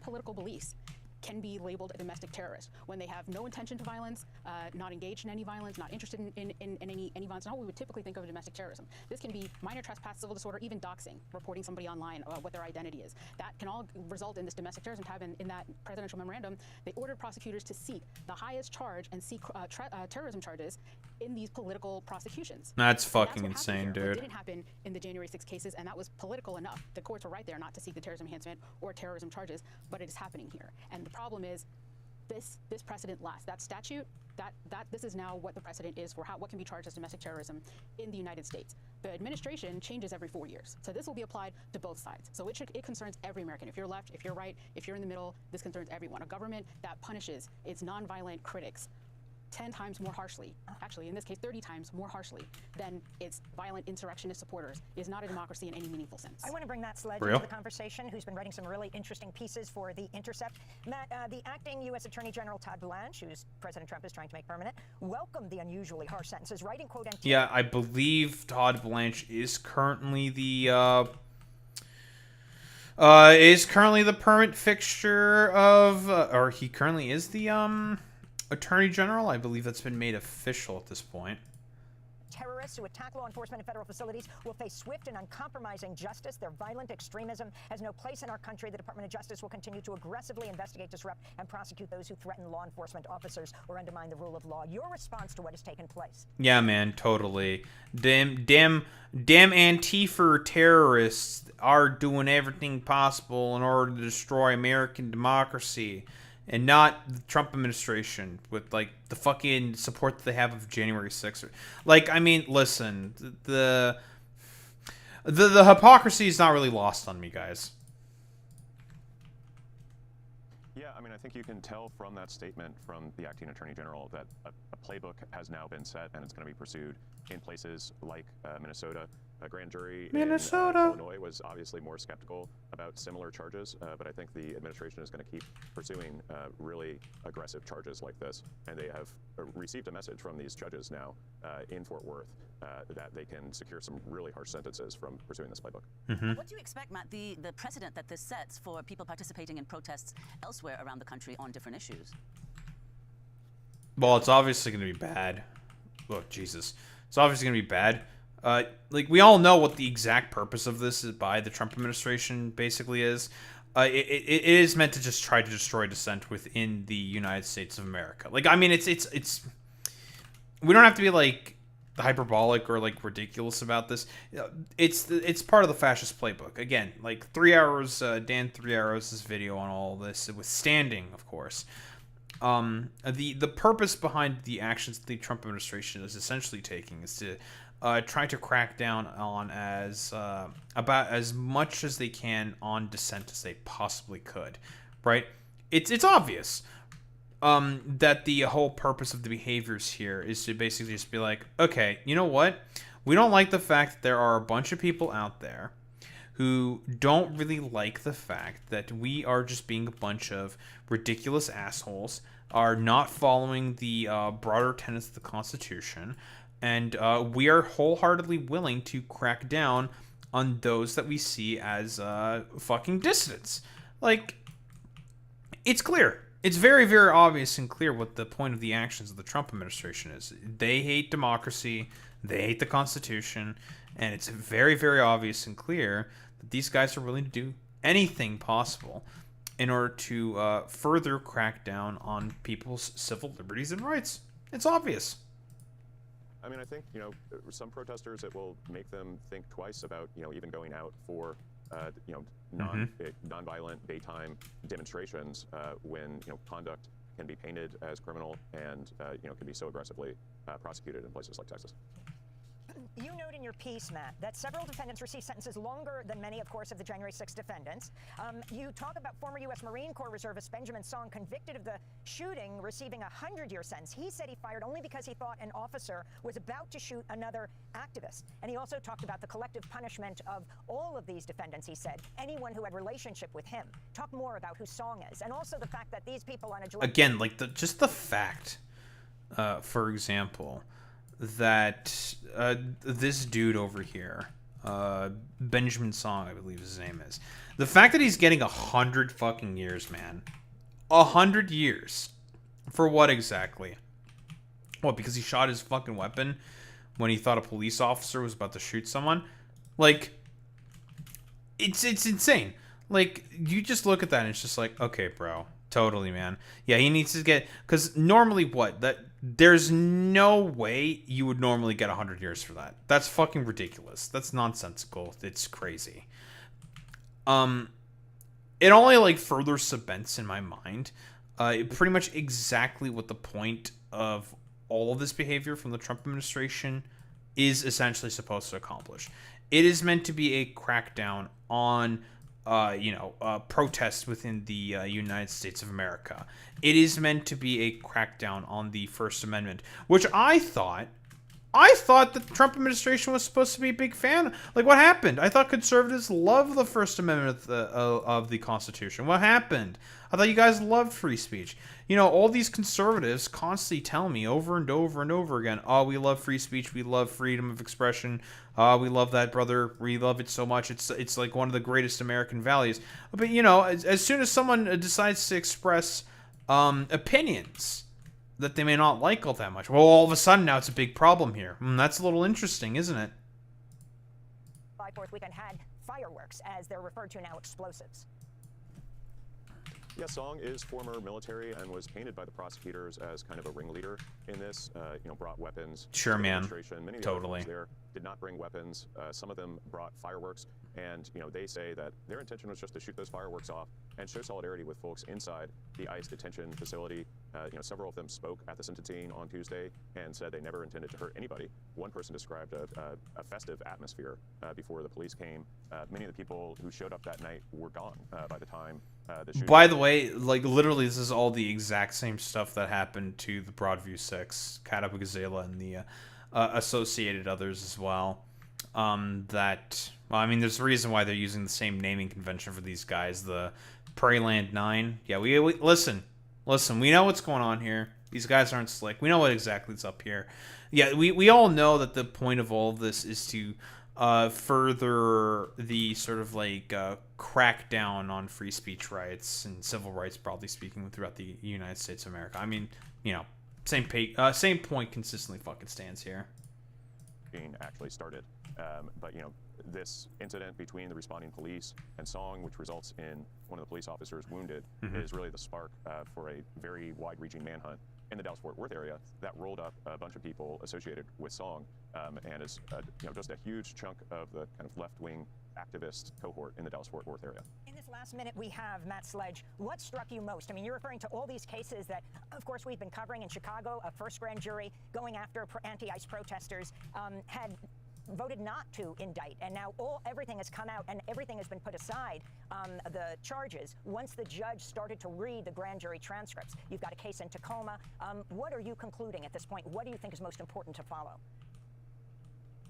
I think we just have to watch for this playbook to be applied elsewhere. In North Texas, in the Fort Worth area, the federal government obviously found judges and jurors who were receptive to their arguments. So I think they may be looking elsewhere, of course, to find judges and juries who are similarly receptive. Thanks for watching. And by the way, that's also the exact same thing that I've mentioned before in the fucking 3 hours video as well. I might just stick that specifically within the description. The reason why Hitler was as successful as he was in terms of the takeover of Nazi Germany in the way that he was is specifically because of the fact that he had a partial judiciary on his side. He had a judiciary who was very, very partial to a lot of his fucking goddamn arguments and positions, right? They were willing to go alongside a lot of the bullshit that he specifically was willing to put out there, right? Well, he being Hitler in this particular case. And, well, luckily, I suppose, this has really not been as so much the case within the United States of America, luckily. There is a reason why a lot of the attempted takeovers that the Trump administration are trying to do in terms of various, like, state assets and whatnot is not going as well as the Trump administration, Project 2025 is as planned in particular, because the judiciary is just simply put not on their side. In terms of a lot of the losses that the Trump administration has been having within court, I think it's like it's something ridiculously fucking high. They have just not been doing well within court, and it's been a bit of a disaster for them specifically. And it's just not really been going well in terms of the Trump administration's plans. It turns out that when you try to, well, maybe not stack the rules in your sort of favor, and it's not really what's happening.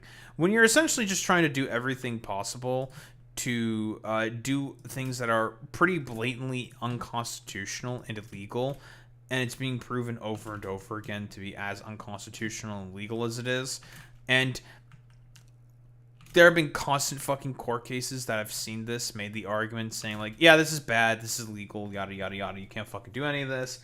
It makes it such that it's going to be more and more difficult to try to go ahead with and try to pass a lot of the more ridiculous authoritarian, like, crankery and nonsense that the Trump administration is trying to constantly fucking push for. And because for the most part, and let's be honest here, a lot of this stuff has been a complete failure for the Trump administration, because again, like I mentioned before, they just do not have the federal or any of the judiciaries on their fucking side. Not entirely, of course. There are obviously Trump loyalists and fucking sycophants, but even some of them have ruled against the Trump administration before, because it's like, it's one of those situations where it's just like, okay, man, like, this is like obviously blatant and really, really bad, and you're expecting me to give you a favorable ruling here. No, that's not how any of this works. And the Trump administration, they'll obviously, like, they'll cope, they'll see about it, like, whatever, blah, blah, blah, blah. They'll complain about it. Trump will make a true social about it. Yada, yada, yada. It makes it such that, again, and it's like I said before, relying on these guys is never particularly a sort of, like, best idea whatsoever, because on another day, depending on who gets fucking put in, they can all of a sudden have, like, a certain ruling that doesn't make any fucking sense, is not in line with the Constitution or even, like, local statutes or whatever, and it can just go in favor in the wrong direction at any point in time. Which is why, like, luckily for now, the judiciary has not fallen in a, not a metaphorical sense, like, quote-unquote, has not fallen. It makes it such that it's a rather precarious fucking position for no reason, And a lot of this needs to be put on the fucking seat of the Democrats for as to how terrible of a fucking political party that they are. This is the current situation that we find ourselves under because of just how much of a, well, shitty party that they are for allowing this, like, dumbass fucking pedophile and Trump to be able to fucking win again. I'm going off on a little bit of a fucking ramble here. I guess to, like, put this in a conclusion in so many fucking words. Overall, it's a good thing that this is probably not going to go anywhere. I don't think it's... I have no reason to believe that this is really going to go anywhere. Because it's very blatant and extremely clear with this case in particular that this is just... a clear attempt at a violation of the First Amendment here by the Trump administration.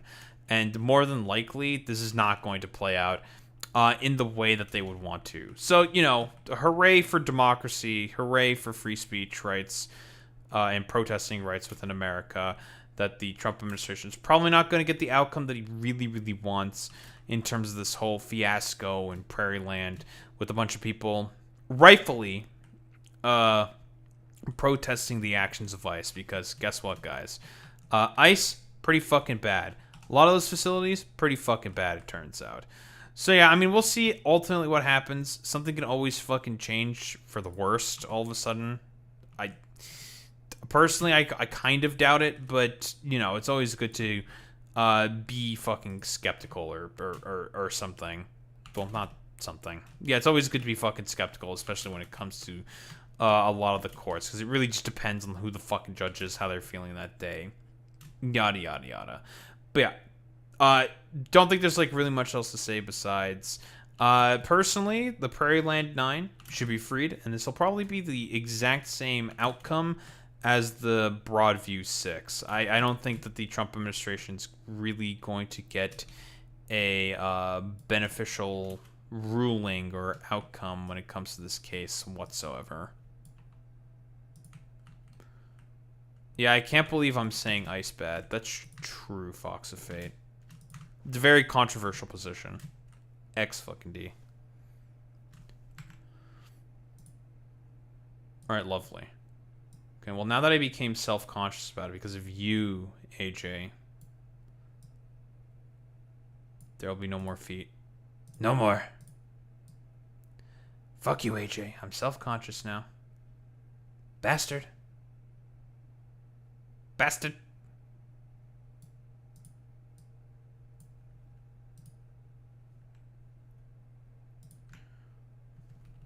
Alright. In the meanwhile,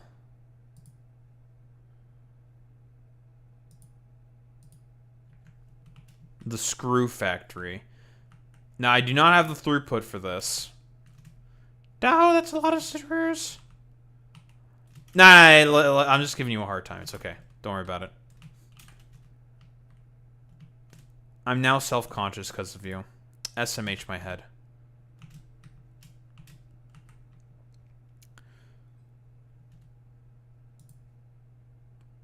You're still awake? At this hour?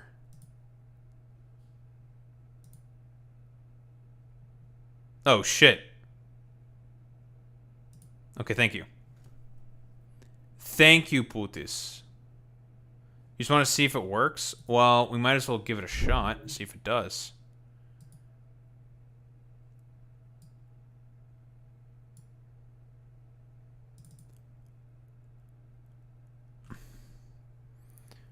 Chat transparent.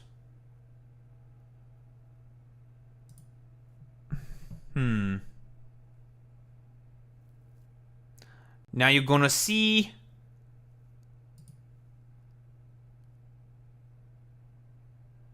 Blucio.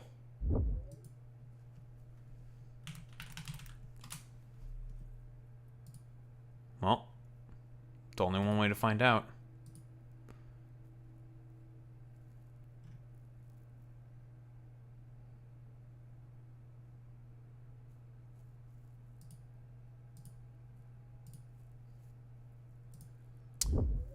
Edit this.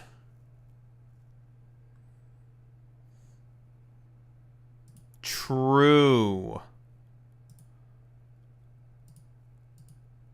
So true.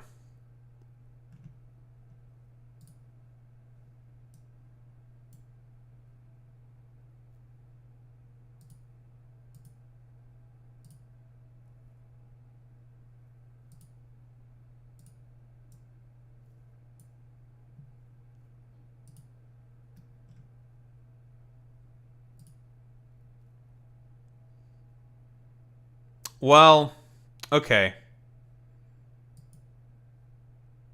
I'm gonna be honest, puto.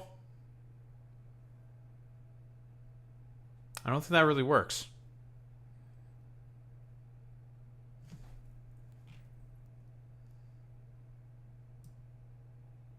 Pepe, why are you gay?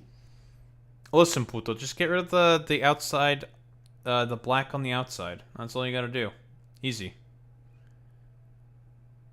I believe in you. But now that's a lot more work. Do you see now all this murder and you still aren't based? Now you fix it. Man, I don't know how to fix it. I don't know how to fix this shit. Okay, good night, puto.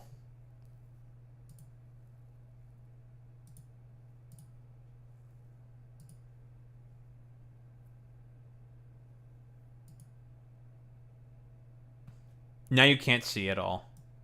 Can't see. 4's in CD.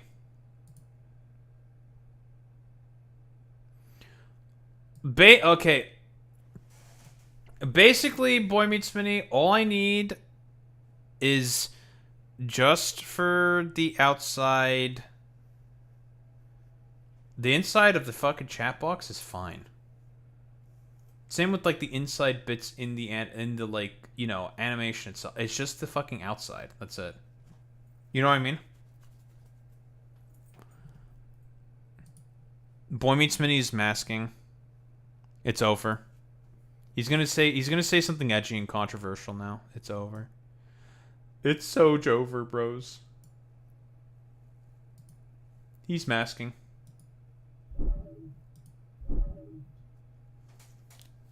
And you.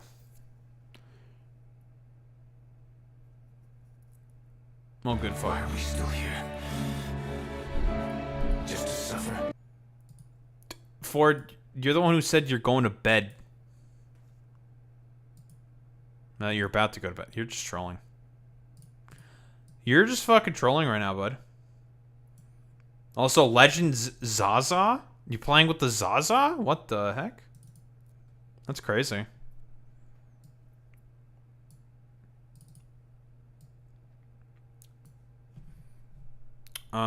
Let's see. Bop. Bop, bop.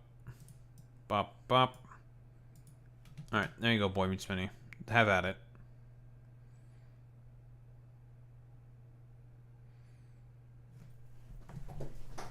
Hey. Boy. Doy.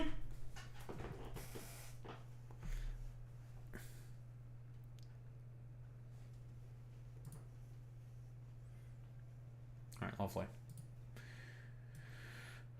Okay. Next fucking meme.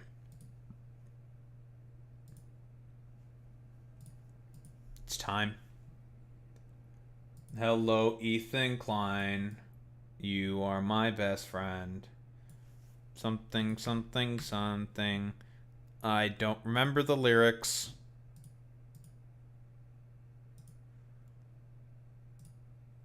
Thank you, Ethan Klein.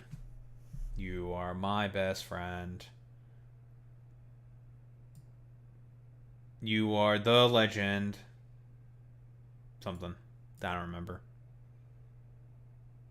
You think I remember this shit? Fuck no, I don't remember any of this shit. I don't care about any of this. I don't care about any of the lyrics of this damn song.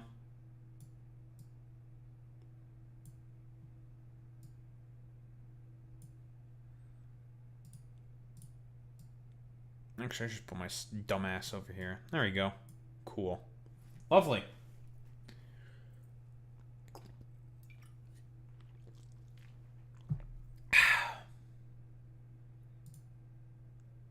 Yeah, I'm best friends with Ethan Klein now. It's so over for me. It's over. I'm getting canceled.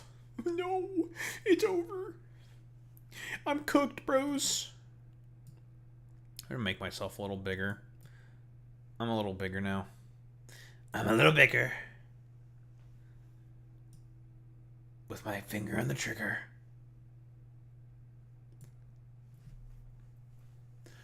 Alright. Let's get started with this fucking dumbass shit right here.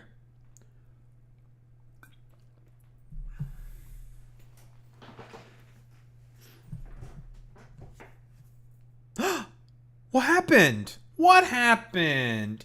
Ethan lost his copyright lawsuit to Denims, but I thought this was a complete slam dunk, Ethan. Oh, what happened? What fucking happened? So yeah, there was a tentative ruling already by the judge with about 3 out of the 4 criterion of Denim's transformation of the content nuke being seen as, broadly speaking, transformative. And as I mentioned myself before, in the whole first, I guess, like, iteration of all this, even as per Ethan's own criteria, it was already fucking transformative. Denims reacted to the content nuke for about twice as long. The content nuke itself was about 140 minutes, 102 minutes or something like that. Hour 40. And Denims ended up reacting to it for about 4 hours. And in fact, even fucking longer than that. Providing commentary and... Because the argument that a lot of these fucking dumbass Ethan simps are basically using is the exact same argument that Matt Haas was fucking using as well. Saying that, oh, if you pause the fucking video and, you just decide to, not react to it, and you're just, like, sitting there eating food, not saying anything, and you're just, like, occasionally pausing, that's not fucking transformative whatsoever. It's just like, yeah, the fuck it is. If you're providing fucking commentary throughout the entirety of the time, it doesn't matter how fucking long that you do it. Now, obviously, you can make an argument that, say, for, like, Frogan and Caseytron, that they didn't really add all that much, and ultimately, there's an argument that you can have there, although, honestly, the reason why they're mostly getting pushed out is because they don't have the money to fight Ethan. But you can basically say that, yeah, with Denims in particular, that's just not the case. She was transforming the content. She was providing critique, making fun of Ethan, saying why he was probably wrong about a lot of the stuff that he was saying in the content nuke. Because, oh boy, there was a lot of lies within the content nuke. And tons of instances of Ethan just having, like, literally no idea what the fuck he was talking about. Because, he's operating in an incredibly emotional, neurotic state. Yada, yada, yada. What can you really fucking do? So, as expected, this pretty much ruled out about as close as I fucking expected. That this would basically be, culinary surprise. Yeah, shocking, I know, right, Fox of Fate? But yeah, basically with Ethan, he was just wrong. And his own fucking precedent was even used against him at like every single turn throughout the statement from the judge on all this case. It's very, very fucking funny. Why didn't I have this open? Oh, I remember why I had that open. It's because I was getting stuff. Right. Here we go. That's what I wanted. But yeah, like, just even looking at the statement from this judgment here from the judge themselves, it's very, very fucking clear that the purpose of all of this, or not the purpose of all of this, but that basically, like, Ethan got, like, completely fucking owned. The motion of judgment was fucking granted, of course. The court deems defendant's use is as transformative. Throughout the live stream, defendant provides commentary pertaining to criticism of the nuke. Defendant contends that the nuke resembles a high school video project or middle school project. Fucking reference the video right there. During the subject live stream, defendant complains about the documentary's editing and that the video treats the audience as morons and is attempting to trick them. The complaint further states that she frequently makes comments that are later contradicted by the nuke itself. Okay, why the fuck is he making that argument? Hello? What? That's the argument that he's fucking having here? It's like, clearly this isn't fair use because the nuke literally contradicts a bunch of her fuck statements. That's still fair use, dumbass. That doesn't fucking matter. That's still commentary that's being provided. Just because allegedly, and I highly doubt that the nuke contradicted any of Denham's fucking statements, but whatever, sure, totally. That's still fucking fair use, motherfucker. That's how that fucking works, but whatever, stupid. Notably, the fair use inquiry does not ask whether the criticism or parody of the copyrighted work is just or accurate or mean-spirited, but simply whether the use of a kind that copyright is designed to protect. And by the way, Weinberg vs. Dirty World, LLC, aka Ethan's own fucking precedent. This is the Matt Haas fucking lawsuit that Ethan had all those years ago, back in 2017, being referred to again. And this is the same thing that happened during the tentative ruling as well, that went in Denham's fucking favor. So, should we really be surprised at all whatsoever that this is also going in fucking Denham's favor? No, not really. Because again, the court's just like, dog, like, you're because he was given a bunch of time to appeal. I don't know if he appealed. I guess the appeal might have been fucking rejected because this wasn't even that fucking long ago. Maybe the appeal was fucking rejected. I can only take a guess. Whatever, yada yada yada. But it was really obvious and clear that, again, you can even use Ethan's own words against him, that purely based off of his own judgment, that Denham's sort of reaction to the content nuke was fucking fair use. She spent more than fucking double the fucking time on all of this. It's very, very funny. But yeah, the basic conclusion here, because again, it's just going to keep going through, like, yeah, it's just like, she reacted to it, it was fair use, blah, blah, blah, blah. Total fucking incomplete Ethan Klein loss here. And for the foregoing reasons, the court grants defendant's motion of judgment on the pleadings. The court orders defendant to prepare and submit a proposed judgment in this matter within 7 days of this order. And, of course, like, all the incredibly low IQ conservative dumb fucks are mad about this. But we'll get to them eventually. Starting with Ethan's reaction to all of this. Should we really be surprised that Ethan was not happy about this? Yeah, we shouldn't be surprised about this whatsoever. But Ethan, in his Instagram story, he says, "We lost the Diamonds case, but we are appealing." Jesus fucking Christ, man. Bro. That's fucking awesome. Dude, the fucking lawyer, the West Bank lawyer that fucking Ethan has on their retinue right now, he's gonna have so much fucking money to send his, like, I don't know, grandkids to fucking college as well. Yo. You know, I okay, you know what? Good for you, Ethan's lawyer, for taking all of the money from this incredibly, like, self-centered, neurotic freak who just does not know how to fucking take an L. God, that's so fucking funny, dude. According to the judge, you can react to any piece of copyrighted work in its entirety immediately upon release, as long as you pause occasionally. Wow, this is an incredibly dishonest way of fucking framing the content nuke, what exactly Denham's did in terms of her reaction to the content nuke. Keep in mind, the only time after when Ethan even decided to put the content nuke with the Library of Congress to get these copyright strikes to begin with was unironically like 2 months after its own fucking release, so then he could try to serve a bunch of fucking lawsuits to people that he didn't like. That was literally the point of all this. Very, very fucking funny. What's up, Caitlin? How's it going, buddy? It's here. We're here. Very cool. I'm getting attacked by Flamination right now.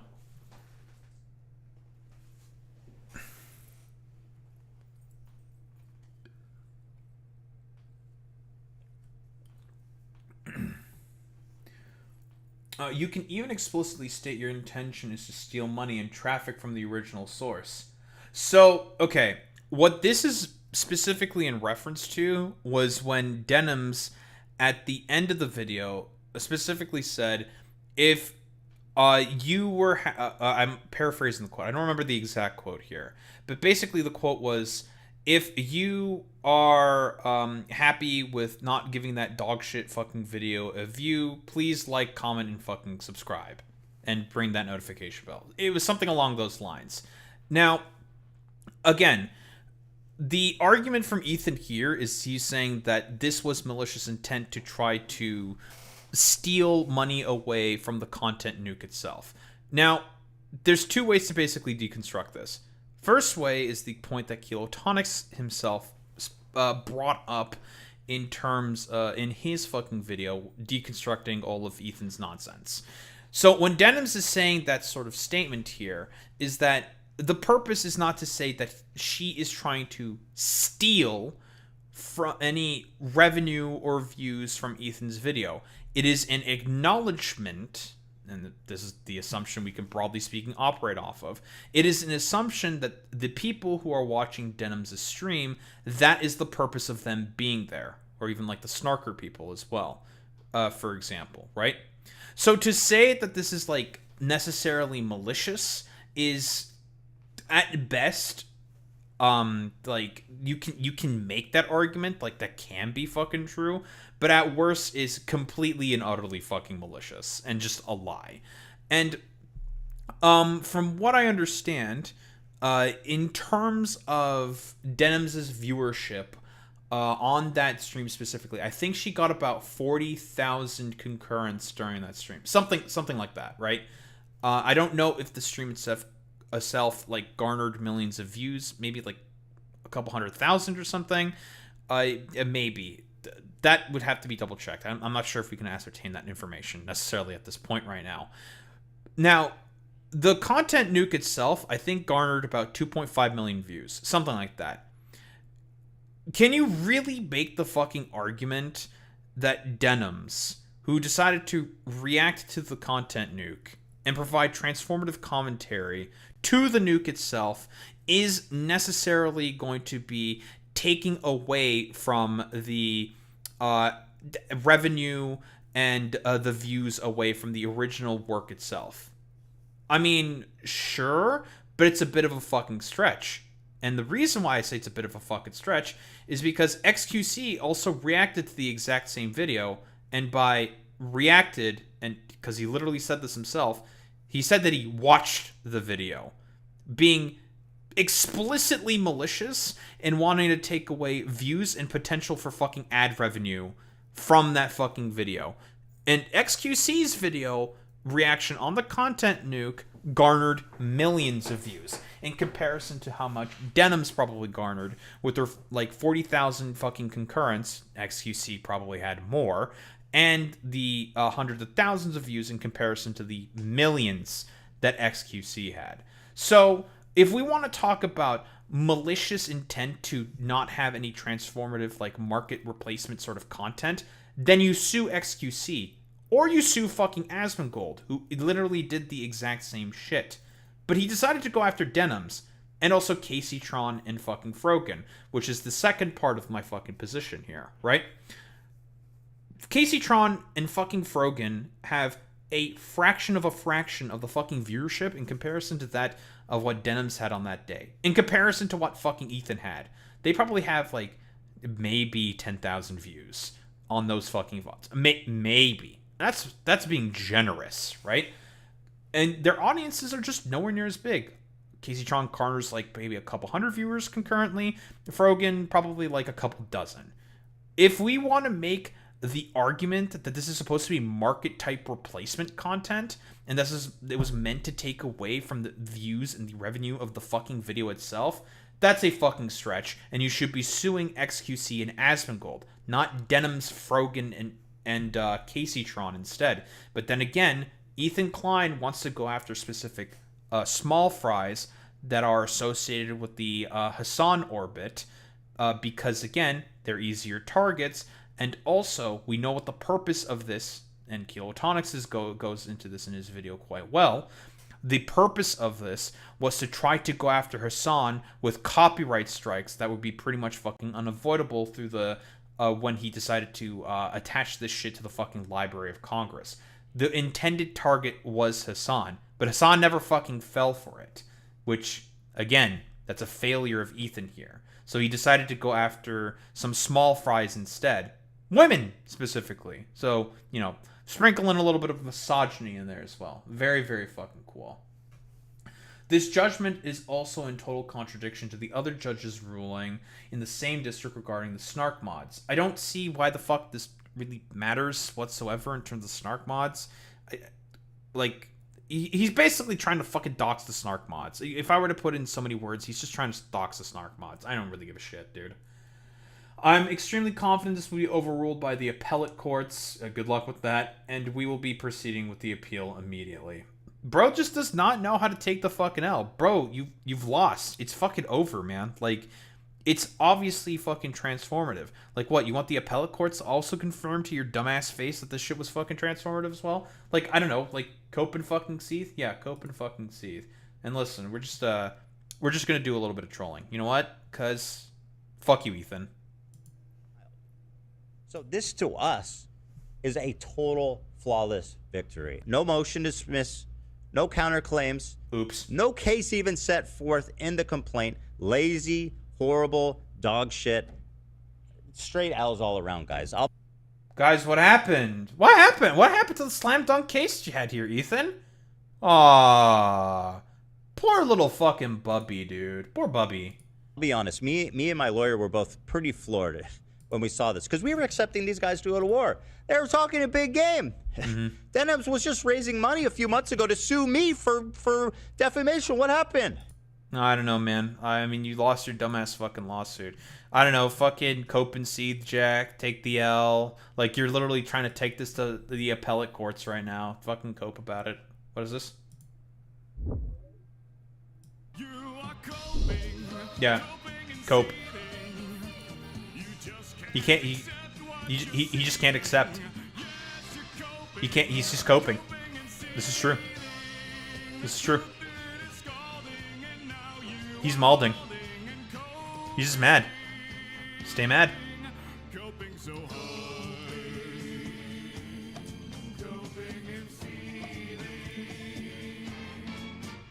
Very true. Very, very fucking true, dude. But yeah, Ethan coping. Whoa, who would have fucking thought?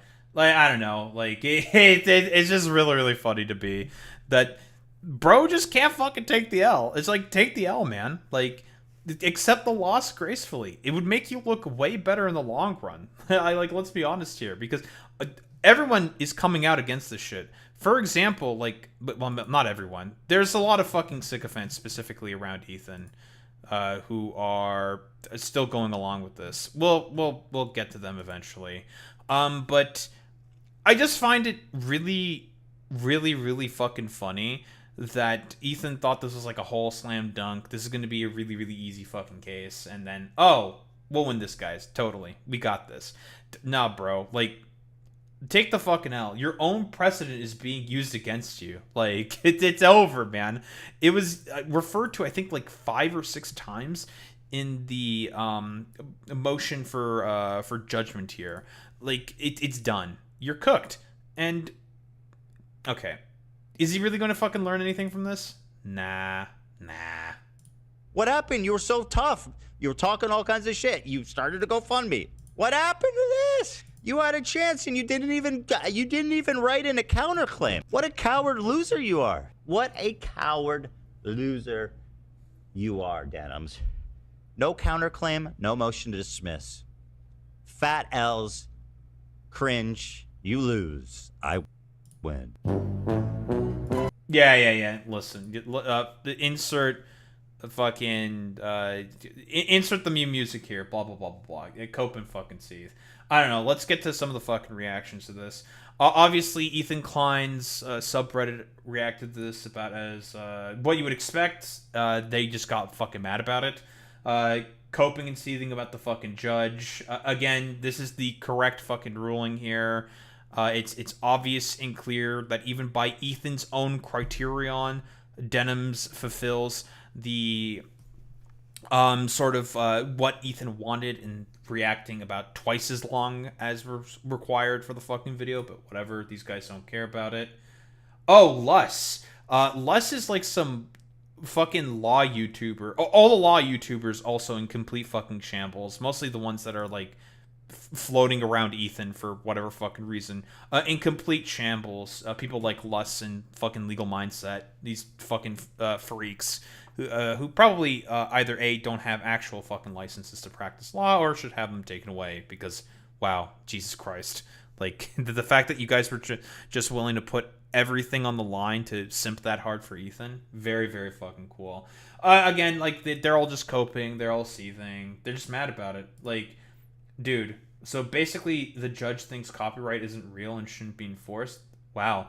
I mean, if you want to be, like, really stupid in terms of the interpretation of what the fucking judge was saying, I mean, you could say that, sure, but people are just going to think you're a fucking idiot. Because I think you're a fucking idiot if you think this. Like, I don't know, like, Cope, see, the Ethan fans, you guys are just fucking wrong. Like, haha, get owned, you fucking loser.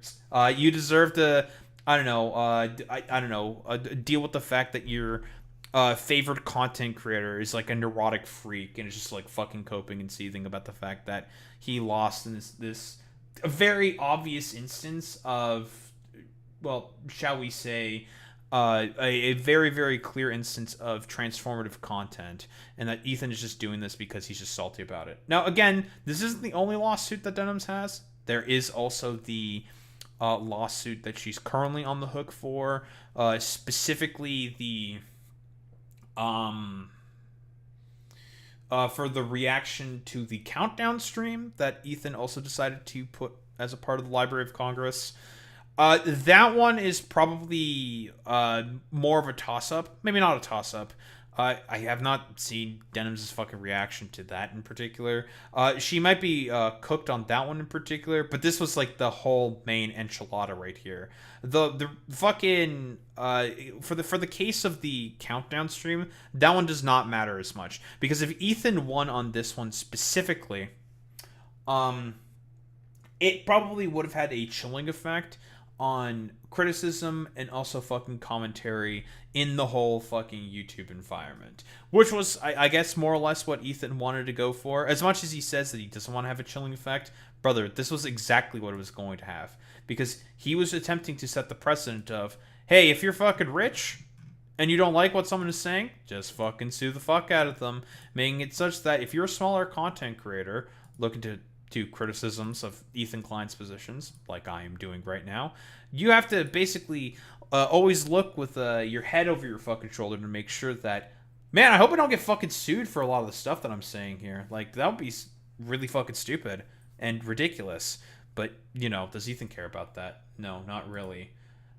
Here's our favorite rapist, Tectone, saying that the court system is corrupt at all guys.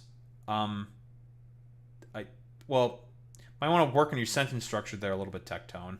But yeah, obviously, Tectone was going hard in the paint for specifically Ethan in this instance, for one reason and one reason only, because he just hates the Hassan orbit. Like, recently on his comeback to YouTube, he was blaming Hassan and trans people. I guess Hassan's trans fans, or Hassan himself, for leading a brigade of reports against his fucking channel for some reason. Sure, man. Totally. I totally really believe that is the case. Never pay attention to that dumbass video for the fact that he never provides any, like, timestamps or evidence for any of the fucking claims. Like, he shows the strikes happened. It's like, okay, I mean, the strikes have obviously happened. Yeah. No, I totally see that. That's definitely true and real. Can we see, like, the timestamps in the video to check in, like, a video archiver or anything to see what you said, to double check? So, you know, we can see if it's a correct application of the community guidelines strike or the copyright strike. Oh, no, you never provided that whatsoever? Okay, bro. And instead he preferred to just try to spin his own narrative in order to fucking sympathy bait from his dumbass fucking audience. Typical behavior here from fucking Tectone. But here, more Papegasus. I didn't think we'd ever have to talk about this fucking troglodyte ever again. But should we really be surprised that more Pegasus over here also has the complete wrong take? And by the way, even though he does commentary and criticisms of, well, content creators, bad ones, but, you know, he still does it. Obviously, he's taking the side of Ethan because he's like a fucking simp and is just a complete sycophant to fucking power. And he's decided to be like, actually, yeah, this was a bad ruling here by the judge. Even though he's like, I think he also brings up the threat of the lawsuit that Hassan was going to do to him. First off, any evidence that he served any papers, any lawsuit papers by Hassan? Did you get those? Or did you lose them or something? Oh, none? Oh, there was none. Okay, yeah, because there wasn't any fucking instances of that happening. Like, he was also quote-unquote memeing about the fact that Pegasus was gonna get fucking caned. Because keep in mind, Pegasus is a immigrant to Singapore specifically, and Singapore has some very strange laws, very, very draconian laws, around, like, criticisms and also people being dishonest on, I guess like being dishonest. Yeah, I guess like being dishonest against like other people within Singapore, and they have very, very stringent, strict laws about this. And apparently, it's one of the punishments for lying about people and being defamatory to people was apparently you get fucking caned from some like random fucking website that Hassan was reading. And again, has Hassan served any fucking papers to try to fucking sue you, Pegasus? No, he fucking didn't. So I don't know why you're trying to play the victim in all this. Oh, wait, so he can fucking play the victim all this. What do we have here? We have all the degenerate Hassan orbiters celebrating and gloating. Oh my god, Fate could do the funniest thing right now, holy shit. Probably not likely, but hey, you can't win them all. He's still 2-1, that's a winning score in my book. Right, we got... Yeah, for bad fucking reasons, you dumbass. That's not a good thing, Pegasus, because again, the purpose of what Ethan Klein is doing specifically with these lawsuits against the smaller content creators is it is wholeheartedly intended to have a fucking chilling effect on the commentary community, which again, you are ostensibly a part of. I have no idea why people like WestJet, Sensitive Society, and Pegasus over here are trying to do like literally everything possible to simp for Ethan Klein on all of this. It's like, brother, like you are aware that you get affected by this shit as well. Like if unironically one of the other content creators you decided to hyperfixate on, I don't know, if Hassan actually decided to follow through with a fucking lawsuit. Not that I think that would be a good thing from Hassan. I wouldn't agree with it. If he actually decided to follow through with that and sue you for your probable fucking defamatory statements that you've had against Hassan in your dumbass fucking 360 plus video series on him that you released every fucking day. Like, Jesus Christ. I can only assume some of the statements that you had in there were completely inaccurate and potentially could be seen as defamatory. So you going ahead and saying like, actually I think this would have been a good thing. This should have happened. Denim should have faced consequences for her fucking actions. It's like, dog, that's not a good thing. Like, there's going to be consequences for you as well, dumbass. It's going to have a chilling effect. But you don't care about this because, again, you just want to be a simp to Ethan. Hassan's editor absolutely gloating. In a landmark ruling, just wasn't. Ethan has lost the copyright lawsuit to Denims. Judges confirmed that Denim's reaction was transformative. Huge win for content creators and fair use. It's just not. Wealthy content... Are we going to provide any evidence for as to how that's not a win for content creators? And listen, like, you can tell that this little bitch is fucking coping and seething about this so much. Like, literally focusing on every little detail of the fucking saying of this tweet here by... Is Hasanabi Productions one of Hassan's editors? He's just part of the Hasanabi Clips Industrial fucking complex. I've interacted with the dude before. I know who he is. But no, he just makes clips of Hassan. That's like literally his whole shtick. Creators can't simply bully people using the judicial system for criticizing their content. True. There's no fucking way you're talking when your goddamn boss was literally threatening to sue me a couple weeks ago. Get me... Did you get papers, bitch? Did you get any papers for that? Papers? Papers? You got any of them? Because as far as I know, you didn't get any fucking papers. He was making a joke at your fucking expense. And since you're like the dumbass that you are, you have to constantly play the fucking victim. Because again, you're like a simpering moron who wants to just suckle, like, at the teat of Ethan Klein for some fucking reason. Beaten, arrested, and he started pulling up a bunch of laws for 30 minutes and talking about executions for criticizing his public commentary. Singapore has... Yeah, because the fucking meme is that Singapore has a very draconian system of law. Like, it's incredibly draconian. That's the fucking joke, Pegasus. It's a joke at the expense of the system of law that Singapore has. That's the point. Okay, whatever, dude. Is the highest rate of state-sponsored executions on the planet. The country carried out 11 executions in 2022, 5 in 2023, 8 in 2024, and reached a 22-year high of 17 executions in 2025. Oh my god, you're about to get caned, big dog. It's official. Again, now, does Pegasus understand? Does he understand that it is meant to basically make the Singaporean system of law look as ridiculous as possible? Because I do think it's pretty ridiculous, the fact that they have the highest amount of capital executions on the planet. I do think that's very, very silly. But is that just going to completely fly over your head? It's probably going to completely fly over his head.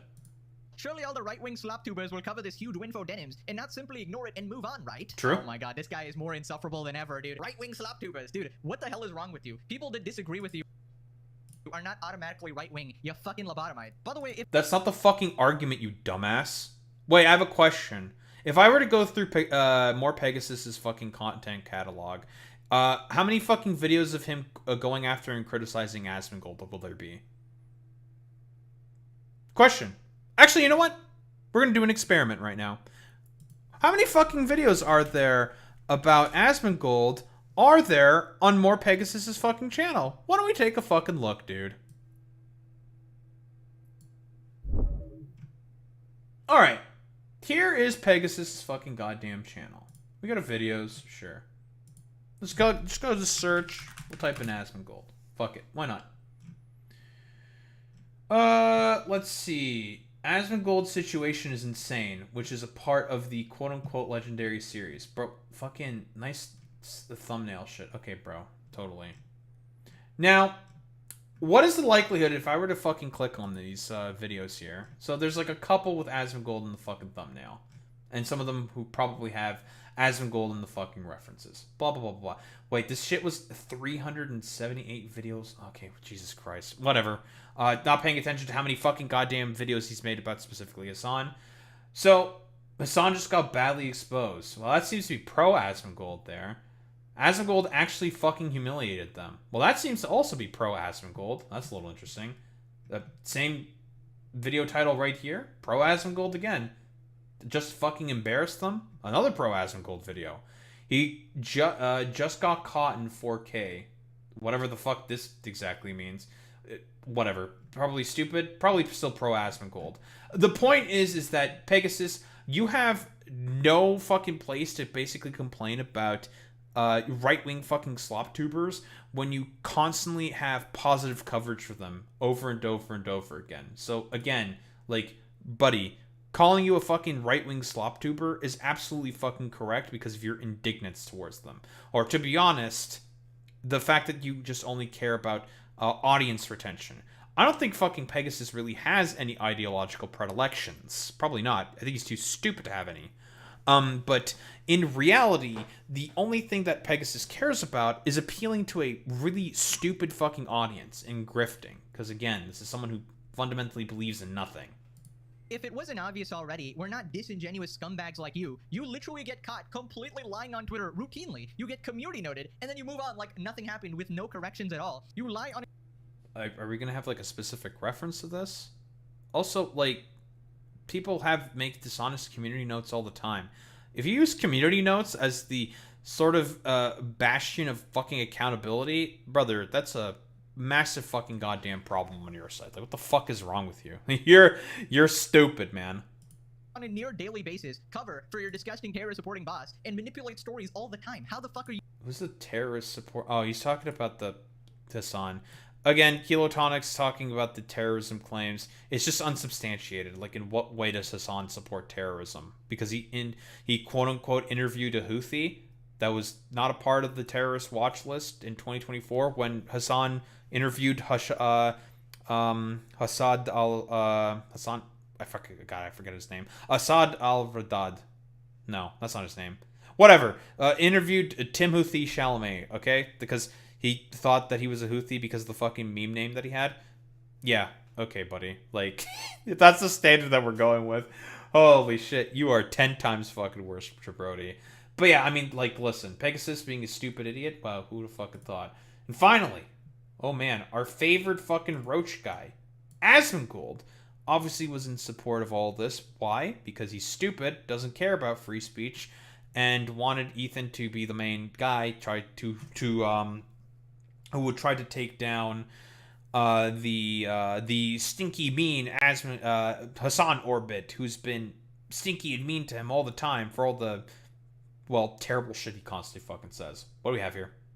Oh, Ethan is filing an appeal. So we lost the Denham's case, but we are appealing. According to the judge, you can react to any piece of copyrighted work in its entirety immediately upon release, so long as you pause occasionally. You can even... Again, that's just an outright lie by Ethan. He only submitted the content nuke itself to the Library of Congress about 2 months after the nuke's release itself. Explicitly state your intention is to steal money and traffic from the original source. This judgment is also in total contradiction to the other judge's ruling in the same district regarding the snark mods. I'm extremely confident this will be overruled by the appellate courts, and we will be proceeding with the appeal. Patriot. Oh man, I love to see it. That's right. So again, since Asmongold is an idiot and he doesn't understand what chilling effects or how free speech functions whatsoever, buddy, you do political commentary where you criticize, quote unquote, people all the time. You are aware that this is also not good for you if what Ethan essentially accomplishes is, is able to bear fruit. You are aware of this, right? That this is not a good thing? Guys, is he aware of this? I don't think Asmongold is fucking aware of this. Now, luckily for Asmongold, he's probably a multimillionaire, more than likely, has millions upon millions of dollars. If someone were to try to sue him for his terrible fucking criticisms of them, he's probably going to be fine and can easily just, in a metaphorical sense, beat them to submission with money in terms of a lawsuit. So he's probably going to be okay. But this, again, will have a chilling effect on the rest of smaller content creators who do not have as many resources on their side. Because guess what? If a big content creator decides to be like, you're too critical of me and you're too much of a meanie bobini McFeenie, so therefore I'm going to sue the ever-living shit out of you. Then it's just like, well, what the fuck are we supposed to do here then? Like, I mean, seriously, it's nonsense. It's just like, okay, bro, like, you're just essentially creating an environment where people are just not allowed to fucking criticize you, which is, well, as expected, a bunch of fucking bullshit. That's right, thank God. Yep, there it is. Sounds like a fat. Yeah, I mean, I totally agree with Ethan. I'm totally on board with it because, yeah, it's just ridiculous. How the fuck can you go and do that? How can you go and do that? And somehow there isn't something clearly wrong. I mean, yes, obviously there's something that the female judge confirmed. Well, I don't know really what that is. I have no idea at all. So yeah, and yeah, shit judges happen. Yeah, Denham's got to the judge. Well, I don't know why they made the ruling. I have no idea. Well, no, it's because it's obvious and clear that what Denham's did was transformative. Unironically, even by Ethan's own fucking criterion, but. Again, these people, they don't care. Maybe the judge didn't like Ethan. Maybe they just made a bad decision. Maybe they misunderstood the case. Or maybe their viewpoint just simply is not the same viewpoint that other people have. Clearly. We have to defer. Listen, it couldn't be because, again, the judge and more than likely Denham's used Ethan's own fucking precedent against him to essentially say that, hey, this lawsuit is completely frivolous and nonsensical by Ethan. Like, fuck right off.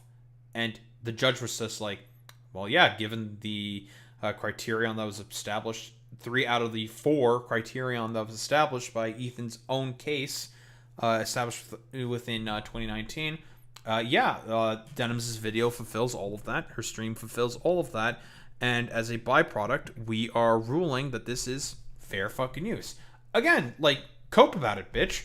You don't care about free speech. You don't understand what free speech is because, again, you don't fucking believe in it. I'm not sure, but I agree with and I support Ethan, and I hope that Ethan is able to get justice. I think that's what happens. That's what should happen, at least. Yeah, justice for what? Lying? Being a neurotic freak? Doing frivolous lawsuits? For literally no reason? Yeah, gets fucking justice. Okay there, buddy. Cope and fucking seethe, buddy. Totally. But yeah, I mean, like, what else is there to really say? Whoa, all these freaks are lying still consistently about the fucking lawsuit. And it's a good thing that Denim's ended up fucking winning this. I'm going to be quite honest here. This is a good outcome for all these smaller commentary channels out here who are willing to criticize those that are significantly larger than them. And all the conservative dumb fucks and DGGers and various Ethan orbiters can fucking cope and fucking seethe about it. I don't really give much of a shit. You guys are wrong. Have always been wrong when it comes to this particular case in general. So as far as I'm concerned, you guys can suck my dick and eat my shit. Because it is extremely, extremely fucking clear. You guys are lying, you're full of shit, and decided to go along with all this fucking bullshit. For what reason exactly? Oh, to suckle at the teat of fucking Ethan Klein. And essentially create this incredibly incestuous fucking content cycle of trying to quote-unquote go after the Hassan orbit and Hassan himself. Which it was pathetic, fucking stupid, and incredibly fucking boring. And as far as I'm concerned, it's a good thing that you dumbass motherfuckers lost this whole fucking case. Because none of what you people were saying was correct or fucking justified. And as far as I'm concerned, all of you can cope and fucking seethe. Don't think there's really much else to say besides that.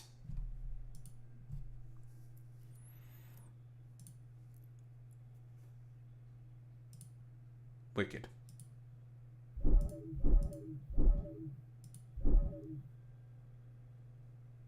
I need to restart my computer. There we fucking go.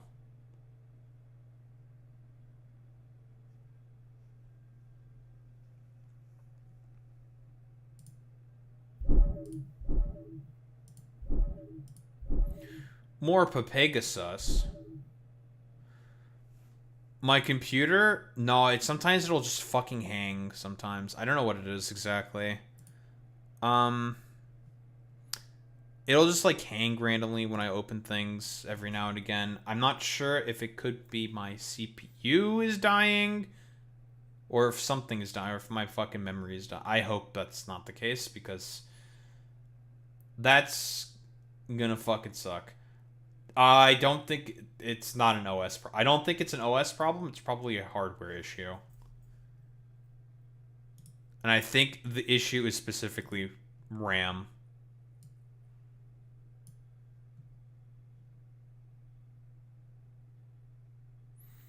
Yeah, and it's obviously not a good time right now to buy physical fucking memory because of the fucking AI stupid bullshit.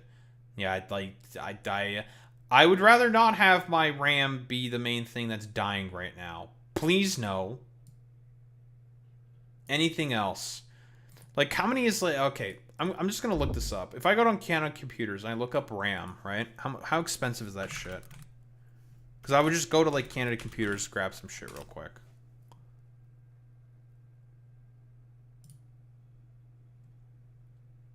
Let's take a look. Let's see. Let's just say RAM.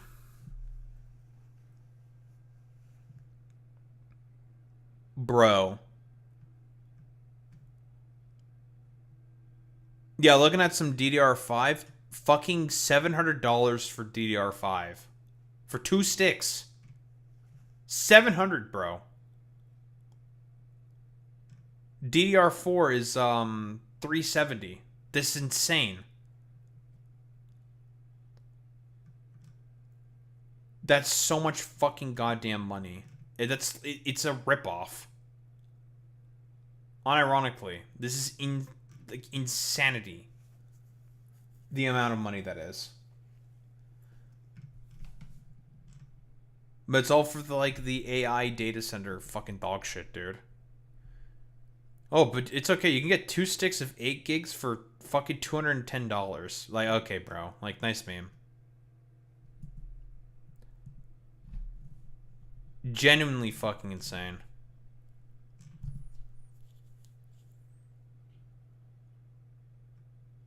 But yeah, I'm like looking at more prices here. Like I'm seeing like $3,000, $2,100, 2.2K, 2.6K for just like 2 sticks of DDR5, like 2 sticks of 64. Yeah, it's insanity. And I got 4 fucking sticks, man.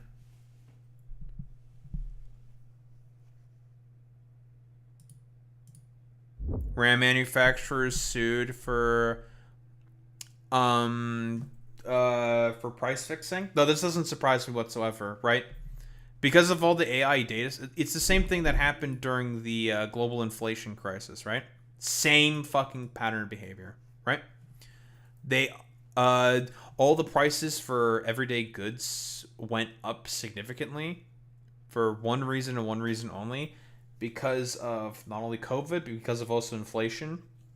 That was used as basically an excuse in order to drive up a bunch of prices. It's a bunch of hooey. It's just massive. It's a massive amount of bullshit. So I was like, okay, bro, like, nice fucking meme, bro. Like, unironically, it is the dumbest shit on the fucking planet. It's like, all right, bro, thanks, man. Like, brilliant. Like, it's so cringe. It's like, it's the most cringe-inducing thing on the fucking planet, man. All right, talk about the vice president, and this has been some stuff that I've had on the fucking docket for a while. I was mostly waiting for like a time to fucking talk about this, but you know.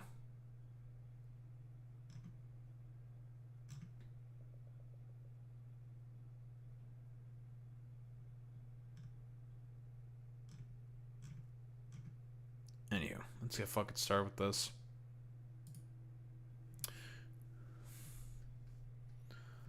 Oh my goodness, oh my days, it's our favorite cop vice president. Kamala Harris. The dumbass who fucking lost 2024 to Donald Trump, all because she decided not to have a spine to stand up to Joe Biden. Very, very cool. And decided to capitulate to Joe Biden's ego. As I've said before, that's probably like the main reason that ended up losing 2024. But whatever. But this is something that was made a while back, right? And there's always been a lot of rumors swirling around the rumor mill saying that she's going to run for 2028. Please, for the love of all that is good and holy, do not run for 2028. Please don't do that. Because everyone was saying, like, oh, she could run potentially for governor of California. I think that'd be, like, okay or whatever, sure, in comparison to the shit show that it was. But she ended up not doing that, and she's still, like, sitting around on her laurels, and decided to do a book tour and whatnot, blah, blah, blah, blah, blah. Continued to still have, I don't know, problems with, like, Palestinian protesters and activists, right?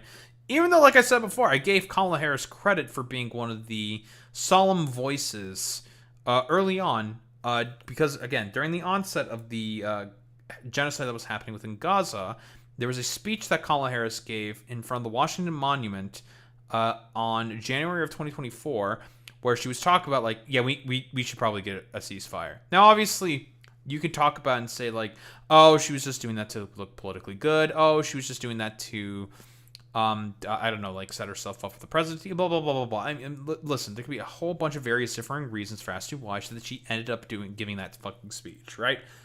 However, it is important to still highlight the fact that she actually did give that speech and did agree with, like, the framework of the JCPOA, and did think that what Benjamin Netanyahu was doing within the Middle East or within Gaza rather specifically, was probably kind of a fucking bad thing. And then obviously that all got pissed away during 2024 because of, like, campaigning with, like, fucking Liz Cheney, sending Richie Torres and Bill Clinton to Dearborn, Michigan to talk about, like, Judea and Samaria, for fuck's sake. It's like, okay, man, totally. Like, we're doing some great things here. But she decided to open up this, like, headquarters organization or whatever, where it's the Gen Z-led progressive content hub. So, obviously, because Democrats are behind in terms of literally everything, because, of course, it's the Democratic Party. If they could be behind on a particular sort of form of media in order to appeal to voters, they will be behind on it. They always will be behind on it. Should really go without saying. her basically trying to start this content hub, probably with a collection of some of the most uninteresting motherfuckers on the planet. Should not be really surprising whatsoever. And this was, again, something that was set up quite a while back, about, shall we say, at this point in time, about 5 months ago. Yeah, about 5 months ago at time of recording. So, again, this was all in sort of like a preparation to try to essentially gear up for the presidency, because there's been tons of rumors of that swirling around. And a bunch of the rhetoric that she was also adopting, talking about how Democrats need to hold a no bad idea brainstorm. So she was talking about potentially abolishing the Electoral College, packing the Supreme Court, making Puerto Rico and DC states, which would be highly beneficial, of course, for the Democratic Party, because 2 free senators, a bunch of free House seats, yada yada yada. It'd be very, very good. Well, okay, maybe not Puerto Rico. Puerto Rico's not 100% like locked in. It'd be probably more of a purple state. DC would absolutely be a lock-in for the Democrats. Puerto Rico, a bit of a different case. Probably a bit more purple there, but whatever. But basically saying that maybe Democrats should not be as big cowards when talking about like really, really big ideas and trying to execute on all of them, because the Republicans are never cowardly about this, and they talk about abhorrent shit all the fucking goddamn time. But for whatever reason, Democrats decide to be fucking cowards about it. What do we have here? Say, look, this is a moment where there are no bad ideas. A no bad idea brainstorm is what I'd like to call it. And in that no bad ideas brainstorm, we talk about what we need to do and think about doing around the Electoral College. We talk about the idea of Supreme Court reform, which includes expanding the Supreme Court. We invite a conversation about multi-members districts. We talk about, look, that if we... So expanding districts to have more proportional representation within the House and the fucking Senate. Again, because one of the biggest problems within the U.S. electoral system is that they just don't have enough House districts. I think like one person on average in Congress represents about 250,000 people, something like that. I could be incorrect on the fucking statistic there.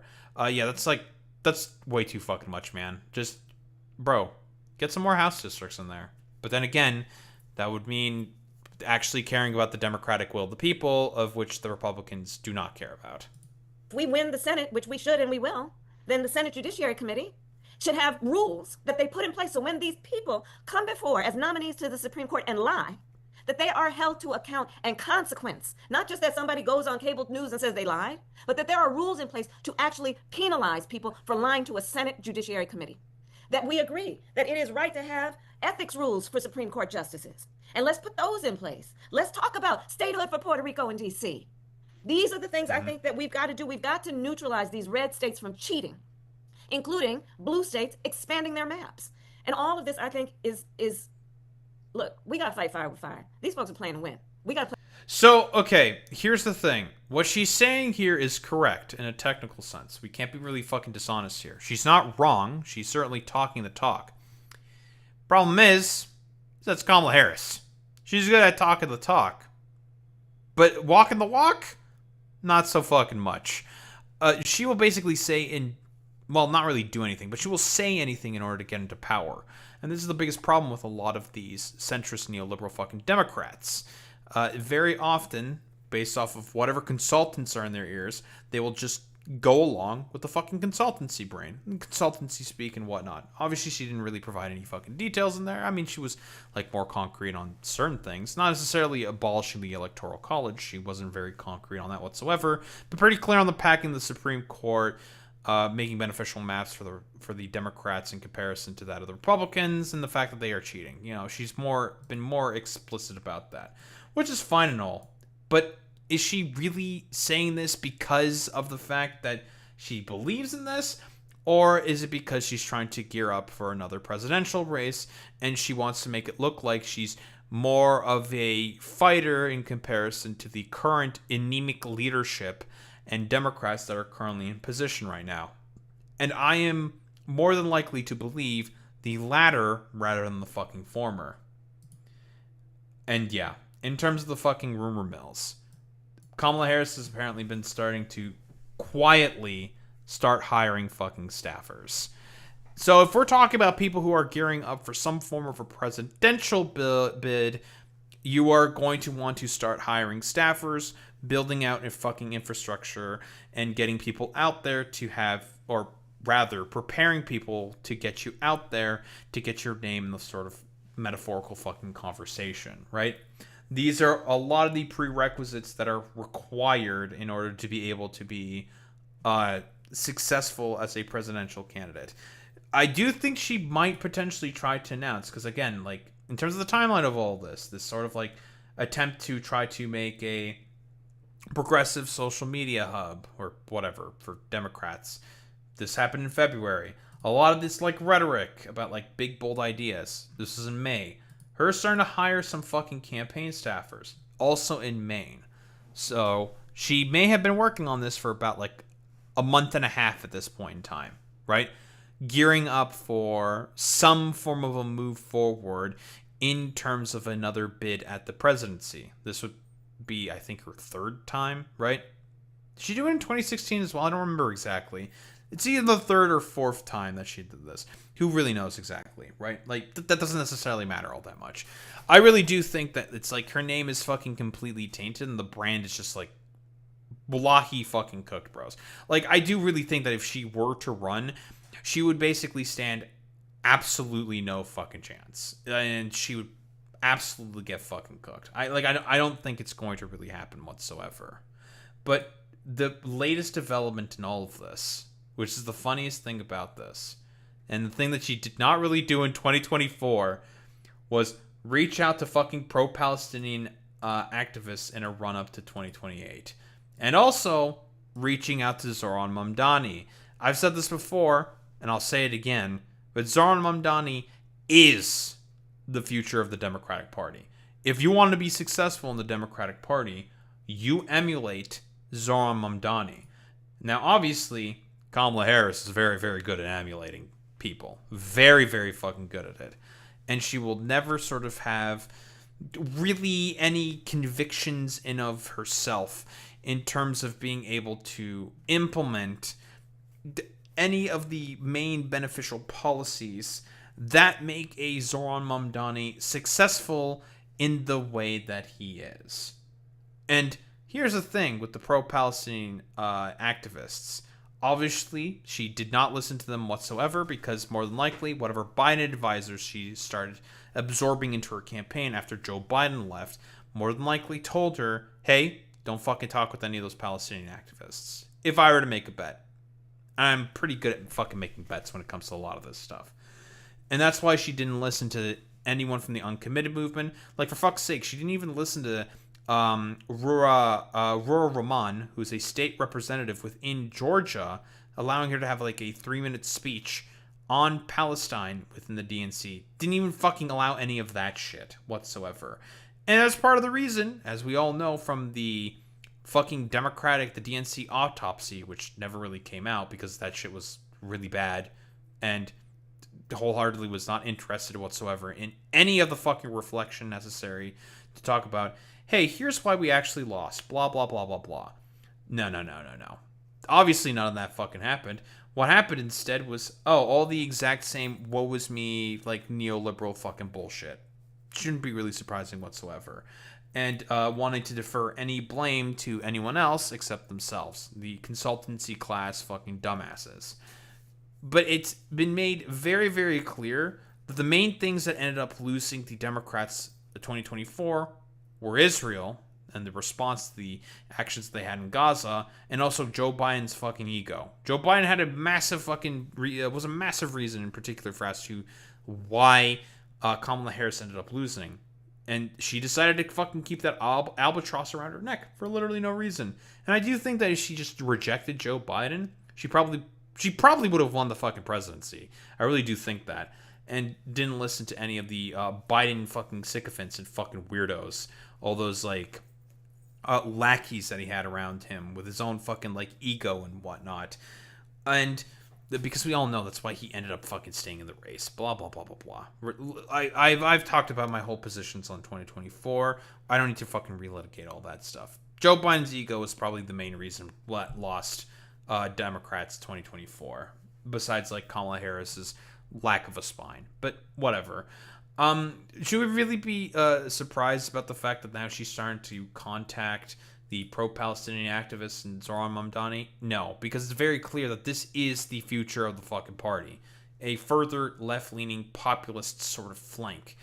And will Kamala Harris fucking embrace that? Who really fucking knows? But there's an Axios report about all of this. Why don't we fucking take a look? So Kamala Harris privately called New York City Mayor Zoran Mamdani last week and has been holding lengthy closed-door meetings with other prominent progressives, including pro-Palestinian activists. It's the latest sign that the former vice president is laying the groundwork for a potential White House run in 2028, which is definitely seeming to be the case, and looking to strengthen or repair relationships with left-wing Democrats. Yeah, fucking good luck with that. I don't know, like, considering the fact that your dumbass decided to, campaign around with Liz Cheney and decided to, send Richie Torres to Dearborn to talk about Israel and fucking Palestine, not a great fucking look there, bud. Harris called Mamdani last Thursday to talk about the party's future and plan a longer conversation. A person familiar with the call told Axios. Harris, who occasionally had texted with Mamdani in the past few months, called him 2 days after the mayor's handpicked candidates swept 3 congressional races. Of course, those were the DSA candidates and Brad Lander, Daria Liza, and Claire Valdez. That was the other one. Almost blanked on her fucking name there. But those are a example of Zoran Mamdani specifically flexing his fucking power right there. And, well, Kamala Harris wants an understanding of that, or a bit of a taste of that, try to benefit from it, whatever. In New York City, ousting a pair of incumbents. In April, Harris met with Alexandria Ocasio-Cortez in Chicago on the sidelines of the Power Rising Conference, a summit for Black women empowerment. Harris and her team also have been reaching out to pro-Palestinian activists during the past year, including at least one who helped lead the Uncommitted movement. Again, Uncommitted movement was the essentially a protest movement saying, like, we're not going to vote for Joe Biden during the fucking primaries because we want to make it very, very clear that his actions in terms of Palestine and the genocide that happened there was actually kind of bad. And will Joe Biden make any mention or even apologize for any of his actions and culpability that he has in enabling Israel? Oh, he didn't? Okay, well, fuck that guy, right? But the point of the Uncommitted movement is saying, like, listen, we are willing to vote for Democrats. We just need to be given reason for as to why to vote for them. And for whatever reason, and this is the illiberalness of the Democratic Party come into play here, and how I have made the argument that liberals, in fact, and Democrats actually do hate democracy and are not willing to sort of, well, participate within it by making it rather clear that, well, hey, why should we ever give anything that these, rabble-rousers basically want? Why should we do that? Fuck that. Why don't we actually just do our own thing and ignore the will of the fucking voters? Which we all know how that ended up fucking playing out for the Democrats now, don't we? They ended up losing pretty badly. But whatever. Obviously, as we all know, the Democrats have been wholeheartedly unwilling to learn any of the fucking lessons of 2024 for whatever fucking goddamn reason. It's frustrating to say the least. Which grew out of the opposition of former President Biden's policy on the quote-unquote war in Gaza. In 2024, the uncommitted Democratic delegates said the Harris campaign denied the request for a Palestinian American to speak at the Democratic National Convention. Again, that is Ruha Rahman, who I mentioned earlier. Ultimately, many of the activists felt politically homeless and split on whether to endorse Harris. And this is something that was specifically even mentioned here by Ta-Nehisi Coates. Ta-Nehisi Coates has spoken with Palestinians to try to convince them to vote for Harris, but he had a very, very hard time trying to convince them to vote for Harris, considering the fact that, well, the fact that she was the vice president of a president who very clearly and obviously was, well, helping enable the fucking genocide that was happening of their people within Gaza. So it's just like, listen, I understand the position that they're coming from. It's going to be hard for them to want to vote for someone like Joe Biden, who unironically enabled all of Benjamin Netanyahu's worst fucking actions and Israel's actions in general. Harris also talked recently with James Zogby, a longtime member of the Democratic National Committee who has advocated for Palestinian rights, according to sources familiar with their conversation. Alloway told Axios that Harris requested the meeting after months of private conversations she initiated. Certainly signaling a lot of interest there in particular. During their talks, he said he reiterated my long-standing position that American tax dollars should never be used to target civilians or destroy entire communities. And here's the fucking thing specifically. There is unironically a law already on the books within the United States of America that can account for this. It's the fucking Leahy laws. And whenever Senator Leahy, who the law was created after, was asked, hey, do you think that your law applies here? And whenever like any mention of Israel is brought up, I think his name is Patrick Leahy. But Senator Leahy always said, hey, the law would definitely apply here. No more weapons should be being sent to Israel because it's been made very clear with the actions of Israel that they keep, bombing the shit out of the Palestinians, bombing women, children, refugee camps, doctors, journalists, all of which are people who should not be fucking targeted with bombs and, other fucking equipment. But Israel doesn't give a fuck about any of that. But, nice meme. Alloway, who stressed he wasn't speaking for the uncommitted movement, added that he shared with her that members of the community that I'm seeking to represent have recently lost family members in Israeli airstrikes that have been supported by the U.S. Thanks, Joe Biden. Very, very cool. Zogby and spokespeople Harris and Mamdani declined to comment. Harris also has reached out to former aides and other Democrats to discuss China, artificial intelligence, Venezuela, and other issues. People familiar with the conversations told Axios. Many on the left were disappointed that Harris didn't distance herself from Biden's reflexively pro-Israel stance during the 2024 general election. And I don't want to say double down on it, but effectively just provided no pushback on that whatsoever, and decided to just go along to try to get along. Because okay, it's like I've said before, the biggest problem specifically with Kamala Harris and her whole campaign is the fact that she had to be reliant on the Joe Biden infrastructure, right, in 2024. And if you spurn Biden, who isn't as much of an egomaniacal. There we go. That's the word I was looking for. It's late. Egomaniacal fucking sociopath that he was, specifically in terms of his pro-Israel stances. Given the fact that he thought he was him after not getting completely wiped out in the 2022 elections, in the midterms, of course, because it was supposed to be a red wave, and it ended up being a red trickle because of Republicans' own terrible campaigning strategies, specifically focusing on trans people. But then again, that's a completely fucking different story.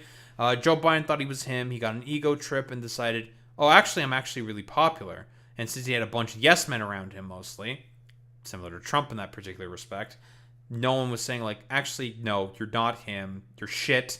You're very unpopular and people don't really like you. You should fucking step aside, old man.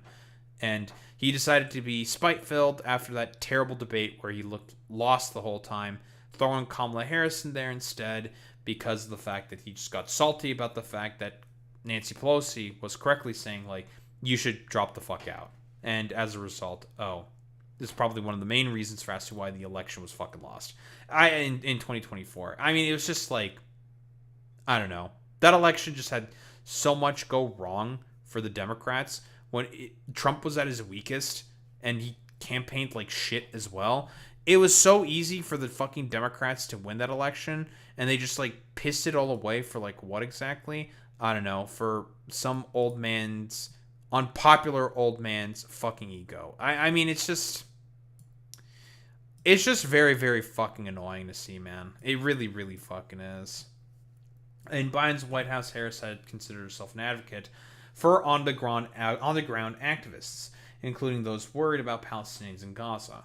She had her office organize meetings and call with progressive advocates. She wrote in her 2025 book, 107 Days, that she privately pleaded with Biden to show more empathy for civilians killed in Gaza.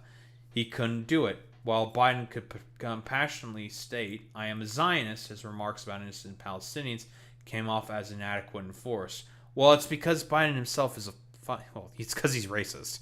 This is the same dude who authored the fucking 1994 fucking crime bill. Like, he's just not... He ain't a big fan of folks who don't have white skin, shall we say. Harris also wrote that she sometimes was frustrated with pro-Palestinian protesters interrupting her campaign events in 2024. I mean, like, you didn't really do anything about trying to stop Biden, even though you said you did, but you never really campaigned on it, so you weren't really clear in your messaging, which is another problem with all of this as well. I mean, it just, like, listen, so many fucking differing ways that this could have gone wrong. It did. The issue was not binary, but the outcome of this election certainly was, she wrote. Some pro-Palestinian voices expressed doubts that Harris would be able to win over Arab American and left-wing voters in the future without major concessions. That's true. Why should we trust her now? Said Rania Patrice, a progressive strategist and Palestinian American. If this change is real, she has an opportunity to prove it. Until then, skepticism isn't just understandable, it's warranted. Can't really disagree with that. Patrick Gaspard, a longtime Democratic strategist, has been a validator for Harris among some on the left wing. In real time, the vice president had concerns about a lack of empathy for Palestinians in the way the Biden White House presented their policies, he told Axios. She tried then, as she continues now to hear opinions beyond Foggy Bottom and Pennsylvania Avenue. Harris remains at or close to the top of most early polls and potential contenders in the 2028 presidential primary, which is not great, but whatever. But she faces doubts from the left, center, and donors.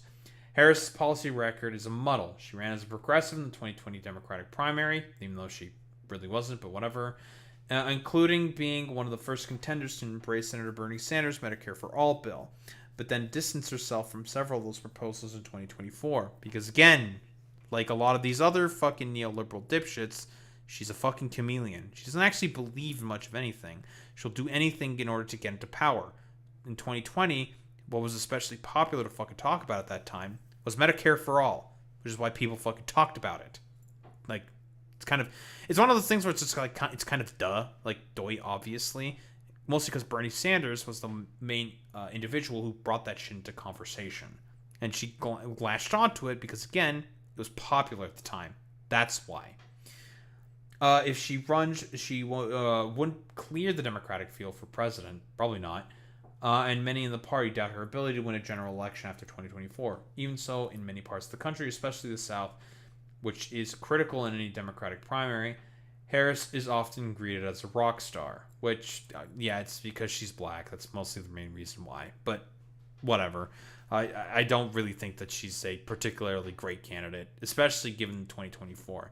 It's clear that I don't think she's really learned any of the lessons for any of this stuff. And the only reason why she's talking with a lot of these pro-Palestinian activists and Zohar Mamdani is, again, like I said before, a gear up for a run in 2028. It's pretty fucking obvious. This is the whole intention behind any of these fucking meetings. She wants to be president. That's it, right? And is willing to adopt any fucking position and make any fucking claim that is popular at the time in order to try to win the fucking presidency. That's literally it. We're not dealing with someone who's an honest actor who actually cares deeply about the fucking issues. She wants the power, similar to that of a lot of these other Democratic consultancy types and neoliberal centrist types. They just want to get into a position of power so then they can just like sit around, muddle with a bunch of fucking numbers, and make it look like they're doing something. That is the point of all these like neoliberal fucking centrists. But yeah, don't think there's like really much else to say besides. Please don't run in 2028, Kamala Harris. You're gonna get fucking owned, dude. I don't think you really stand a chance. Because again, why the fuck should anyone fucking trust you? Like, you don't have the trust of the center, you don't have the trust of the donors, you don't have the trust of the fucking left. What constituency do you really appeal to besides all the weirdo K-Hiver type dipshits who are always going to be ride or die for you because, well, similar to that of MAGA, they're also a fucking cult. Like, that, and that's, guess what? K-Hive, not really going to be exactly enough for you to be able to win a, well, highly doubt you'd be able to win the primary or even the fucking general with just K-Hive alone. So, I don't know. Good luck with that, Kamala Harris. I really don't think you should fucking run, because I do think that if she were to run, she would get completely and utterly fucking trounced.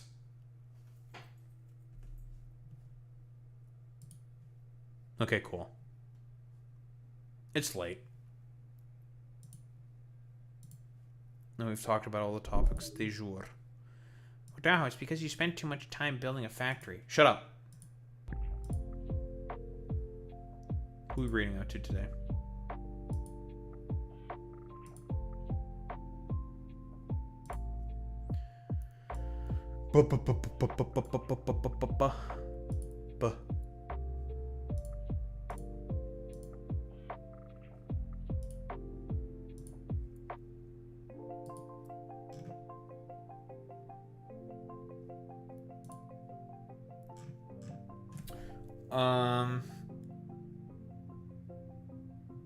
Wicked.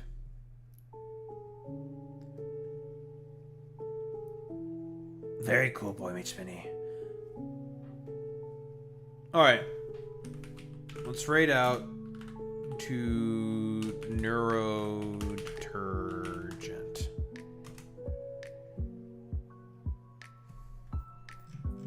Yeah, I'll add that all into Stream Elements and shit. Raid messages. You know what to do, you know what to say, dorks. If you are a sub, you say you've been blessed by Romanian Jesus with the trans stride, with the Daho raid butt. If you're a sub, if you're a non-sub, you say the wow with the Daho raid butt. So we show appreciation to those running 20 case gamers. I will be back tomorrow with Boy Meets Mini and Dave of Echoplex Media, and we're gonna be doing conspiracy fucking bingo. Very cool, very good. Very cool. We love that, folks. Anywho, gamers, I will be back tomorrow. Same time, same place, same face. And it's going to be a fun stream where we are probably going to meme on conspiracy theories. Very, very cool. Anyway, peace out, gamers.